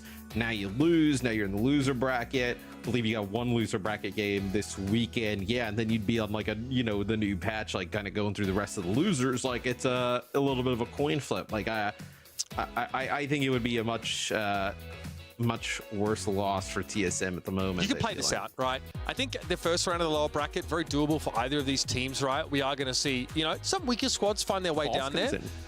Yeah, False coming into... Oh, this is interesting. We know False. We've seen a ton of Sigma, back in the day, False, big Zarya player. Winston from False as well. But none of those heroes are ones that, Dante isn't associated with pretty closely. I feel like his Winston definitely came a long way during his time playing at the top level. But False has also, been a competitor at the very highest levels of Overwatch, also with some synergy here with some of these players on the rest of this roster here. So making a swap here of tank, because Route 66, if you're trying to play Brawl, you're going to struggle, map. This is a quintessential anti-Brawl map. The series has had a little bit of everything, right? The win map one on, playing like a mirror, then move away from it. Now we get hey, you've been on the bench the entire series, go in there game 5. Love that. Classic. The pinch hitter. Had a little bit of everything. So yeah, I mean, on Root, do you want to have False play like a Sigma here at range, right? Play a little bit further back. Like, do you want to play on top of the big girls? Although Dallas, if you watch that event, you can definitely play Maga here as well, right? So we'll be curious to see what LG decides to do here towards the end. They'll be on defense first, so we'll get a better look from them. So Looks like the Sigma. Observers, I know what you're Does this doing. really I know what bother you're doing, you? observers. I know what you're doing. I'm not going to mention it. Those that know, know. Those that don't, Look, are better off. Like, don't like Jack like fakes the whole pigeon thing to try and get interactions. You don't have to do that. You're not scared of that. You know what I'm also not scared of? Hearing what TSM have to say. We're going to head to their comms here and see how they're formulating an approach for this decider map. And then what? I'm on Surge, I guess. Or cast. Doesn't matter. Or cast. If we're on Sig, you're on Surge cast, I think. I don't see what they're on yet. Yeah. I see Sig. I see Sig. Check out Lucio break. So. Genji. Genji. I'm saying. I'm stopping. Okay. Okay. I'm going Tracer. Yeah, we're keeping monkey. Yeah, I'm going Trey. Okay. Just push card together. Run Lucio swing, man. Touch close. Yeah, inside here. Okay. Yeah, we have really good copy. I'll soft jump high in a sec, okay? Yeah, they have charge. Come here. No charge. I'm pushing card with you. Ready, I can Is he on left? Soft jump. Yeah, Kieran right. Okay. Yeah. With it. Surge one. Surge. Jumping away. Yeah, can we just lift? Yeah. I think we can clear that Curious 5 too. She's like really close. When I'm back. Yeah. I'm back in one. I'm back. When you jump, I I'm slide gonna push top card with in a rail. Top left. 3, 2, 1, touching code. He's fairly fresh. I'm soft jumping top in a sec, ready? I'm checking clear. Yeah. She's out. Stick working. I got. Surgeon, man. They're really trying to shoot me right now. Oh, we're getting covered. We're getting code. Still code. You're no TP. You jump me. I'm okay. Getting free code. We're all under. With you, I see. Surge right, carry PS right. Touch half and slide up. Peeky right. Carry one. Okay. I Surge is still flanking behind us. Click a rush. 315. I think we can just play card with No it. bubble. Chill. Everyone chill. Under. You're gonna rotate right side with rush. They've window. Wait. We don't have it. I have in 5. Yeah. When we get carry, I'll come I'm right. gonna jump up and we'll use, okay? I don't have it. Two per second. Okay, I have it. 3, 2, 1, jumping You guys go. I'm making split. I'm in it. Yeah, go past. They're really looking at me. I'm with you. Kieran SP. Can you get point? Yeah, I'm on card. I'm point. You have primal. You can primal backline. Give me a sec. I'm living. On the back. Icy's on the fab. Yeah. Kieran SP. I'm chasing back with you. I'll chase. Carry blade. Nice. Cup. Hey, they have blood ults now. They have blood. You want to use blood ults. That is filthy. That is absolutely disgusting. In a composition like this, so mobile, usually so disparately spread across the map, finding a 3-player pulse bomb from Rocket is, it's amazing, honestly. And look, you heard TSM, frenetic comms, Matt, to try and solve the Rubik's Cube that was this Sigma high ground setup. Yeah, that pulse bomb definitely kind of eases the comms. Yeah, that's called taking a hammer to the Rubik's Cube and putting it back together again after. Yes, here's going to be the blade here. From King, nothing on the other side, gets Magic 8-Ball, then backs up. So just good for the one there. Takes out that Lucio. It'll be a little bit harder here now for TSM to kind of like break up towards this high ground, right? I know the Sigma can actually just kind of like play on the cart here, potentially. Just a little bit more open area for them to traverse. So a bit harder without like something like a Genji to be able to take that high ground. You can see why False gets subbed in here. Sigma and potentially, Winston on the attacking side, very much in his wheelhouse here. And really made, a very tough position to break there for TSM on the attacking side. Here's the overclock as Chopper wants to push forward. Bubble thrown up here to make it harder for that poke damage to gain purchase. It looks like a Flux had caught the Sojourn, but King was easily able to pick them off. Very proactive on the Genji so far this round and done a good job of playing his life as well. False has to back away. The bubble from Winston is so frustrating for Sigma, but he has to break through it slowly. Yeah, but I like the way that TSM is kind of playing this, right? Like, they're just taking space little by little. Like, it doesn't seem like a lot. Now you see multiple players low. They're going to start to get this payload around this corner. Oh my god. That is a lot of damage that Icy ends up taking there, I think, through that amp matrix. But, building closely around and around that corner, right? Jumping up, putting pressure on the Sigma, forcing them back. Just kind of, in and out from TSM. Kind of making it very difficult for LG to hold that spot where, and now you'll actually see Chopper switch to the Genji. So I like this move. I was talking about how it could have been a little bit harder to access that high ground, you know, without a Genji in the mix. So they decided to make the change. Got to point out, we were fortunate to watch Luke Mino there, first person in that previous fight. Some unreal Baptiste play. So you are healing a Genji across the map in midair with some of these ridiculous sort of right-click grenades there. And you're also the main dive target for TSM. So Lumina's done an excellent job here, playing his life. He stayed alive for so long on that first point too. Really coming into his own this year especially. Okay, Kazuna Rush here. False not in a great spot to get healed, and yeah, maybe just playing out a line of sight of Luke there. The Immortality Field getting its full use, but it wasn't enough. TSM, reckless aggression propels them forward. The couple support ultimates layer doesn't hurt either. I mean, just the way to play aggressive here, you know, with the Genji in the mix, it just becomes even harder for, you know, LG, right? And so now you'll see some changes, right? Can't exactly play that Baptiste. You're just going to get blown up. They're going to move away from Sigma, at least for now. It'll be D.Va, who's fantastic at dealing, you know, with the wins. Also, like, very good at playing a slow game, Matt. You play your life pretty effectively. Clear high ground positions, disrupt constantly. No one gets the free fire from those balcony positions. King might be a little too far away. He's done what to close that gap. I'm going to be honest with you, fighting two there with the blade. But of course, Icy was just sneaking it home as a bona fide USDA grade A Charlie Niner. Well, they end up chasing Magic 8 Ball and Chopper, and then they just leave Icy on the payload to just walk it on down. So, you know, they end up getting some kills with the blade. Ultimately, it doesn't really mean much of anything. So now it'll be false back to the Sigma here. So back to the Sigma. Now a Tracer instead of a Genji in the mix here for LG. Advantage here, though, for TSM, though. Mitch, they'll end up actually having their blade here. Is, that's actually CJ who gets picked off. As, they'll actually go with a Sigma Mirror for now. So don't want to play the dive here towards the end. They want to play at least the dive tank. They want to play a Sigma with some of these dive DPS. Well, the contents of CJ's head exposed to a nice breeze there. Vision just finds a very nice railgun shot across the map. I'd imagine a change off of the Genji after this play. I mean, it doesn't really make all too much sense. Hey, this is Sigma in the rush style. Don't see this all that often. Very aggressively, Icy pushed up there, took space behind that Immortality Field, but now that it's gone, thanks to Vision, they have to back up again. Rocket is low, but operating on that flank here. We'll see King trying to keep track of him there, who walks straight into Magic 8 Ball, and now it's time for Chopper to get into the back line. Again, the pressure from these flanking DPS to TSM has been the point of difference over this map. It was in the first point, it was through the second phase, and now, again, it's going to get them within striking distance of the end of the map.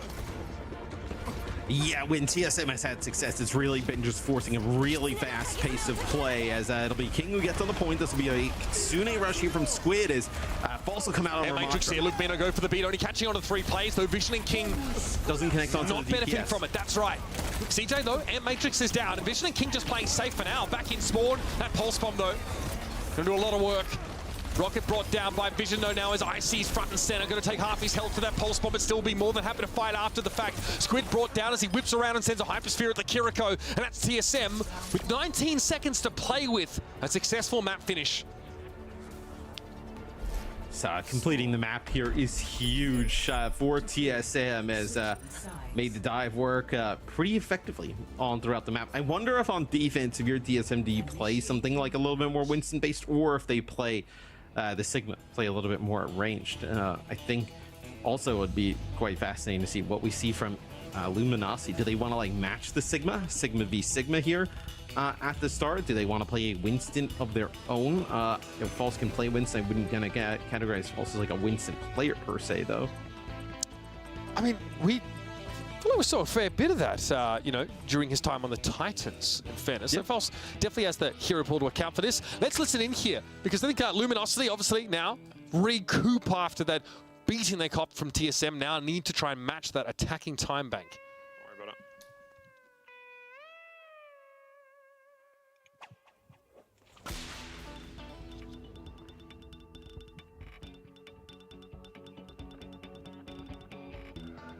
Don't worry about it. They're Malga holding close. Where do we want to go? We can mirror Malga Genji. We can mirror. If you want. I think we can win with Sig. Or we can try winning with Sig. Attack? You don't think so? On attack. I think we feel like we can like far Just It's just gonna be AIDS if they just play fast. And... They're holding close. They have Mauga in the train. I want to try one play with like Pharah Caustic. I think it could be fun. They have Fire Genji. We just need to live their rush. We just need to live their rush. Just shoot their Mauga up top. Mauga booped that, I think. I think this comp's good. Yeah, he dropped. Left. I'm shooting Mauga. I have an angle on Mauga. Yeah, shoot Mauga, shoot Mauga, shoot Mauga. They have no hit scan for me. Oh, they have Ana, by the way. They have Ana. Shoot Mauga, shoot Mauga, shoot Mauga. I'm tapping car, I'm tapping car. They have to do something. Get you one. Genji one. Get you one. Get you one. No dash, no dash. I'm walking. Far enough. Heal in with you. Throw one, literally one in this guy. Nice. Genji one. One. I'm literally one. Mark him with defaults. Yeah. Oh, Genji left. Genji's We got some trades. We got some Mauga. They're backing. We can just walk. Speed them, taxi them. Okay. Just carry that. There it is, Luminosity struggling a little bit to try and catch Chopper after he got out with a just a sliver of health. Even losing False there, so TSM don't lose any ground despite, you know, having to back up that spawn camp, really.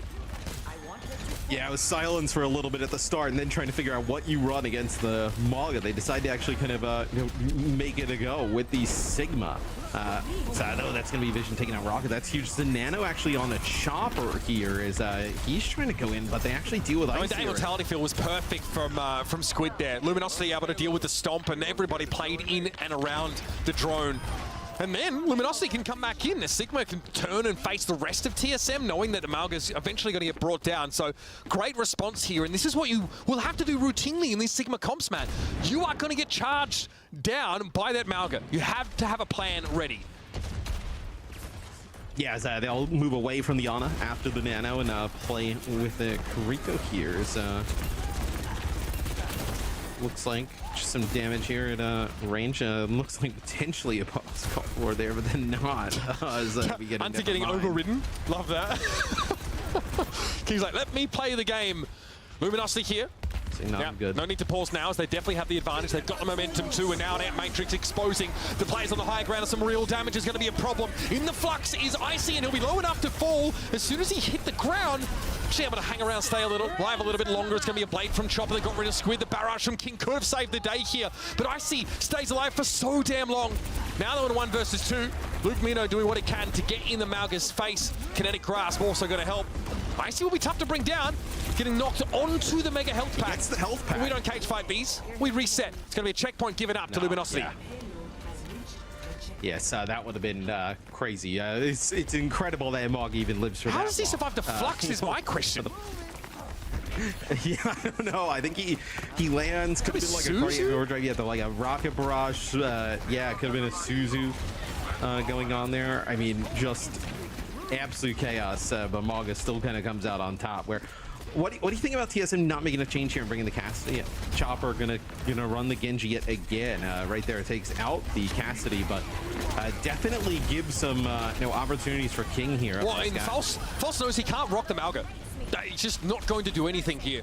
So he'll be looking for Chopper to step up and actually get caught by that. It's probably even his primary target, if I'm honest, which is a big job for False to try and catch the Genji in that way, especially with how Chopper is going to play around it. But so far, TSM here can make use of this terrain, allowing Chopper to play right here by the choke. Yeah, I would say this is also a little bit of harder choke for Luminosity to get through, right? So many close quarters where the Pharah can just spam in. You get the Genji dash, right? Like, look at this. TSM, they have no problem with just playing from the car, right? Just play from that area. Looks like maybe they thought one player went all the way in the back. I actually think that's Rocket that's all the way back there, that they're kind of isolating out. Oh, this Dead-Eye's going to make it tough going for TSM. We split the map, and Vision's able to find Chopper. Possibly the perfect target. Pharah's still back. Yeah, but he ignores him. It seems as if, yeah, no one's really looking towards Rocket at the moment, as King says he's more than happy to make use of this choke now. A lot of splash damage there, and there's really no way Icy gets out of this one alive. Rocket eventually returns to the fray, but doesn't have much to do. Already, most of his team brought down, and it's a decent time for Luminosity here. They're at least keeping pace. Yeah, they absolutely needed a fight win there. Get this payload moving. Not a lot of time in the bank, right, for TSM. 19 seconds, but still. So now we'll see TSM go like full kind of dive, right? Not gonna have a Winston in the mix. They're gonna play a Diva instead. eat up some of those rockets from the far with the defense matrix. Now it'll be much easier for them to kind of control high ground, put pressure, whether it be onto the Pharah or the back. Well, just being able to deny it at top of the saloon, I think, from the attackers is going to be important. False, of course, opts to play from the causeway instead. A powerful position if you can have someone move that card up for you. Nice direct, though. It's going to keep Rocket honest here. Icy interrupted there for a time, probably by an accretion, and King. Chopper doesn't get don't know how he found that. That is brutal. Another Magic 8 Ball beat that doesn't catch on to everybody. Not his fault, no. So hard to make sure Chopper's going to be within radius, but they needed that Genji for the pressure. Now without a flanker to really cause problems. TSM, man, struggling here as False has no pressure on him now. Up they get. Next checkpoint, Matt. 2 minutes and 22 seconds when they take the checkpoint, so you're gonna have about 2 minutes here for TSM. You're looking at probably needing like 3 fights to get into OT. So King now will play the Genji here. This Flux could be quite massive, right? No sound barrier on the other side here. False trying to set up in position. False here a little bit out of the action, trying to get into the fight as soon as possible. It's Magic 8 Ball getting caught by that mag grenade, holding onto this gravitic flux. Okay, pulse bomb there, stuck onto the shield. Rocket couldn't quite get to False. That would have been a key target to get that pressure on. King falling again, though. You see Luminosity, they've lost the sharper end of their blade. False still playing around a flux of his own now, but not really a great opportunity to make use of it here. Immortality field for Squid was good, but it doesn't keep him alive as Rocket comes in with a second wave of pressure and a classy 2K. A Vision fall into the melee.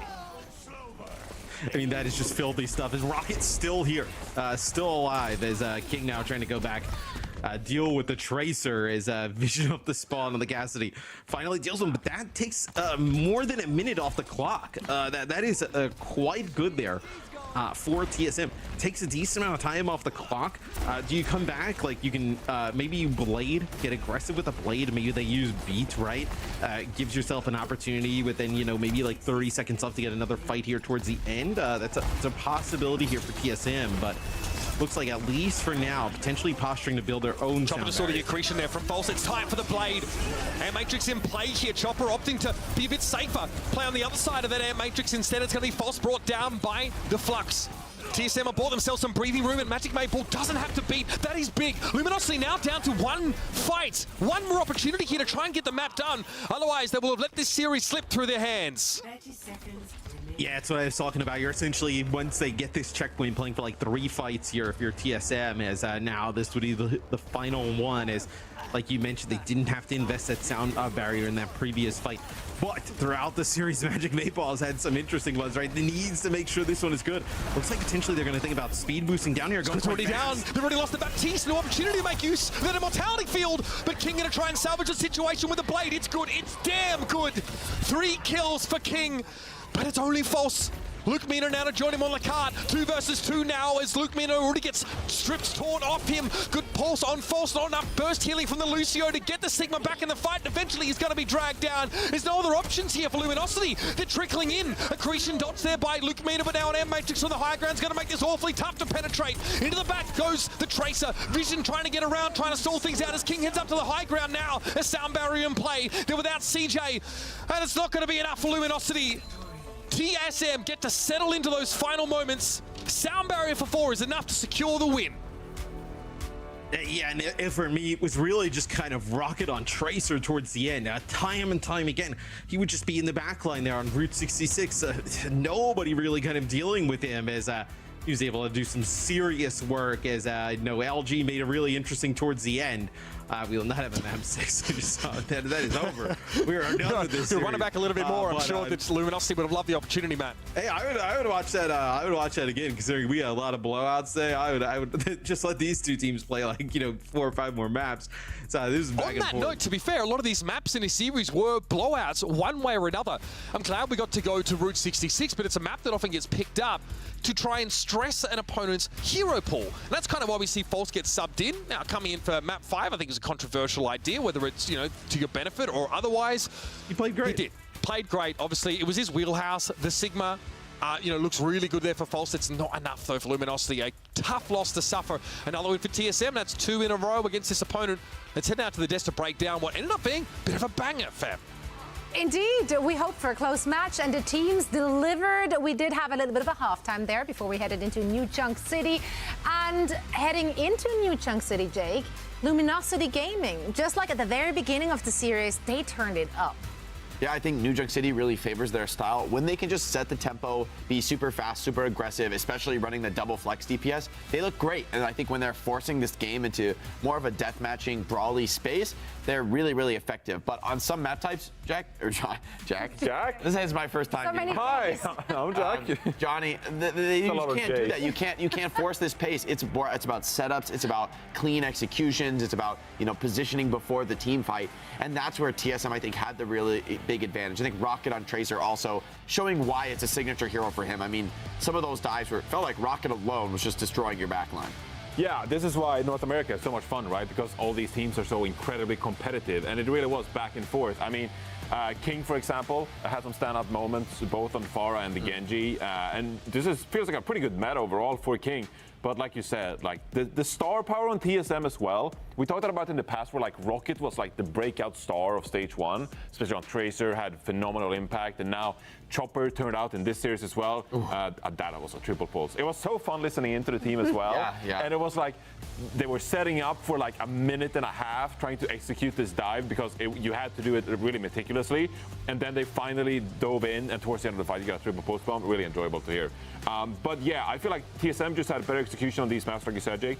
But also like the stand-up performances from players like Chopper, for example, really impressive. That ultimately turned this series, which was really close. Those individual stand-up moments, they really mattered. Yeah, the Sojourn on New Queen Street, that was pretty monstrous. But Rocket is going to be our player of the match. I mean, well-deserved, showing incredible flexibility. The Pharah was really on point. A lot of big air shots coming out from Rocket. And honestly, in that Mauga mirror, I feel like your Pharah really is a critical piece. So easy to get burned down and just deleted by Mauga or Hitscan. And yet you still have to get in there. You still have to play fearlessly with these barrages and just make the call. So this is like a pretty exciting hero to see him on. I think it's a super fun hero in the meta, seeing Pharah in after her. So much better after the changes. Yeah. For me, this hero is genuinely a ton of fun to play, a lot of fun to watch as well. Just such a more dynamic hero, much less high ground spamming, much more, dive on top of the enemy, and it's you or them.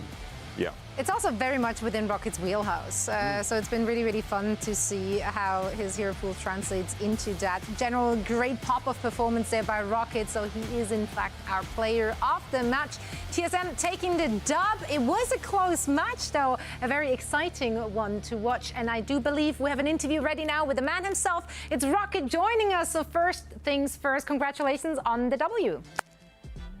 Thanks, guys. I appreciate it. Of course. Let's talk about how you got it done. This was a rematch. Just very recently, you faced off against Luminosity Gaming already, also coming out on top. How is it that you guys have the upper hand against this team? Well, I mean, I think we had a lot of prep going in, considering we played them so recently.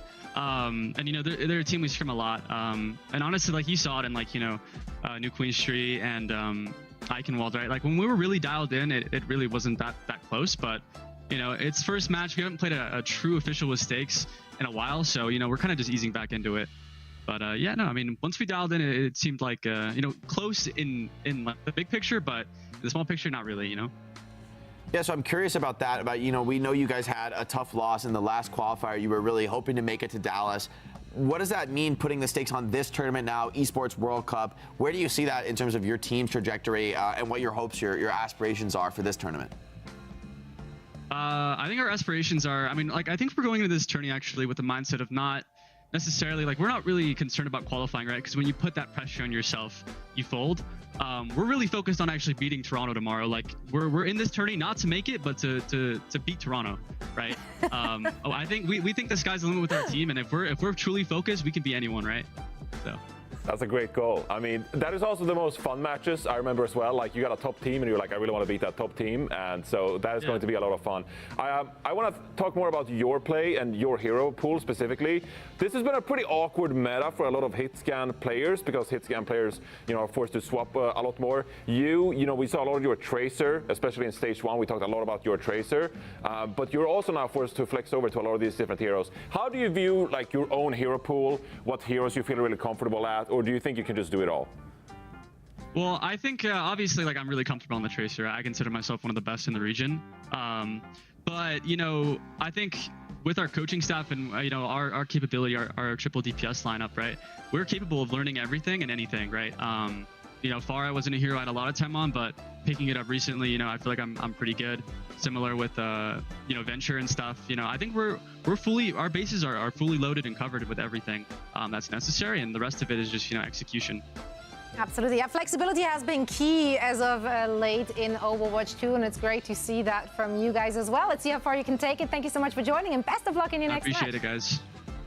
Thank you so much. And that was Rocket from TSM. They get the dub over Luminosity Gaming, just like we thought. What are you smiling? No, I just feel like I really enjoyed stage 1 because we talked about Rocket so much as a standout player in stage 1. Just like, oh my god, like Rocket on the tracers, just like taking it to these teams. And obviously TSM, that was before they were TSM in stage 1. They actually made it to the stage 1 finals against Toronto Defiant, right? And we're like, oh my god, this new team, or not new team, this team on North America, like a top 2 team potentially taking out M80. Yeah. Sure, but I just like missed that a little bit. I was just like, I miss hyping up Rocket as an individual star player in the region, and we were reminded of it. They fell far.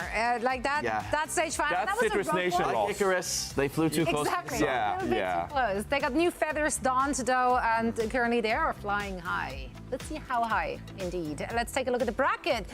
The sky's the limit, or the grand finals, if you will, which will be played in a best of 7. Currently, we're playing best of 5 through the upper bracket in the NA region. Now, we do have, of course, more games to come. M80 will be facing off against Shikigami. We're expecting a close one here as well, or a blowout?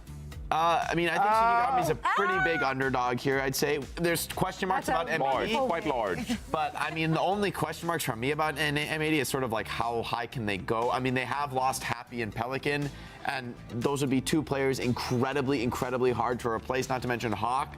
But they've done an admirable job, Johnny, of finding some pretty impressive replacements. Well, and we'll talk about that. There you go. He's on it. Go for it. I'm not taking this away from you. Oh, I thought we were going to a break, so I was like. But I wanted you. I wanted to hype it up for what's to come. You're hyping up my transition. Yeah, that's how you do it in like radio, in TV. On the other side of this break, we'll be talking about how cool M80 is. Yeah. Yeah, well, he said, see you on this side, the other side. You know what I mean. Hello? Hello?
Hey heroes.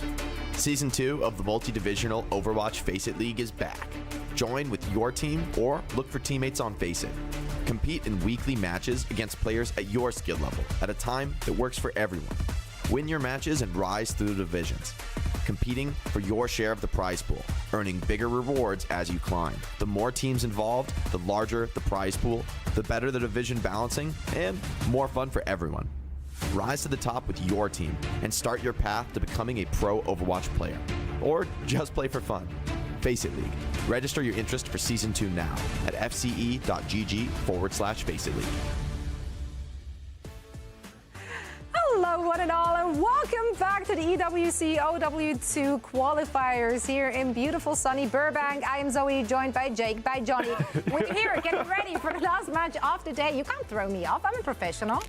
I just loved how casual you were. You were like hands in your pockets. You were like, that time of the day. I've been away for welcome to Burbank. Coolin', just coolin'. I'm just so cool. Yeah. I'm one of the kids now. Yeah, that's right. We're here to watch some good Overwatch. Oh, some Overwatch. We had some Overwatch and some good Overwatch. Yeah. Yeah, it's been a day. And it is not over yet because M80 will be facing off against Shikigami next, and we are here to talk about it all. M80 should be considered the favorite heading into this, for obvious reasons. A bit more name value, I would say, on that roster. Also, they did have to make some changes, as you alluded to, heading into it. But the one player you want to freaking hype up here, Tree. I didn't say it. That's his nickname? I said foot, and I stopped right there because I'm so excited about Tree. Yep. I mean, they changed the majority of their roster. Yeah. You know, they replaced their tank, bringing on Cluj, of course, and like Jake mentioned, Happy and Pelican no longer with the team. But Tree is the one individual to look out for. And I'm kind of already hyping up Tree too much, but Tree's been waiting for a long time to become eligible to compete in these Overwatch tournaments, of course, the Tier 1 tournaments, of course, here. So the Esports World Cup. So I'm really looking forward to see how Tree's going to perform. He is the young star of the North American region, so flexible, famously a projectile player, can flex a lot onto those zeros, but now fitting more into a hit scan player. Yeah. So kind of like proper in that regard, where, you know, a hit scan player that is really flexible and can, you know, play the Genji and all these different projectile heroes if required. So I'm looking out for Tree. This big moment here, Jake. Yeah, I think Shikigami, definitely a big underdog, but I think Doomed and Amazing could put up a fight here on the DPS lineup, especially playing double flex. So that, I mean, based on these players in, I would suspect they'll play a little bit of double flex, but Amazing could also bring out the hit scan. No slouch on the Sojourn. But yeah, definitely one of the bigger underdog teams here, you know, still battling, trying to vie for one of those qualifying spots to the Esports World Cup. This would be a huge stamp to put on the tournament if Shikigami could win against an M80 that certainly hasn't had much time together, right? They've got incredible individual players, but can Shikigami overwhelm them with just a bit of more of an execution, finesse, team practice? I'm not sure. I think it'll be tough for them, but that's their hope. That's their at least it's, you know, they're facing an M80 roster that has made a lot of shuffles. Yeah. And Shikigami actually on pretty good form, having taken down a team like Energy Shock last week, for example, and also playing really close with Luminosity, right? So those are two really formidable teams they're competitive with and even got a win, right? So now going up against M80, who changed 3 players, this is, I'm not going to say winnable because they're still the underdogs, but it's winnable. Everything is possible in the world of Overwatch. I mean, yeah, you can say a lot about obviously having player shuffles and there maybe a lack of synergy, but the individual skill level on M80 is still very, very high. So they will be punching upwards, but that doesn't mean they can't get it done. I'm excited for this one. I went with M80. I think it's going to be a clean one too. 3-0 is my prediction for this one. I also went M80. You don't want to. You said you didn't want to overhype Tree. I'm gonna do it right now. We have not seen Tree play in like a super high stakes match, in like that professional level because he's been too young. But for me, from what I've seen on the ladder and scrims, I think Tree is already the best in NA. I think right now on DPS, I think he's like within top 3 for me. So I'm giving him the full caster curse. Everything is stacked against him. We'll see if he can still perform. I got faith. He's different. He's different. Just watch. I got M8312, and I did say I didn't want to hype up Tree too much either, and then I tweeted out like literally yesterday. He's the best in the world. That I think I did tweet out that Tree would become the best player in North America. So I guess that kind of tells the story. No, it's real, man. It's real. Yeah. If you play against him on ranked, you'll. Tree has tons of potential, and this could be an amazing journey. Could be the I'm start really of something. here for it. Start of something special. Yeah, the start of something very special, and it all will be starting here as they're heading into their first match in our qualifiers. And for all the action, we once more are going to send it over to the ever so lovely Mitch, and Matt is also there. He's here. He's here. He's present. Well, I am in attendance. You're lovely. You are lovely, Matt, and you are loved. Yeah, you're glowing we're today, all on Matt. that tree. Beautiful. We're all on the tree. Yeah. I'm glowing. You actually are. You actually look I'm looking extremely. pretty. You look extremely moist, especially around here. This is moist AF, honestly. You moisturizing, brother? Moist. No, it's moist AF. Yeah. I'm always. Why? Is it cool not to moisturize? Do you not no want to be one moisturized? wants to be ashy, bro. You know what I'm saying? I'm just saying, it's just particularly evident that I reckon you set up your cameras just to really broadcast your moistness to the world. So just want to let you know that you're looking arable field right now. You know what I mean? Ready for planting season. I like that. well irrigated. When Zoe was like on this side of the break, and then it was like, wait, we're going to break.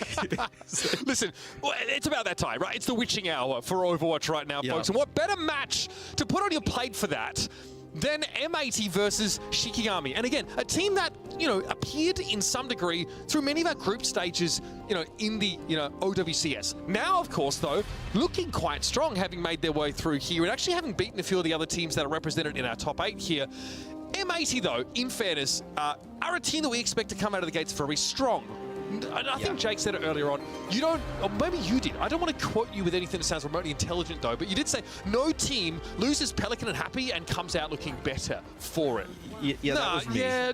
But that's okay. Jury's out. Citation required. Somebody honestly. on Reddit will credit the Jake now. But yeah, that was me earlier. Glad to hear that from Jake. You made a good point. But M80 still. It was Homelander on the desk. Spectre and Tree here for M80 though, and again a lot of hype on Tree, good reason for it. Kaluj got ruined by me so hard in lane in the deadlock play test that he went back to playing Overwatch. Respect it for sure. Obviously always been a force to be reckoned with on that Sigma. And be M80 playing a more static composition up against the Malga. Yeah, and I'm so excited to see Tree play. I mean, he's been a player that we've all had our eye on for a very long time. To play at the highest level, kind of, has been waiting so long for this opportunity. You gotta feel good that has it now as Shikigami takes lots of damage there. But they end up backing out and they get a pick. So let's see if they can now move on. They're going to convert on a low, but they're all so low, Matt. That's the problem. Graveyard desperately trying to get Solo and Co back in the fight. Picking up Spectre, though, pretty good way to do it. They are now ready to rumble. Somehow, M80 gave them the room to breathe there. Perhaps the loss of the player gave them enough pause. Shikigami fighting fit and take the point first. Well, I mean, Shikigami, they take so much damage, but they're actually able to back out a little bit, and then it's just finding that first pick, so they find it onto Tree.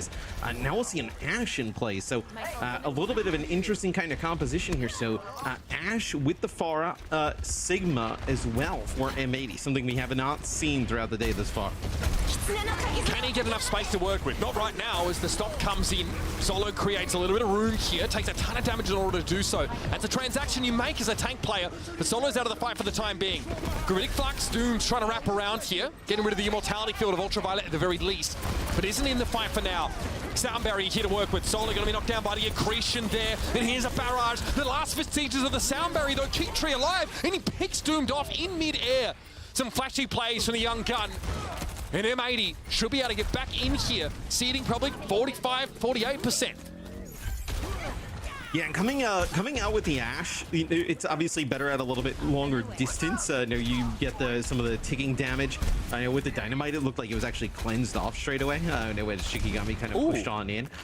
Now it might be a little bit easier to just put some more pressure on the Pharah. Without that Pharah damage, being returned on the other side, you feel a little bit better about your combo. Well, they get to play the high ground as Ashe, Matt. So Tree gets the transition into a part of the map that really favors his hero.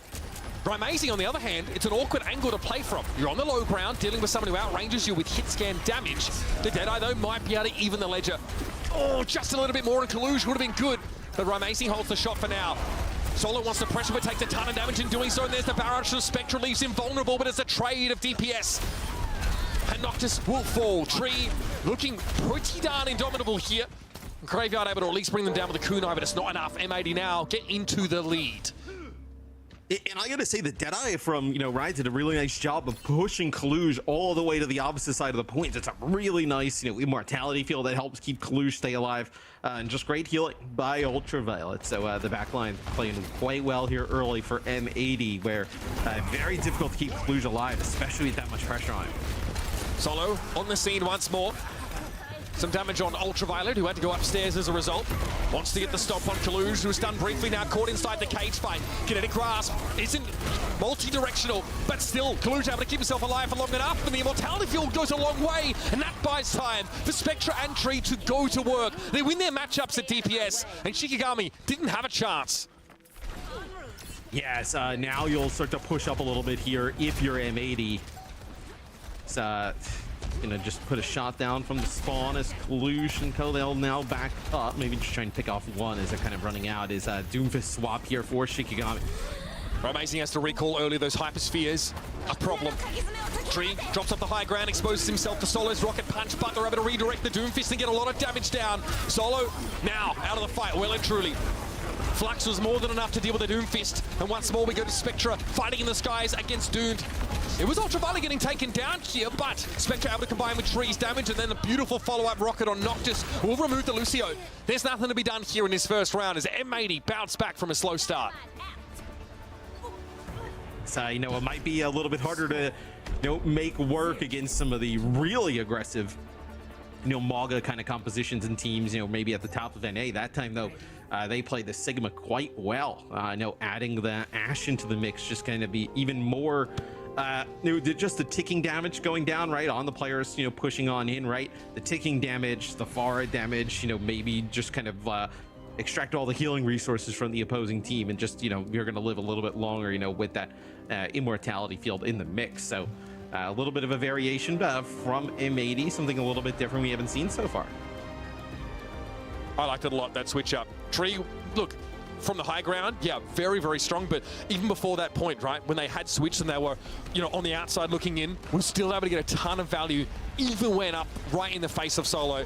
It's not easy to do. You can feel very vulnerable, even with Coach Gun in situations like that.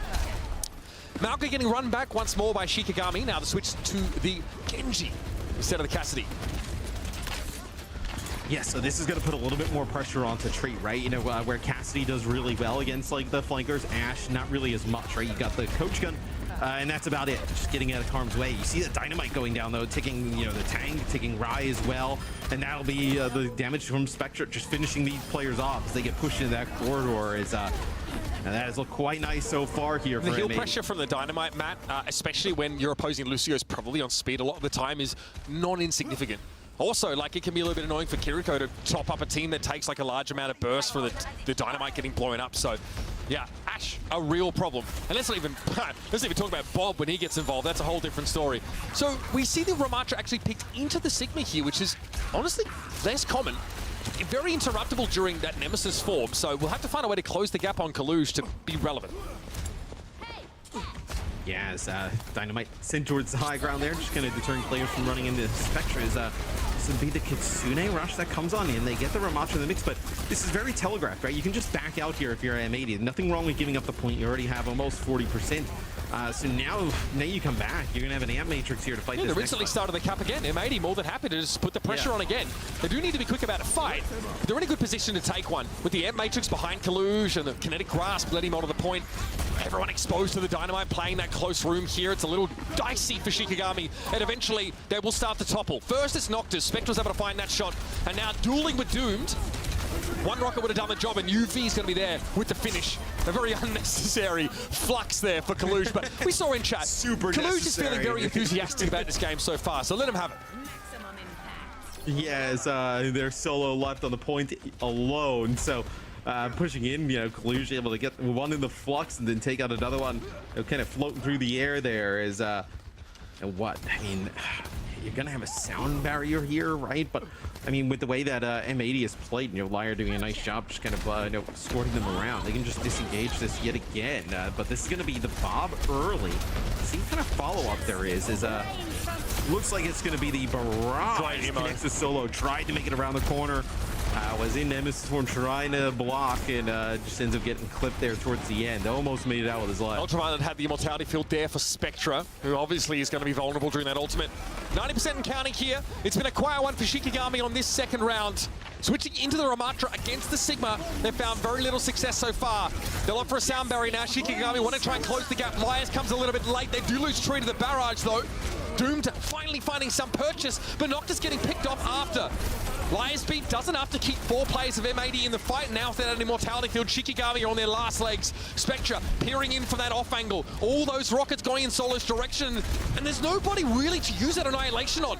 Solo just needs to stay alive, and with Doom getting picked off now, you're running out of options. Your firepower severely depleted for Shikigami, and now you get dragged down one after another. It's amazing falling. Liar, such a problem over this round so far. Another kill, and yes, annihilation gets used here, but how long can you stay alive for?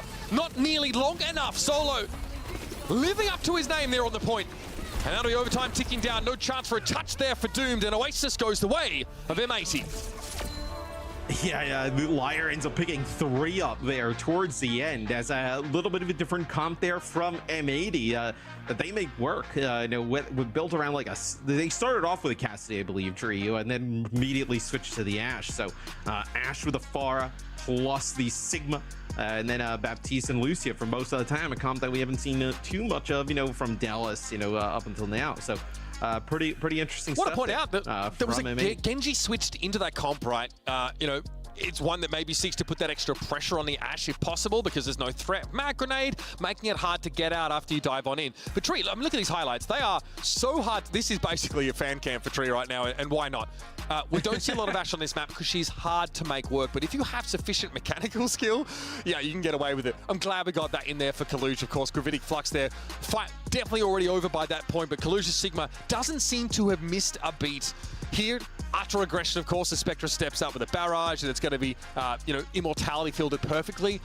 And then there's no chance for Solo there to get a good annihilation. It's hard to see that Ramatra sort of struggles so much into that Sigma, but it's a difficult matchup at the best of times. Well, I mean, I'd almost say the more worrying thing is, you know, playing the Maga compositions for Shikigami into the Sigma and not being able to win. Like, that's kind of like the... I mean, you win those matchups, the barometer. Right? You should win those matchups. Yeah, where if you're not winning those, then it's like, okay, well, you know, trying to play, you know, you can play like Reinhardt. We've seen, you know, like a team play successfully, not really many teams, just SG play successfully into like a Sigma to try and get past it, but you got to do a lot of different things to make it work. Like, I feel like if you can't, the Maga should be able to beat it, and maybe it's not consistently when you have these teams that are maybe a little bit different variants in terms of skill, but the Maga should be able to come out on top there. It's probably a little bit worrying for Shikigami that it doesn't work out. Yeah, it also begs the question of, you know, if M80 ever felt like they had to mirror that Maga composition, they probably feel favored there. I mean, there's also a question of what, you know, Kaluj's hero pool's looking like right now. Sigma, right up his alley. Great Sigma player, kind of always has been. It was always a high point for him on the shock in the past, and he's used it really effectively so far. And for teams that, you know, feel confident playing against those Maga setups, even, you know, again, with that Sigma, which can be a little bit challenging, yeah, you know, the fact that they're getting so much value out of it here sort of speaks volumes about them. Again, M80, as per usual, only dropping a game to the Toronto Defiant here up against our top 8 teams from NA. For a team that's had a huge change, I mean, like, the majority of this team has been switched up. That is a very good sign. They've really hit the ground running and, again, cemented themselves once more as that top 2 team in NA, with now the potential and the runway to challenge that top spot. I mean, this squad did better than Toronto at LAN, right? Yeah, it's different now, but those core pieces are still in place, and you've got some real young talent in Tree, and Spectra's always been incredible. Yeah, for me, like obviously it's a huge loss, right? With, you know, Hawk, Pelican, and Happy, you know, leaving departing the roster. But you know, you're really excited about Tree. I mean, if you had Tree, you're going to figure out a way to work Tree into the lineup, you know, regardless of whether those players would have stayed. You would have figured out a way to use Tree. And then Kaluj, it's never really been like a talent issue with Kaluj. Like, we know he has like loads of talent in terms of the tank role. It feels like sometimes maybe it's just been like, whether it's like a team round or the hero pool just hasn't really kind of you know, worked out. And Spectra's very talented as well. So you could have had a much worse outcome in terms of who you're replacing these players with. you know, I still think we're going to have to see them go up against, you know, whether it be a TSM, Toronto, you know, NRG Shock, or even the new Timeless roster, right? Get a better gauge of where this team's at. So M80 select IcyVolk here for our second map of the series. It's one in which we've seen those Sigma comps do quite well defensively. I mean, very well in a previous game. That was that TSM Citrus Nation matchup. But also, yeah, we've often discussed, like, is it worth just running this Malga comp to a lot of these situations? It seems that Shikigami tend to agree. But M80, if they came out on this Sigma comp, it wouldn't shock me too much. I don't know if we get this look, but the Grapple Widow, obviously gentlemen's agreements not being observed in this game. Tree might try and do something a little rude here. I'd be shocked if Doom popped up. CDL, you don't follow the gentlemen's agreements. I mean, you're persona non you're grata. scrimming in ranked play. Yeah, but I mean, those guys you're GA guns like a day after the game comes out. Very sensitive lot, those guys. Sorry. You would have never seen Brig. You'd never seen Maga. I mean, everything would have been just gone. be Soldier Cassidy comps with Ryan. It would have been. Why Soldier players have Cassidy so comps. much Yeah, ability exactly. to just, yeah, you know, that's another story actually. Anyway, we didn't see that. Tree heads second upstairs time's looking charm. for a shot, won't find it. It will be the Sigma comp with the Baptiste out of the gates for M80. Ash, no, Cassidy. Okay. So start things off with a Cassidy in the mix. So this is how they kind of started on the first map, then move their way over towards an Ash. So we'll see. Nice concuss there from Doomed into the choke, just spread everybody out, put some damage, but they've kind of allowed Kalush to just kind of walk through the choke for free. I tell you what, a couple headshots from Cassidy hits just like it always used to. My goodness, Solo down to just a sliver of health, and that's already an immortality field forced out, so you know the pressure is being felt. Kalush extends pretty deep here, but the kinetic grasp allows him to get back to safety. Does require an attacking immortality field as well, so M80 will be slowed up here. But yeah, they do end up getting like through that initial buddy. choke though, and then they lose the forest. So that's a lot of damage, and then Tree now on the flank. That's all your damage dealers. Pretty sure Tree gone. just found the hammer there on the run to bring down Amazing. Doesn't matter how you get it done as long as the job is completed. In M80 have captured this first checkpoint here. It's only taken them one fight. A brief pause, maybe a syncopation in their attacking rhythm, but they're on the road now for real. Now I think it'll be I said it would be a little bit tougher, but they've just been able to just kind of move the Sigma around wherever they want, make it work. No, if you're the team like Shikigami here with the Maga, like you want to play close, right? You don't want to give up like tons of space to the Sigma, allow the Sigma to just kind of poke you down, just kind of like walk the card on in. You want to be the aggressive team, so happy to see Shikigami taking this position. I wonder what Doomed has planned here. Spectral meets him in the middle. He was looking to go over the top there, but that's not to be. Nice shots here from Tree. Graveyard, a great pick to find. But without the Sigma, M80 are looking a little more exposed. Still Tree opts to go into the castle. Okay, we have a bit of do-si-do here, folks, as Doomed has flipped the map somewhat. Going to descend upon, yeah, no way Ultraviolet's getting out of that, but the fact that Spectre finds a trade there is astonishing. Still M80 in a position of pressure, and Spectre just goes for the ultimate. I respect it. Amazing steps up, and it's an all-you-can-eat rocket buffet. I mean, why not? It can be very difficult to get use out of the barrage, or good use out of the barrage. So now they're going to play Venture here. So this is quite interesting. This is going to allow you a little, you would like to see like Venture Genji here, right? Potentially.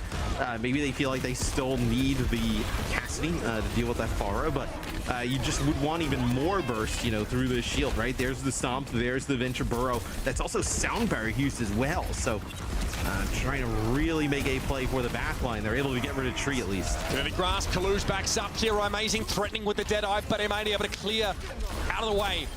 Nicely done. Layer goes overhead. Amazing able to connect there, and Ultraviolet will eventually be brought down to ugly spot to be in as an attacker. So Shikigami have a chance to stabilize here, and the Venture seems pretty decent, right? I mean, this Sigma comp wants to play pretty close together, and eventually Shikigami would love to brawl if they can. It's worked out so far. Yeah. It's a little bit of a halfway house, right? Kind of keeping the you know, Cassidy in the mix, and then also having the Venture from like playing like full-on dive, right? Like you would really, you know, it's kind of weird to say like dive, or just playing more of aggressive style, you know, with Maga. This gave you some protection from the Pharah, but now it's going to be Spectre playing the Tracer, so not necessarily needed to even play that Cassidy, but Cage fight. Dimitri using Deadeye here. Cage fight here locks everybody in, also kind of blocks that. Yeah, it was defensive against that Deadeye, Matt. Solo protecting all of Shikigami from a pretty nasty off-angle position that Tree was holding. A couple good defensive fights here in a row for Shikigami. Locking it down. There's M80 here running now down below 2.5 minutes after a hot start. Yeah, and since Shikigami's made these adjustments, they've really kind of taken it to M80, as M80 had used that sound barrier, not in the last one, but the previous fight. So don't have that for a very long time, but still, I mean, they took point A so fast. I mean, 2 minutes plus still on the clock here to not even get the payload that much further. Upstairs they'll go here. It's a good opportunity for Shikigami to run into them. Not a great spot for Amanda to play from. This space gets taken away and they're in an awkward spot. Graveyard being careful here. Doomed, of course, able to duck under that accretion. Pops up here and okay, found Tree with that damage. He's just standing within the radius of it. So despite the fact that M80 are playing from behind an M matrix there, they get nothing done. Burrow. A little bit of a flank here. It's Doom got in the back line, right? Able to pick up one as Tree.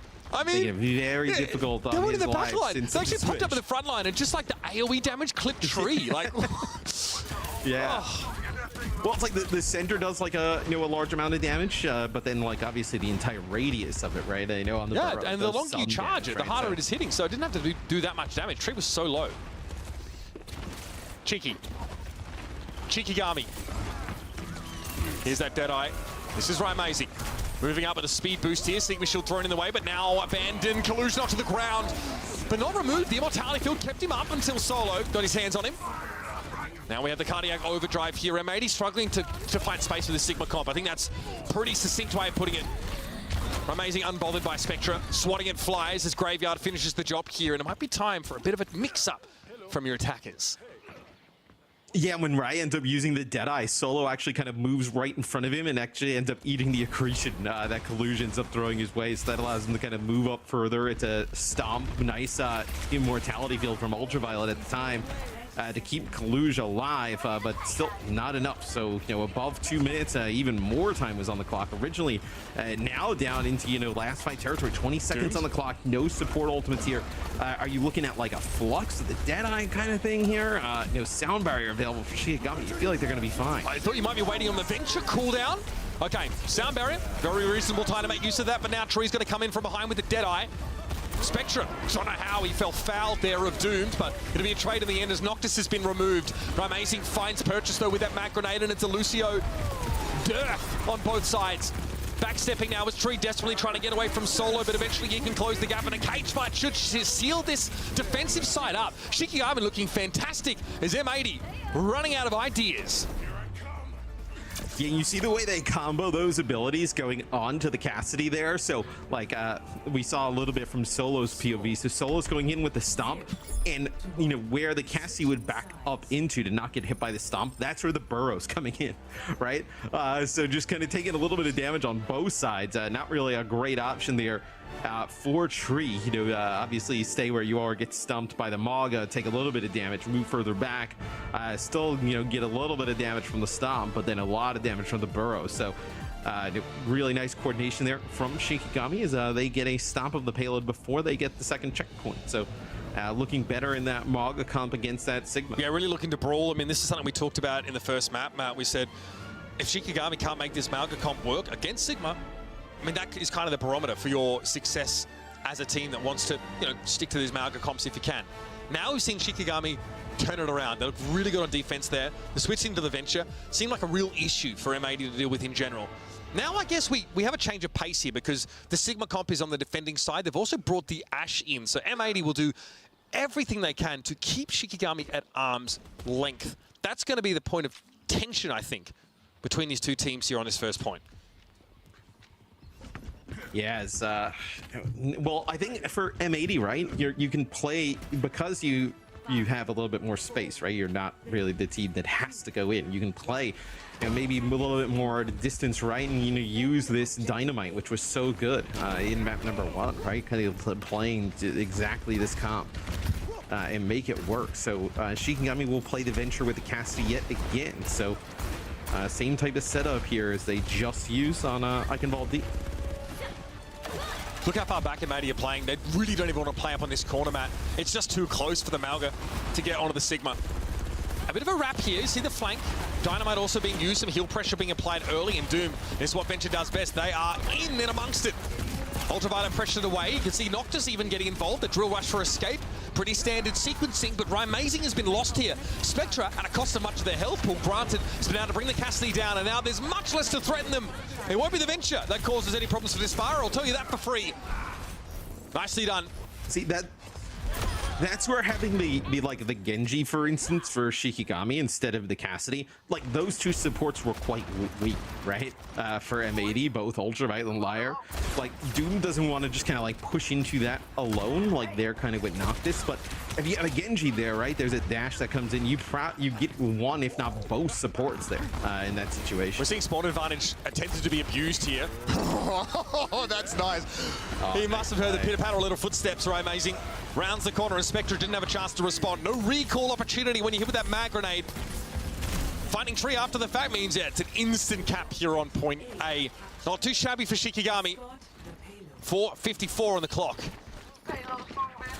No, and I mean, look, this is a series that the desk thought, 3-1 in favor of M80, so M80, I think, still obviously the favorite, but especially here on IcyVolk, Shikigami, especially with this kind of composition, has definitely made it quite interesting. As I feel like they've had in control most of the game. Feels like as now let's see how they kind of break through maybe this high ground, right? Like the Dynamite here as you're trying to play towards low. Looks like everybody for the most part outside of the supports has made it across. It looks like they were actually trying to bait M80 down, right? And then use that amp matrix and split them off. They didn't exactly fall for it, okay, didn't have Immortality field available. The Flux definitely hurt, but there wasn't a lot of follow-up damage on the players, Matt, that were held aloft. Could have been worse for Shikigami, but as it stands, it'll be a fight win for the defenders again. Time being bled here and there, but M80 need to do more than this as they fail to even get to that second checkpoint. Yes, I mean, for M80, it's just kind of like bleeding the clock here. No, the Venture ult's not really awesome unless you cross this gap, right? So, like, you have distance. Like, it's not like you're going to Deadeye from the spot that you're here from Shikigami, like, gain much. They have to close this gap, and you see that, I mean, it's so difficult with this damage coming down from the high ground. M80 choosing their spots, Matt, to commit off that high ground very well. The last fight looked dicey. They dropped down just to throw an accretion at a Malga, which is not normally your intended target, and they exposed themselves to an amp matrix, but they were able to find success anyway. This time, though, it looked like Graveyard's Immortality field was used so they could cross to the castle. That got destroyed, and then Graveyard looked like they were knocked back onto the street. An easy target for Tree. Yeah, not everybody made it. So the last like 2 times they've tried to cross, the one before that I was saying they were maybe trying to like bait M80 and kind of switch. Both supports got kind of stuck at the initial choke. They were both kind of locked in from making it, and I don't think they felt comfortable enough to cross that gap. So now the payload's gotten moving a little bit here. Oh, that is just dirty. trying to gain some space. Oh, that is some sick stuff there from Doom. Doom just played a fantastic Venture over the course of this map, Matt. It's a 1v1. Yeah. That's been spectacular. Obviously, considering you can't headshot as Venture, so putting down a disgusting amount of damage. Here's the stop. Lio to back away from it, but caught inside the cage. Fight! Oh, the sound barrier makes it all too easy for Shikigami to convert, and here it is again. It's doomed on the Venture, causing more than their fair share of problems. M80 are in tatters, absolute shambles. Now need to try and regroup here as we're getting awful close to the box of victory for Shikigami. Yeah, there was a Bob use somewhere there for M80, so and that's what I was talking about, where Shikigami needed to get into that close proximity to actually make some good use of these ultimates. That time they do. They cross the gap and they're able to, really make a play. So kills traded here, and that's actually the amp matrix used there right before death by Graveyard, which is quite huge. Near that Mortality field up for Tree. Oh, this is ugly. Lair forced back, Beat still committed, and Noctis was brought down by Ultraviolet. Soloed low, over pushes. Ultraviolet there with the damage, and Lair was able to focus down, but there's no touch. There's no touch. Okay, Tracer gets there just in time. Tree drops in on the Symmetra. And a sigh of relief as M80 stay alive in the map. Only just. I mean, they barely get a touch there towards the end. That is some sick plays from the supports there. of M80, and then also the kind of that kill trait, right? Graveyard on the Baptiste ends up getting taken out by a tree from long distance, and that's a lot of the healing for Shikigami. I mean, lose your BAP, especially when kind of playing with a Lucio in the mix, you're just going to kind of bleed out over time. Once more to the castle, go Shikigami. They want to push up close here, down that ramp. With Solo, of course, at the 4. Not running into much ultimate wires from M80, so maybe a safe fight for Shikigami to end the map. Look at M80, look how they back up. They do not want to get involved here. Tree either unaware or unperturbed by the proximity of this venture. Tries to save them off, and they dive down. Immortality Field gone, but a beautiful double pulse for Spectre, who's struggled so far this round. Okay, Doom, don't know if you intended to get that kill, but I'll give you the benefit of the doubt. That's 3 for the venture. Busted stuff, absolutely broken. Shikigami, take IcyVolk. I mean, Doomed was the player of that map. I mean, they dominated on the venture. I mean, that was some sick stuff. I mean, there towards the end, right? I know you pop up and you make that play for Tree. Like, all the healing resources are going into Tree at the moment. There's nothing there for Kalush, right? No, like, Immortality Field or anything to try and keep him alive. They end up losing him on the point. They end up losing Tree as well. Just some sick stuff there from Doom. Unbelievable. Yeah, great to get a lot of first-person action of that venture. Shout out observers there in that map in general. And Shikigami picked that map. They feel strong on it here in the Sigma composition, which is something that M80 clearly really want to stick to. Kind of falls apart. This team's identity's changed a lot, I think, with the switch up of tank play and Matt, and we're sort of seeing it here a little weak against some of these Malga comps. Yeah, this is the flank that I was talking about from Doom there before. Ends up picking up 2 is, well, I mean, it's not the typical Malga comp that we see, you know, with Venture in the mix, right? They still have the Cassidy there, but I mean, it is working. I mean, there's no answer for the Venture. They get right in and start doing loads of damage. Pretty survivable as well, pretty tanky in combination with the Malga. Just difficult. Like, I feel like the Sigma comp, you have to play so, like, beyond perfect. It feels like you need to play perfect, and then there also needs to be lots of, you know, unforced errors on the other side, and it just does not seem like you are getting many of those there at the moment, where Shikigami going and making plays is right here. This is at the end, right? So yeah, there's no, they're saving the Immortality Field there for Tree. They get pushed around the corner. There's no healing there for Kalush. It's this last kill. That is yeah, I mean, that is like beautiful stuff there, of course, from the entirety of Shikigami. They're impressing us. I think they've come a long way since we first started to see them in the group stages of those OWCS, and now, of course, with the big prize on the line, the Esports World Cup attendance is what they're playing for. It's a great time to peak. Early days yet. It's one apiece in this series, and M80 have a map pick, but good looks from Shikigami. And this, you know, this M80 squad that's still coalescing in their identity, Matt. We definitely see some weaknesses, some flaws in the game plan. If there's a time to beat M80, it's probably now, right? I mean, you know, it's not the same M80 that we just saw at Dallas, right? You know, a very different looking team. I love that we characterize their strength, by the way, by having won 5 maps. That is what makes you the strongest NA team at DreamHack. That's not exactly the strongest statement you can make about a team, but it's true. They were awesome against the other NA teams. Well, they took SSG to 5 maps, right? Whereas Toronto got rolled by Ents. So, you know, you've got to hand it to them. They definitely look like they're settled into that environment a little bit better. But, you know, this region's got a little bit of work to do. That team also had Happy, Pelican, and Hawk, so you can't even, like, we can't compare the two, right? I mean, it's not the same. No, it's not. And that's what I'm saying. Like, I think their identity looks very different now, right? Where you have, like, Kalush that comes in. Hawk's obviously been a Sigma player for the longest time, right? But I do wonder how the hero pools shape the identity and just overall play style of this team going forward. You've also changed your DPS, so we're seeing much more of this Ashe play than we would have expected to in the past. It's a completely different beast. Yes, you've maintained the backline, which was really one of the strengths of this M80 squad, right? UV, Liar both look excellent, but there's work to do here for M80. Honestly, if there was a, this is going to sound kind of bizarre, if there was a team that would benefit from a patch happening on Tuesday, would be M80. For a team that is like just kind of, okay, maybe we haven't had this kind of team play with like Malga comps and Sigma comps, whatnot. A team that would benefit from like a massive patch coming through and then playing a few days later. A team with a bunch of players who have pretty good individual skill, right?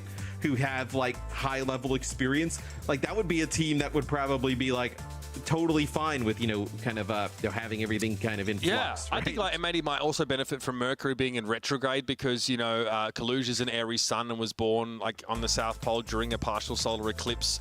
So I think that energy is really going to, lend itself to M80 finding success. Honestly, basically whatever you just said. As long as a cloud is passing over the sun in a certain part of, Albuquerque, New Mexico, this team will really sort of find their alignment, Matt. Yeah. Mm-hmm. That's a good point. That's what I thought. That's what I thought. This is what I don't think anybody understood what the hell you were just talking about. This is the analysis I'm bringing here to your Esports World Cup qualifiers. And Shikigami have evened up the series now. Remember how I said they could roll that force chair out at the desk? They don't need it anymore. After that, I think they're good. I think leave it with again. I'm available for all coaching offers, fam. I will absolutely turn your turn your team into astrology nuts. It's going to be great. That coaching inbox for you has to be dry. New Queen streak coming up next year in the series. And again, are you just like logging onto other emails and sending your coaching emails to make it seem like you're? It's actually just a stick. It's a stick figure of me with a flowery shirt and gigantic guns. That's what I'm sending out to these teams. Honestly, pretty compelling case to make. I can get yelled at by Jake for hours, or I can have Mitch just say a bunch of stuff. I will leave you. You will leave that conversation feeling refreshed, feeling motivated, and very confused. And honestly, 2 out of 3 ain't bad. That's all I'm trying to say. I mean, every time I speak to you, I'm definitely confused. I'm rarely ever refreshed. I mean, with the way your face is looking, man, looking so solidly moisturized, I think it's hard to top that right now. I am looking. Yeah, Y-U-N-G young. Here we go, New Queen Street, folks. It'll be again the Sigma comp run back by M80. So once more, we put them to the test against Shikigami's Malga Venture composition. Shikigami doing the trusted strategy of the Korean teams ran this at the last event. Let's do it as well. It is proven to be extremely successful over time. And quite frankly, like I was a little bit wondering like why we didn't see kind of this variation, on IcyVolk, right? So they decided to do it here. You would think this works out even better for them. The issue is they have to go, if they're going to commit and go in, they have to get these kills quick. This Pharah is going to put down a lot of damage on the overall team, right? So they have to kind of win these fights rather fast. A great point, Matt. I mean, this Pharah over a drawn-out fight is going to stack up damage that eventually just can't be healed through, and I think we're seeing that here. Spectre eventually able to drag down Solo. Like, when your tank is the first casualty here, that sort of says a lot about the amount of damage that is being spread in general. Just watch those health bars of Shikigami over a long fight. They had to stick to a target, and they couldn't find one to focus down.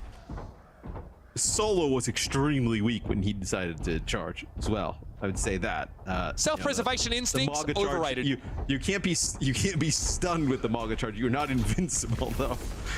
As it'll be Amy starting to get. So what do you make of the Cassidy switch here? This is what they were running on IcyVolk, and they were making it work. So just go back to it, right? Obviously, don't have the same range. I know that, like, let's say the Ashe has, or not as long of a range, right? But in New Queen Street, there's a lot of like mid fights, right? So there's Doom doing his usual thing, picking up 2. This is the Kitsune Rush still available here for Shikigami. So just trying to deter any more payload. They played around that really well, and that was pretty threatening from M80. Spectre sets up for a barrage, and somehow Ultraviolet again connects with an Immortality Field to protect the Pharah. That is not easy to set up, and it was good for 2 kills. But then all those resources being committed to your Pharah meant that the rest of M80 were a little vulnerable. And I think if you are Shikigami, if you can force Spectre off of the Pharah, like you kind of count that as a little bit of a win for having the Cassidy in the mix. Like the Pharah is like, some of the main source of damage here is it's going to be the burrow that comes through there for Doom. Barely lives. It's going to be a sound barrier. That's nice, but the sound barrier is used defensively, Matt. It's in order to facilitate a disengagement. So that's not available now for Shikigami when the rubber really will be hitting the road. To be fair, the bot has been pushing this whole time. They're so split, yeah. They're so split. So like Solo's just kind of moving the bot, and then I think M80 just kind of like playing a little bit for that high ground, and now Solo gets kind of pushed out of the way there as Collusion Tree double back towards that bot. Messy. Very messy fight. 3 different engagements that we saw simultaneously going down. Doom gets taken down though, and if you're M80, you're fine. Solo's so weak. They know he's around this corner. They see the healing coming across. Oh. Tree is a little bit different, Matt. Now we're expecting great things from young Tree, and so far, so good. Now we have M80 back in the lead, now threatening that checkpoint here with a Gravitic Flux and a sound barrier to work with. Bob also available, which is not negligible here. He can really make an impact against this kind of composition. Another rush here as well for Shikigami. So this Great accretion. Deadeye. Oh, nice accretion. Solo here trying to hold the line. Going to be that Kitsune rush aforementioned. Doomed is in the backline somehow, but can't really stand out in the open. Fearing Tree's impact, I think, is, well, Bob did his job. Solo goes down. Spectre's able to be there with the extra damage, and another beautiful accretion there. Knocked us prone. And it's an easy shot for Spectre. Now waiting for Doomed to emerge. It'll be into a hellscape in which M80 are the Monarchs. And they'll be moving up to take this checkpoint. Yeah, and I believe it was in the last map, right, where Solo ends up blocking a accretion there, allowing Rai to get a really nice Deadeye. That time, not the case. Kaluj lands a long-range accretion there onto the Cassie of Shikigami, and at that time, the Bob is doing lots of damage. There's a sound barrier in the mix, and M80 has a great advantage. Two great rocks from Kaluj in that fight, Matt. Both are setting up so much. Doom gets brought down there, and no one is challenging the Ashe through this air matrix. Forget about it. So, TS1 continues his inexorable march up the hill here. Kaluj holding the front line now, will fold away from this, and okay, caught inside the cage fight. Spectre going to go for the barrage. Again, backed up by the immortality field here. It does get rid of the cage at the very least, but Raimazing is going to be there. Always going to be favored up against the Pharah, especially at ranges like that. So M80 they spend pretty heavily outside of the Gravitic Flux, but they really got what they came for. 76 meters, the checkpoint, they've got it all. Shikigami had to dig deep to push him back. Yeah, I mean, they put themselves in a really good spot here, M80, right? Checkpoint, half of the game is gone. You're going to have to gain, 40 or something so meters, a little bit more than 40 meters here for Shikigami to take the lead. And I mean, we see this in push all the time. It's so difficult, like once you get behind a good amount to kind of bounce on back. Is you also now have Shikigami playing a Sigma of their own here. So Sigma head-to-head, another accretion there from Kaluj. Very nice. Sedimentary, my dear Watson. Oh, but then I think Kaluj actually got the accretion out of the Gravitic Flux. That may have happened there. Kaluj's Flux there doesn't appear to have gone off, and Raimazing gets picked off. Bob got thrown in there by Tree, who's now going to be switching over to the Genji. Doesn't fancy the Ashe anymore. Too much space getting taken away. The Sigma comp giving M80 a reason to make some changes now. Instead, it'll be Sojourn. That long-range damage, that shield pressure. Disrupt the shield, also very good at chewing through that barrier. Shikigami have to back off, and they weren't able to take a checkpoint here. Not able to take a checkpoint, but getting very close, right? You win another fight here, towards the middle of the map, you're probably going to get checkpoint, and then you have another fight there. So they give themselves an opportunity here with 330. They have to win this fight, though. Nice matrix use. Most of Shikigami can avoid it, though, playing through the tube and under it, but they're not in a position to help Solo, or to really further their aim here objectively. Graveyard in trouble. Lovely stuff from Tree. Love when we hype a player and they deliver instantly. Solo will be taken down here, and 3 minutes 30 on the clock as M80 are back on the front foot. Yeah, and it's really difficult losing that fight because now this bot is going to go deeper back into Shikigami territory. And you're going to be at, 230 with having to win like 2-3 fights, right? So it's going to give you a very difficult, and that's providing you win the next fight. So it gives you a very difficult path to victory here for Shikigami. All right. They have been forced to respect the Sigma. Tamara it. Gravitic Flux up here for Solo. Something M80 are going to be keenly aware of, but look at the damage they take before the fact. Here's Doomed once more. Pops up. Well, most of the damage already done before they hit the ground. The mortality field for Ultraviolet there just really only prolongs this fight. Doomed is getting some kills here on the Venture, where it's just like 360, whether it be with the ults or just kind of shots coming out as that Raimazing will switch over to the Sojourn. So this also, like we saw in Eichenwald, the Venture also provides like a really odd, situation for M80 in the backline. Like, do you end up, using the immortality field or whatnot to save trees? Are you going to give up Kaluj? Like, how do you decide to do that? That time, it's actually a stun that happens there, onto Solo. It's an accretion. Then they just burn it down. Immortality field of Pharah while they're ulting, Matt. That's been the game plan for M80. get Spectre in, find a flank angle, and throw the drone straight at them. Ultraviolet has been on point with those so far. Real accurate with those deployables. It also works. Anyway, we'll get to it. Spectre here. Okay, did get an immortality field, so good for one. Now this gets awkward. Gravitic Flux thrown out. Going to be a sound barrier here for M80 to try and respond to it, but Solo's going to be able to find Tree anyway. Kaluja, a later Flux. No one caught in that or interrupted. It's unclear. Either way, it's unsuccessful. Ultraviolet, nowhere to go from here, really. Just going to try and drag the fight out if they can. M80, spend a bit here. Spectre's off the Pharah. He's done. Yeah, Doomed actually goes on a flank with the Venture ultimate. I think just kind of throws them completely, catch them completely off guard, right? They end up getting one with that barrage. It's a little bit of a trade there, and then they have to use the sound barrier. It's that, Venture ult coming from behind is Doomed. Look at this, just playing so sneaky. Just catches one, doesn't catch the next one. There is a nice deflect, Spectre. Doom backs away though. Okay, so all of Shikigami, maybe an audible call here to try and regroup, and Spectre got brought down there. Maybe an accretion from Solo. Either way, it's Shikigami on the front foot now, threatening a cap of this objective. Doom low, very, very low, and Tree's able to turn around and find them. The overclock also getting rid of the opposite number. Sojourn off the field, and Tree is dominant. That is filth. Graveyard, yes, finds them, shuts them down, but the damage well and truly already done. Under a minute left, M80 with a big lead, checkpoint in hand. Once again, off to the races. And the bot going the opposite direction that Shikigami would like to see it going in, right? This is all great here for M80. The bot going deeper into Shikigami territory. They have no ultimates to work with. Your Sojourn has been clicking on all cylinders. I mean, things looking really good here for M80 on New Queen Street. Last fight territory for Shikigami. And no ultimates to lean on. Nothing to build their strategy around, but raw ability. Okay, Immortality Field thrown deep there, likely to keep that stalling of Doomed safe, and it works out. We have overtime now. Kalu's very reluctant to give up this position, can fold away from a lot of the poke damage behind the tram itself. Lions gonna beat, they're gonna use it, they're gonna go forward now.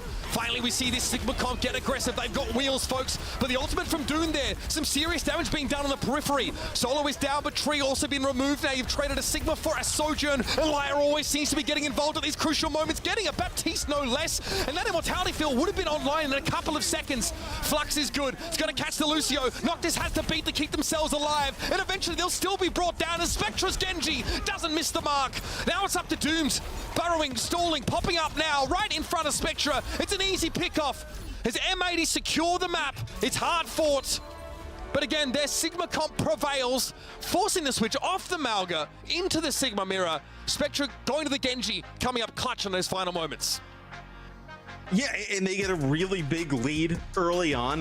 There does M80, and it's very difficult, especially on push, to battle back from that. So they end up, switching their comp a few times. Same with Shikigami, like you mentioned, kind of forced to respect the Sigma and mirror it there on New Queen Street. And I think once we saw the mirror, I actually think that's where M80 actually kind of pulled away. I think.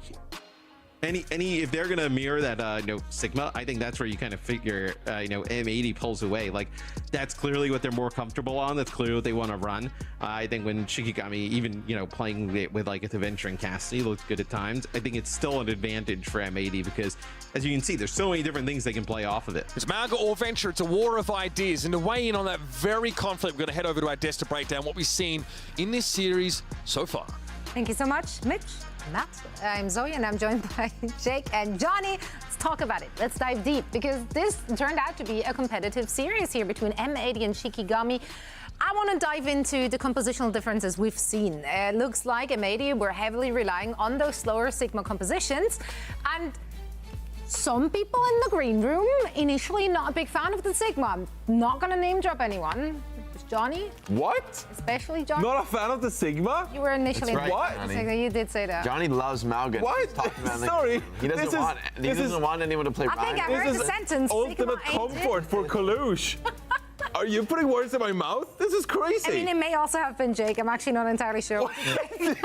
I do think the Sig is a little bit forced on some of these maps, like on Ike in the attack. I mean, M80 is really forcing a very, very slow, patient style, but on hybrid attack, I'm just not kidding, especially on a map like IcyVolk where it's so easy to be initiated on by defenders on high ground. I think this is a little bit forced, but they're just so good at what they do. I think they're maybe adopting a strategy of just relying on that comfort rather than playing to the meta. I think in the end, Shikigami is playing them very close with this aggressive Mauga and Venture. Venture has been putting up huge highlights because this is a hero that really has no natural predator in the Sigma comp. Reinforce, I do want to give you a stage to actually something that you have in fact said, and that's of course that Tree is popping up. Love to see someone being hyped up and then actually deliver on the promise. Yeah, Tree has been popping up, of course, and you know this composition kind of like lends itself towards that. I mean, Kalush is obviously really comfortable with the Sigma, so I'm actually not opposed to the Sigma, but it does, you know, playing these slow compositions that allows Tree to sit back on these hit scan heroes and get a lot of value. And we saw especially on New Queen Street how the Sojourn was really effective with some of these overclocks, right? But even Spectre to some degree, you know, like if you're playing pretty far back and you're trying to disengage, you're trying to play the momentum game and get a lot of poke damage in, I think that this M80 roster, I mean, they're designed to do that. You still have Liar playing the Lucio, which is his comfort hero, Ultraviolet, really good Baptiste player as well. So M80, they feel really comfortable with what they're playing. I think the problem is that you're going to encounter some maps. IcyVolk was one of those where like you actually have a chance to get on top of that composition and make life difficult for M80. And I think over the course of these 2 weekends, that is going to be one of the things we have to look out for with this M80 team. If they're playing this composition, like those brawl maps, they are very dangerous from M80. They're not going to be clean. They're not going to be dominant. I think a lot of their matches will come down to these brawly, kind of deathmatchy compositions. Yeah, so if we're reading between the lines of what you just said is you don't want to see Sigma. That's what I'm getting out of this. Well, I don't think they have a lot of option. I don't think Kalush is going to flex his hero pool here in these matchups and be like, we're going to win that way. I actually do think this is one of their best looks, and I actually think they kind of have to stick with their guns in this one to some extent. Yeah, we've seen the next map coming up, of course, is a New Junk City. This is just about the worst Sigma map I can think of. Yeah, I was just about to say. For me. Do you reckon they stick with it, though? I mean, maybe. They played it on IcyVolk Attack, so anything's possible. This could be a map I can't see them flex around. I can see them changing things up here. Even just a swap to, like, I mean, I would say Ramatra, but Ramatra has a tough matchman to Mauga. Honestly, this is, I think Kalush might have to play some Mauga. This is New Junk City. This is Mauga's home turf. Maybe he brings out the Queen or something. I don't know, but I don't think it'll work that well. The Queen! The Queen. Well, let's see what they have in store for us as we're heading over to our casters, Matt and Nick. New Junk City, the peak for M80. This is where they wanted to go with other options. So we almost forgot you and you were in the room. No, she'd never forget me. Not happening. Nah, that was definitely a long, like, and Mitch kind of like questioning, like. You know what, Matt? That's fine, buddy. Yeah. That's fine, mate. You tell yourself that. I'm Matt. You're correct. So they don't swap off the Sigma. I didn't expect them to swap off the Sigma, and I also agree with Jake. I'm like, I don't really like how far can you go doing this? So we'll see now. The Sigma on. I mean, we're doing it, buddy. So, we are on the grind set. Doesn't matter what map it is. Kalush is out here with them shoulder pads, looking like a human paladin. He's going to make it happen here. Again, Farah play on this map. What these teams really want to go in this direction. Something M80 also was doing long before this roster change, right? Something that, you know, Pelican was trying to push constantly. And man, it's working out. This Malcolm just got torn to shreds.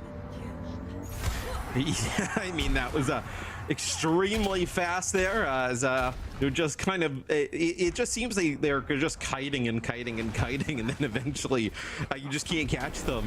You know, with the Sigma and you know, the damage of the dynamite, you know, damage from Ash, you know, Sigma poking, and the Farah just eventually wins out. It's not like with Karika Lucio, you pump out like tons of healing, right? You know, Karika can do like a good amount of healing, not like to the same level in like an area you'd say like a Baptiste could do, right? I know with the survivability like any mortality. So Doom goes in, so telegraphed. All hightailing it out, speed away. Hello, I'm intending to engage upon you. Do you accept? And then everybody's weak, yeah. Beautiful stuff, and this is it. The Sigma comp does its thing. They back up and give Tree the space to rain those shots in, one after another. It's not the most subtle approach for Shikigami, if we're going to be honest. And it's one that is seen straight through by this poke composition. M80 playing to their strengths, Matt. So it feels like going in with the burrow is like a dead giveaway. Like, hey, let's speed away. That time they go in with the burrow, and then when they speed away for M80, Shikigami tries to like stabilize a little bit and then go back with like solo using the charge. But they end up losing like a player or two. They lose Noctis and another player before they even have an opportunity. So do you lead with the stomp, right? It's obviously not as telegraphed as the burrow. Feels like that might be the better of the options. Might well be, man. Can they be a little more subtle this time? It doesn't matter. The Hyperspheres catch Graveyard on the way in. That was the Kitsune Rush, by the way. Kind of... They were going to use... It looked like they were going to use it as well. Kind of pivotal to their chances of winning that fight. M80 gets let off the hook there, and they've been able to build up 5 ultimates to Shikigami's 1. Yep. Jake is going to be so mad if this is like just a 3-0 Flashpoint Sigma Stomp. Quite frankly, it would be quite impressive that they may be able to make it work. Where a lot of other teams, I do feel like eventually you're going to get forced off of this by somebody, right? It would be kind of wild to think that they could just kind of run it forever. But at least for now, they don't have to. Kitsune Rush on both sides. Solo just oh my god! They literally Kitsune rushed headfirst into the mulcher, into the wood chipper, man. That is, man, I've not seen that. Like waves upon rock, Shikigami get absolutely sorry. Just the level of brutality I just witnessed is a little bit staggering, honestly. Just used his head to soak up the bullets there on Maga. I mean, his body, like the ragdoll, it sent him to like the moon. I mean, he's still playing on Horizon Lunar Colony as we speak. Yeah. Here's the flag. Okay, Doom backs away with ultimate, by the way. Trey does get hit with that shoulder charge, so big opener now. But Spectre's able to trade out and get rid of the Malga to Doom. What can they do? They need to contest to start with. They need to do that above ground level. Kalush brought down, though. This is it. Shikigami have that opening they were looking for. Liar, little low. M80 might want to contest this now, but amazing. Could be an issue. A couple kunais, though, would deal with him adequately. I think Shikigami happy with what they can get. They're going to send the Bob in M80. They want to fight instantly here. The pressure keeps mounting, Matt. So the Bob's dealt with rather quickly, though. It's a Dynamite as well. They just kind of keep some of the pressure on here. And you saw the last fight they were able to win because that stomp comes down and lands right on Treek. You get at least one player out of the fight. Definitely seems to be like, if you're going to play this and this is how it's going to go, you kind of have to like lead with the stomp. Yeah, no Venture, Collusion, a lot of trouble. They are not helping Collusion. Good luck, buddy. Say the rest of M80. Kalush eventually gets brought down. It takes a lot, though, I will say that. M80 now kind of torn. Do they bother contesting this, or do they regroup for a big Kitsune Rush fight? They are hanging around, Matt. This could go either way. Feels like you need the tank, especially in the rush, but we'll see. Here they come. Now they decide to use Barrage thrown in there. Looks like a timely Suzu from Graveyard actually deals with the upfront burst damage of the barrage. Enough time for Shikigami to find their feet in that fight. And M80 hanging around like that, they give up the flashpoint. They've thrown that one away.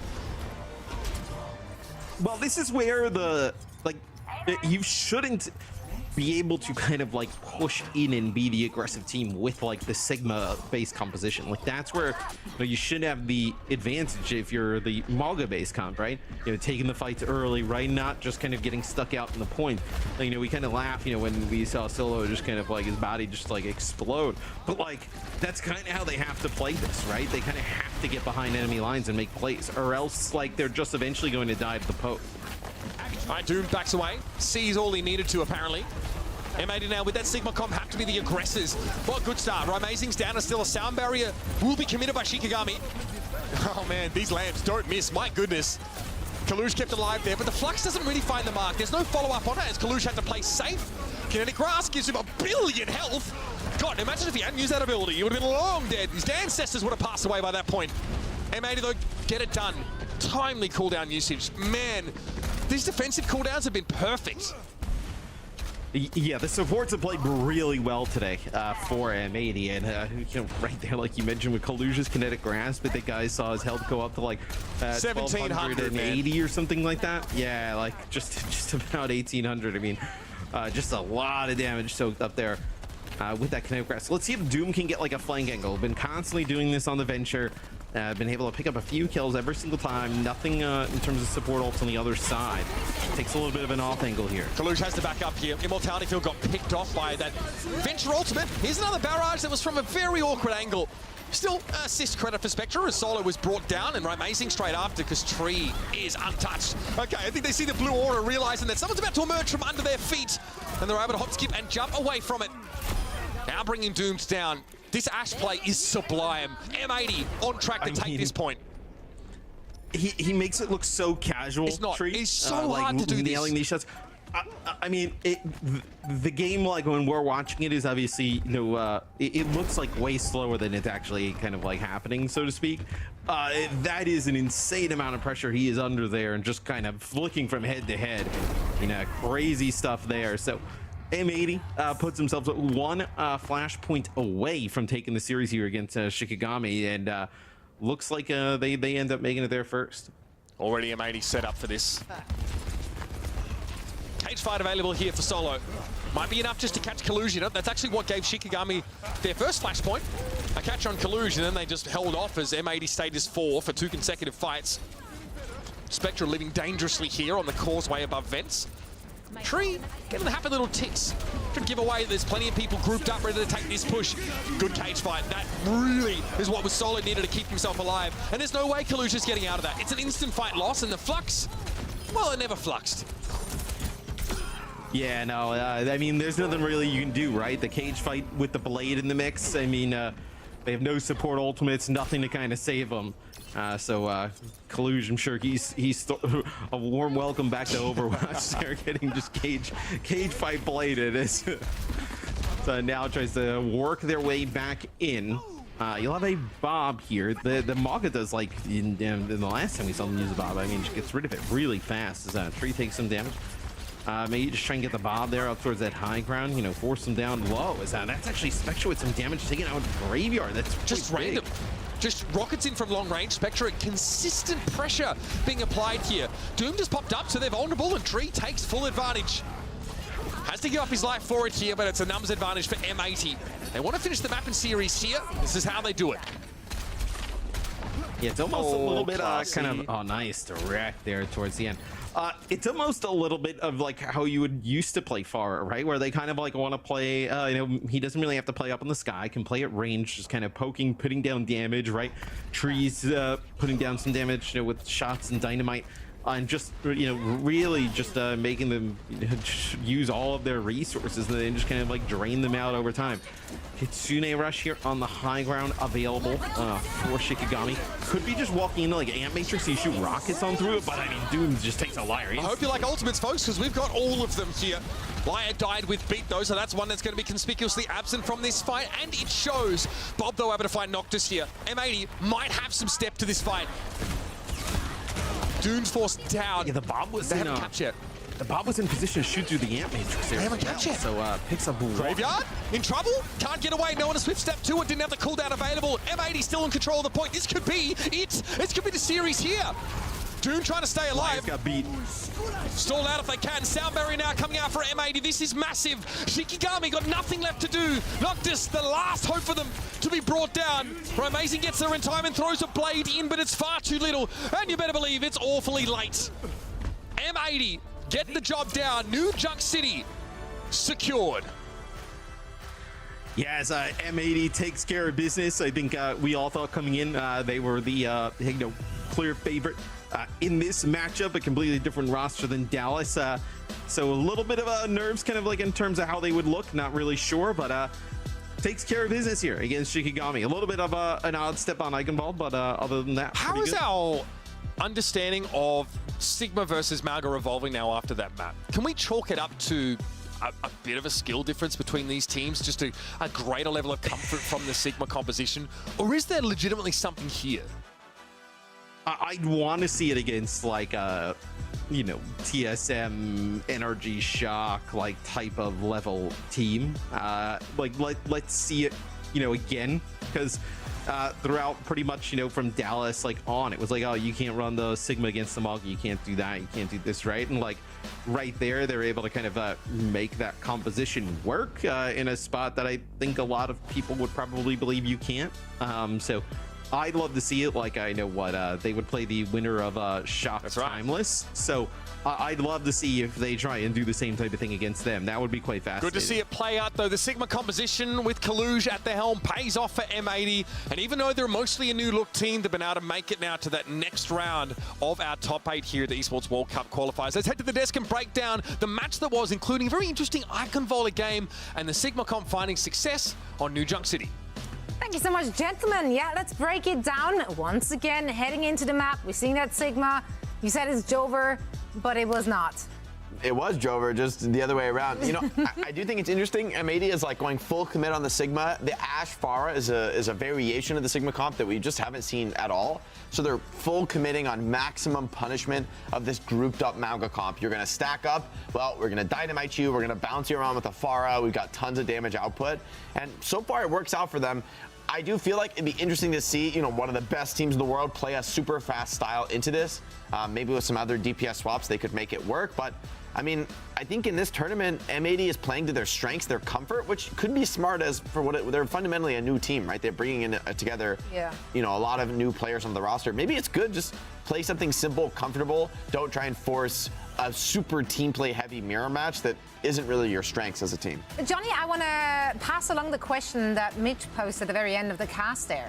This is obviously, this was a good look for them. They were able to force their tempo, force their style against Shikigami, but are they able to do that against a team more evenly matching up with them on an individual basis? I think it's going to be really difficult, especially in the map format we're in, where you got these picks and bans going on, right? So, I mean, it's very predictable in that regard, that you know that Kaluge is going to try to play us on Sigma on a lot of maps. So where you can, you try to ban those maps that, you know, where Sigma is most useful, right? And so we'll see more of that going forward.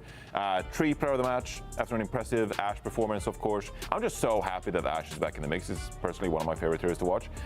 And yeah, what a great debut from Tree here in the Tier 1 Esports. And honestly, this is a comp that like no one's under more pressure than the hit scan. The hit scan is the president, and everybody on this Mauga squad is gonna come try to hunt you down. They know how much damage you can deal on Ashe. And yet, Tree, very cool, calm and collected under pressure. The Sojun, I think, definitely a signature hero for him. And so New Queen Street was a great pick. Look at that look away. He's like so confident he wasn't going to miss. And then he comes back and finishes the kill. It looks like magic. Seriously, he just looks so clean to watch. Yeah. You said mesmerizing in the green room. I think that's absolutely the right word. I think it's mesmerizing. Super, super fun to watch. And I mean, I think this Ashe Pharah, if there were 2 DPS that could make the Sigma work and just churn through all of Mauga's HP, it might be Ashe Pharah. These are 2 of the greediest, most high damage DPS in the game. Yeah, I lurk in Tree stream. Tree stream is what I leave on my second monitor. It's like while I do other stuff. You do be vibing, you do be headshotting the enemy. Yeah, it's just pure. I feel like I've watched you falling in love with Tree in real time on this very show today. No. I have. It's been cooking. It's been cooking. It's some of my favorite Overwatch gameplay to watch. So. Okay, you know, should I make it awkward because he's listening? He's right there. He knows. I'm in the chat. I'm in the chat sometimes. Not a silent lurker. I see. Tree, welcome to the show. How you doing? Good. Thanks for having me. Of course. Well, as I just said, Reinforce slowly falling in love with you, and rightfully so. What a debut performance. We're very excited to see you on the server. Jake alluded to it as well. Obviously, a lot of pressure playing that hit scan role, but you're also coming in as that hot new prospect. Do you feel that pressure at all? Not really. I mean, it's like been talked about for a while. Like, you kind of get over it and you just got to play, and that's what you got to do if you want to be the best. Can't get nervous. That's right. I'm curious, Tree. So you say you want to be the best. What does this tournament mean to you? The chance to potentially go to Esports World Cup and play on like a global stage so soon into your, you know, a professional career. What does that mean to you? Are you looking ahead at all, or just focus on the match one day at a time? I mean, obviously I'm excited and like hoping we make it, but taking things like one match at a time because you still got to get there. But once we get there, yeah, sure it'll be a good time.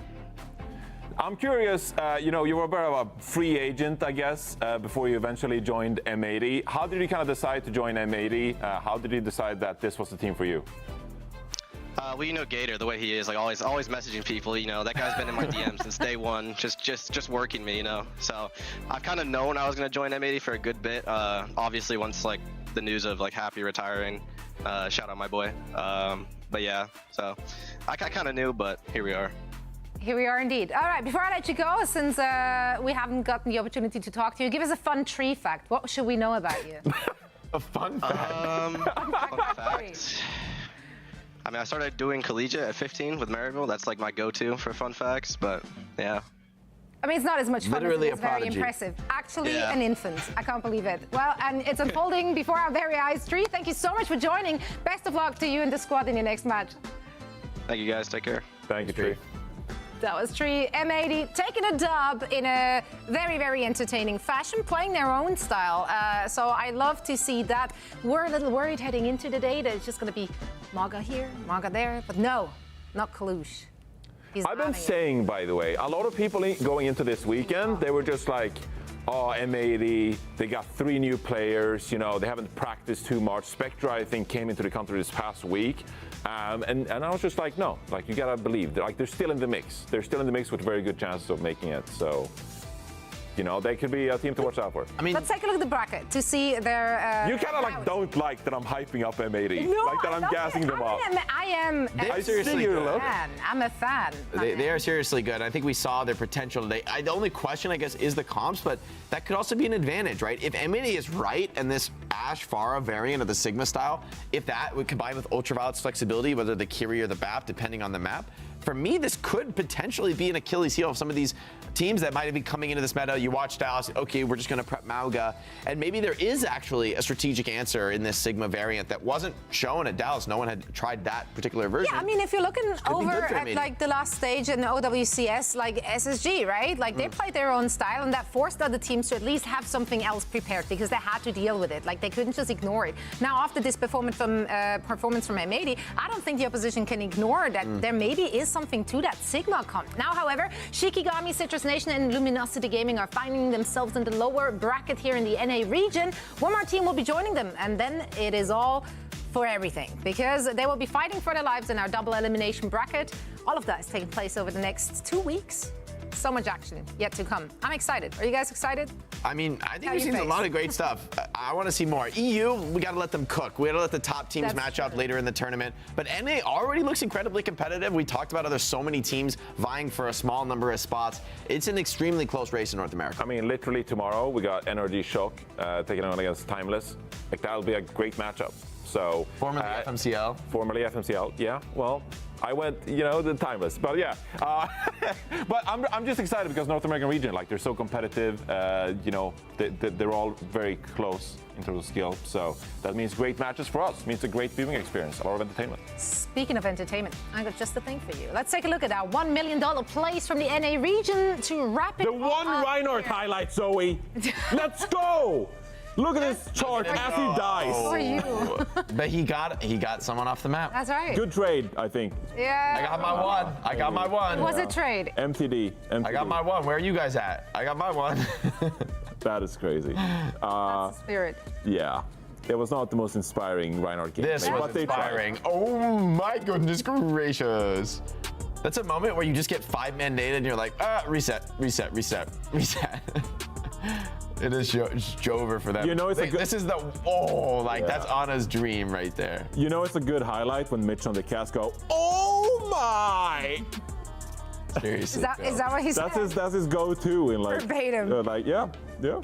And he I don't know if my impression was any good, but yeah. Rocket with vintage Let's Tracer gameplay go. here on 66. Fun to see him on the Tracer. He does so much, man. I saw some dives where like maybe the Genji dive got booped and botched, and Rocket's just in there basically solo killing on the Tracers. Honestly, though, also so impressive. Like having talked to him after their match, hearing that he's only just recently picked up that Pharah. Like, such a good understanding of the positioning and the angles to take, and quite frankly, that is not easy. Love also the quick discussion we had about the recent Pharah buffs and how well she fits into the meta. Makes for very exciting, dynamic gameplay, very explosive indeed, and to have players like Rocket showcasing it for us, what a treat. Speaking of treats, we have a schedule for you to take a look at our upcoming matches. Tomorrow, it's gonna be Saturday, and it's full. It's slam-packed with all the action you can possibly imagine. And So much action. So much action. Love action. Yeah. How about you? Citrus Nation against Luminosity as well in the lower bracket. That'll be a good one. A bit of a stage 2, kind of like rematch as well. Potential dogfight on our hands. Potential dogfight. Yeah, I mean, if Citrus Nation plays Ryan, I'll be a little disappointed, but you know what? Can Twisted Minds stay alive? Oh man, disappointing day one for Twisted Minds. I think hopefully they get a wake-up call from that and they can come back stronger day 2. Wrecking Ball was not it. I recommend, if you are not Junbin, do not play Wrecking Ball. I suggest. Especially on Ikemalda. Especially on Kellen was rather committed. I don't know if we can uncommit him overnight, but let's see what they need to get done in order to get the dub and stay alive in the lower bracket. Of course, Twisted Mind, they want to play in front of that home crowd. Like, what an opportunity that will be for them. Alas, they are currently on the back foot. Final thoughts of day one. How are we feeling about it? I'm excited. The meta continues to develop. Love that. Not done yet. Not solved. What about you, Johnny? He stole my thoughts. I'm really excited too. No, but I mean, I think we pretty much covered it all. Like, we're really excited to see how North America develops from here, and also excited to see if Virtus Pro can continue challenging the top teams in EMEA. Virtus Pro, I'm looking out for them. Same. All of that and more in the EWC qualifiers. Make sure to tune in again. Same place, same time tomorrow. We can't wait to see you once more for all the action. Just to say action about 100 times a day. Bye. Action. So much action. Station. It will be Psycho, but here comes the rally. It's a good hook, but it's an even better bash from Funny Astro, stopping the insta-kill from the Honk. That nade is absolutely ginormous, and there will be Sovereigns bleeding out unless Fire with his nano boost can find anything. And unfortunately, it runs out at the most unopportune moment possible. That's a good defense for Twisted Minds. I actually Naga got it! Naga got oh my, Naga got it. Oh. So. Can you make him show it? Just no, it's gonna be bad. No. You're sitting over there. You think that's a great idea. But, it's coming. Show it now. Oh, come on, guys. Just put it on top of it. It's fine. It's coming. It likes me though. Yeah, you can sit here. There we go. Well, clearly this is not. It didn't work. It just crawled out last time. What are we doing? Should we? Jack is just angering it, and he's gonna. What are you doing? Get out! This nation standing. This is a stinker. Absolute booty. Renaissance. Well, you know what they say about what goes up, Matt. Eventually it'll come down, just not where you want it to. What on earth am I watching? What is this? The largest earth shatter of all time. Curve blade.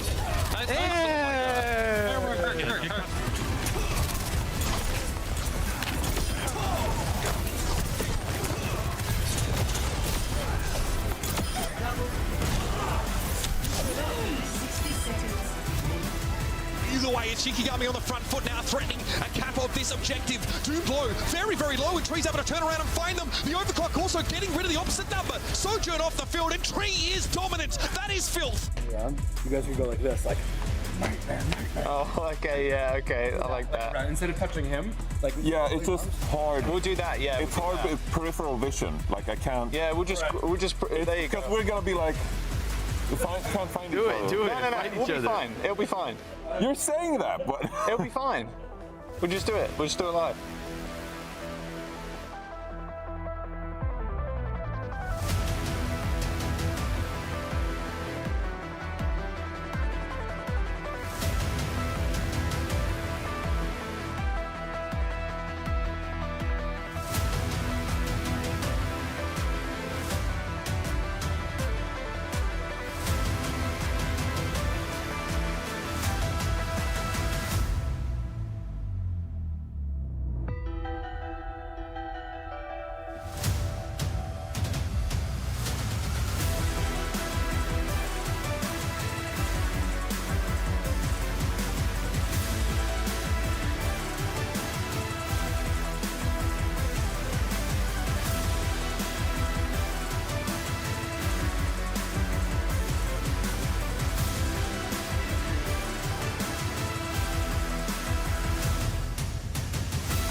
Okay, so ladies and gentlemen, that was quite the Overwatch qualifier match series. We're going to have more tomorrow.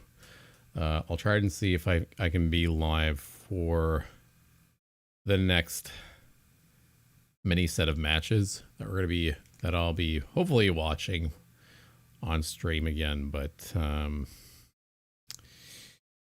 in the meantime, I'm going to go ahead and head off. I might go live here shortly again. just to play some tank. So if it happens, it happens. If it doesn't, don't be too sad about it. But that was fun. I was highly entertained watching all of that. I'm going to have to probably rewatch a lot of this stuff on my own time again. But yeah, man. These qualifiers are bombastic. Also, apparently it says over here the 21st through the 23rd more qualifier matches. Which I don't remember seeing that, so I'm just going to go ahead and mark it on my calendar real quick. Qualifier matches 21st through the 23rd. And do that real quick. That's actually going to be great. It's going to be great because I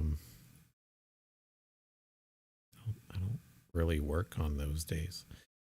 But anywho,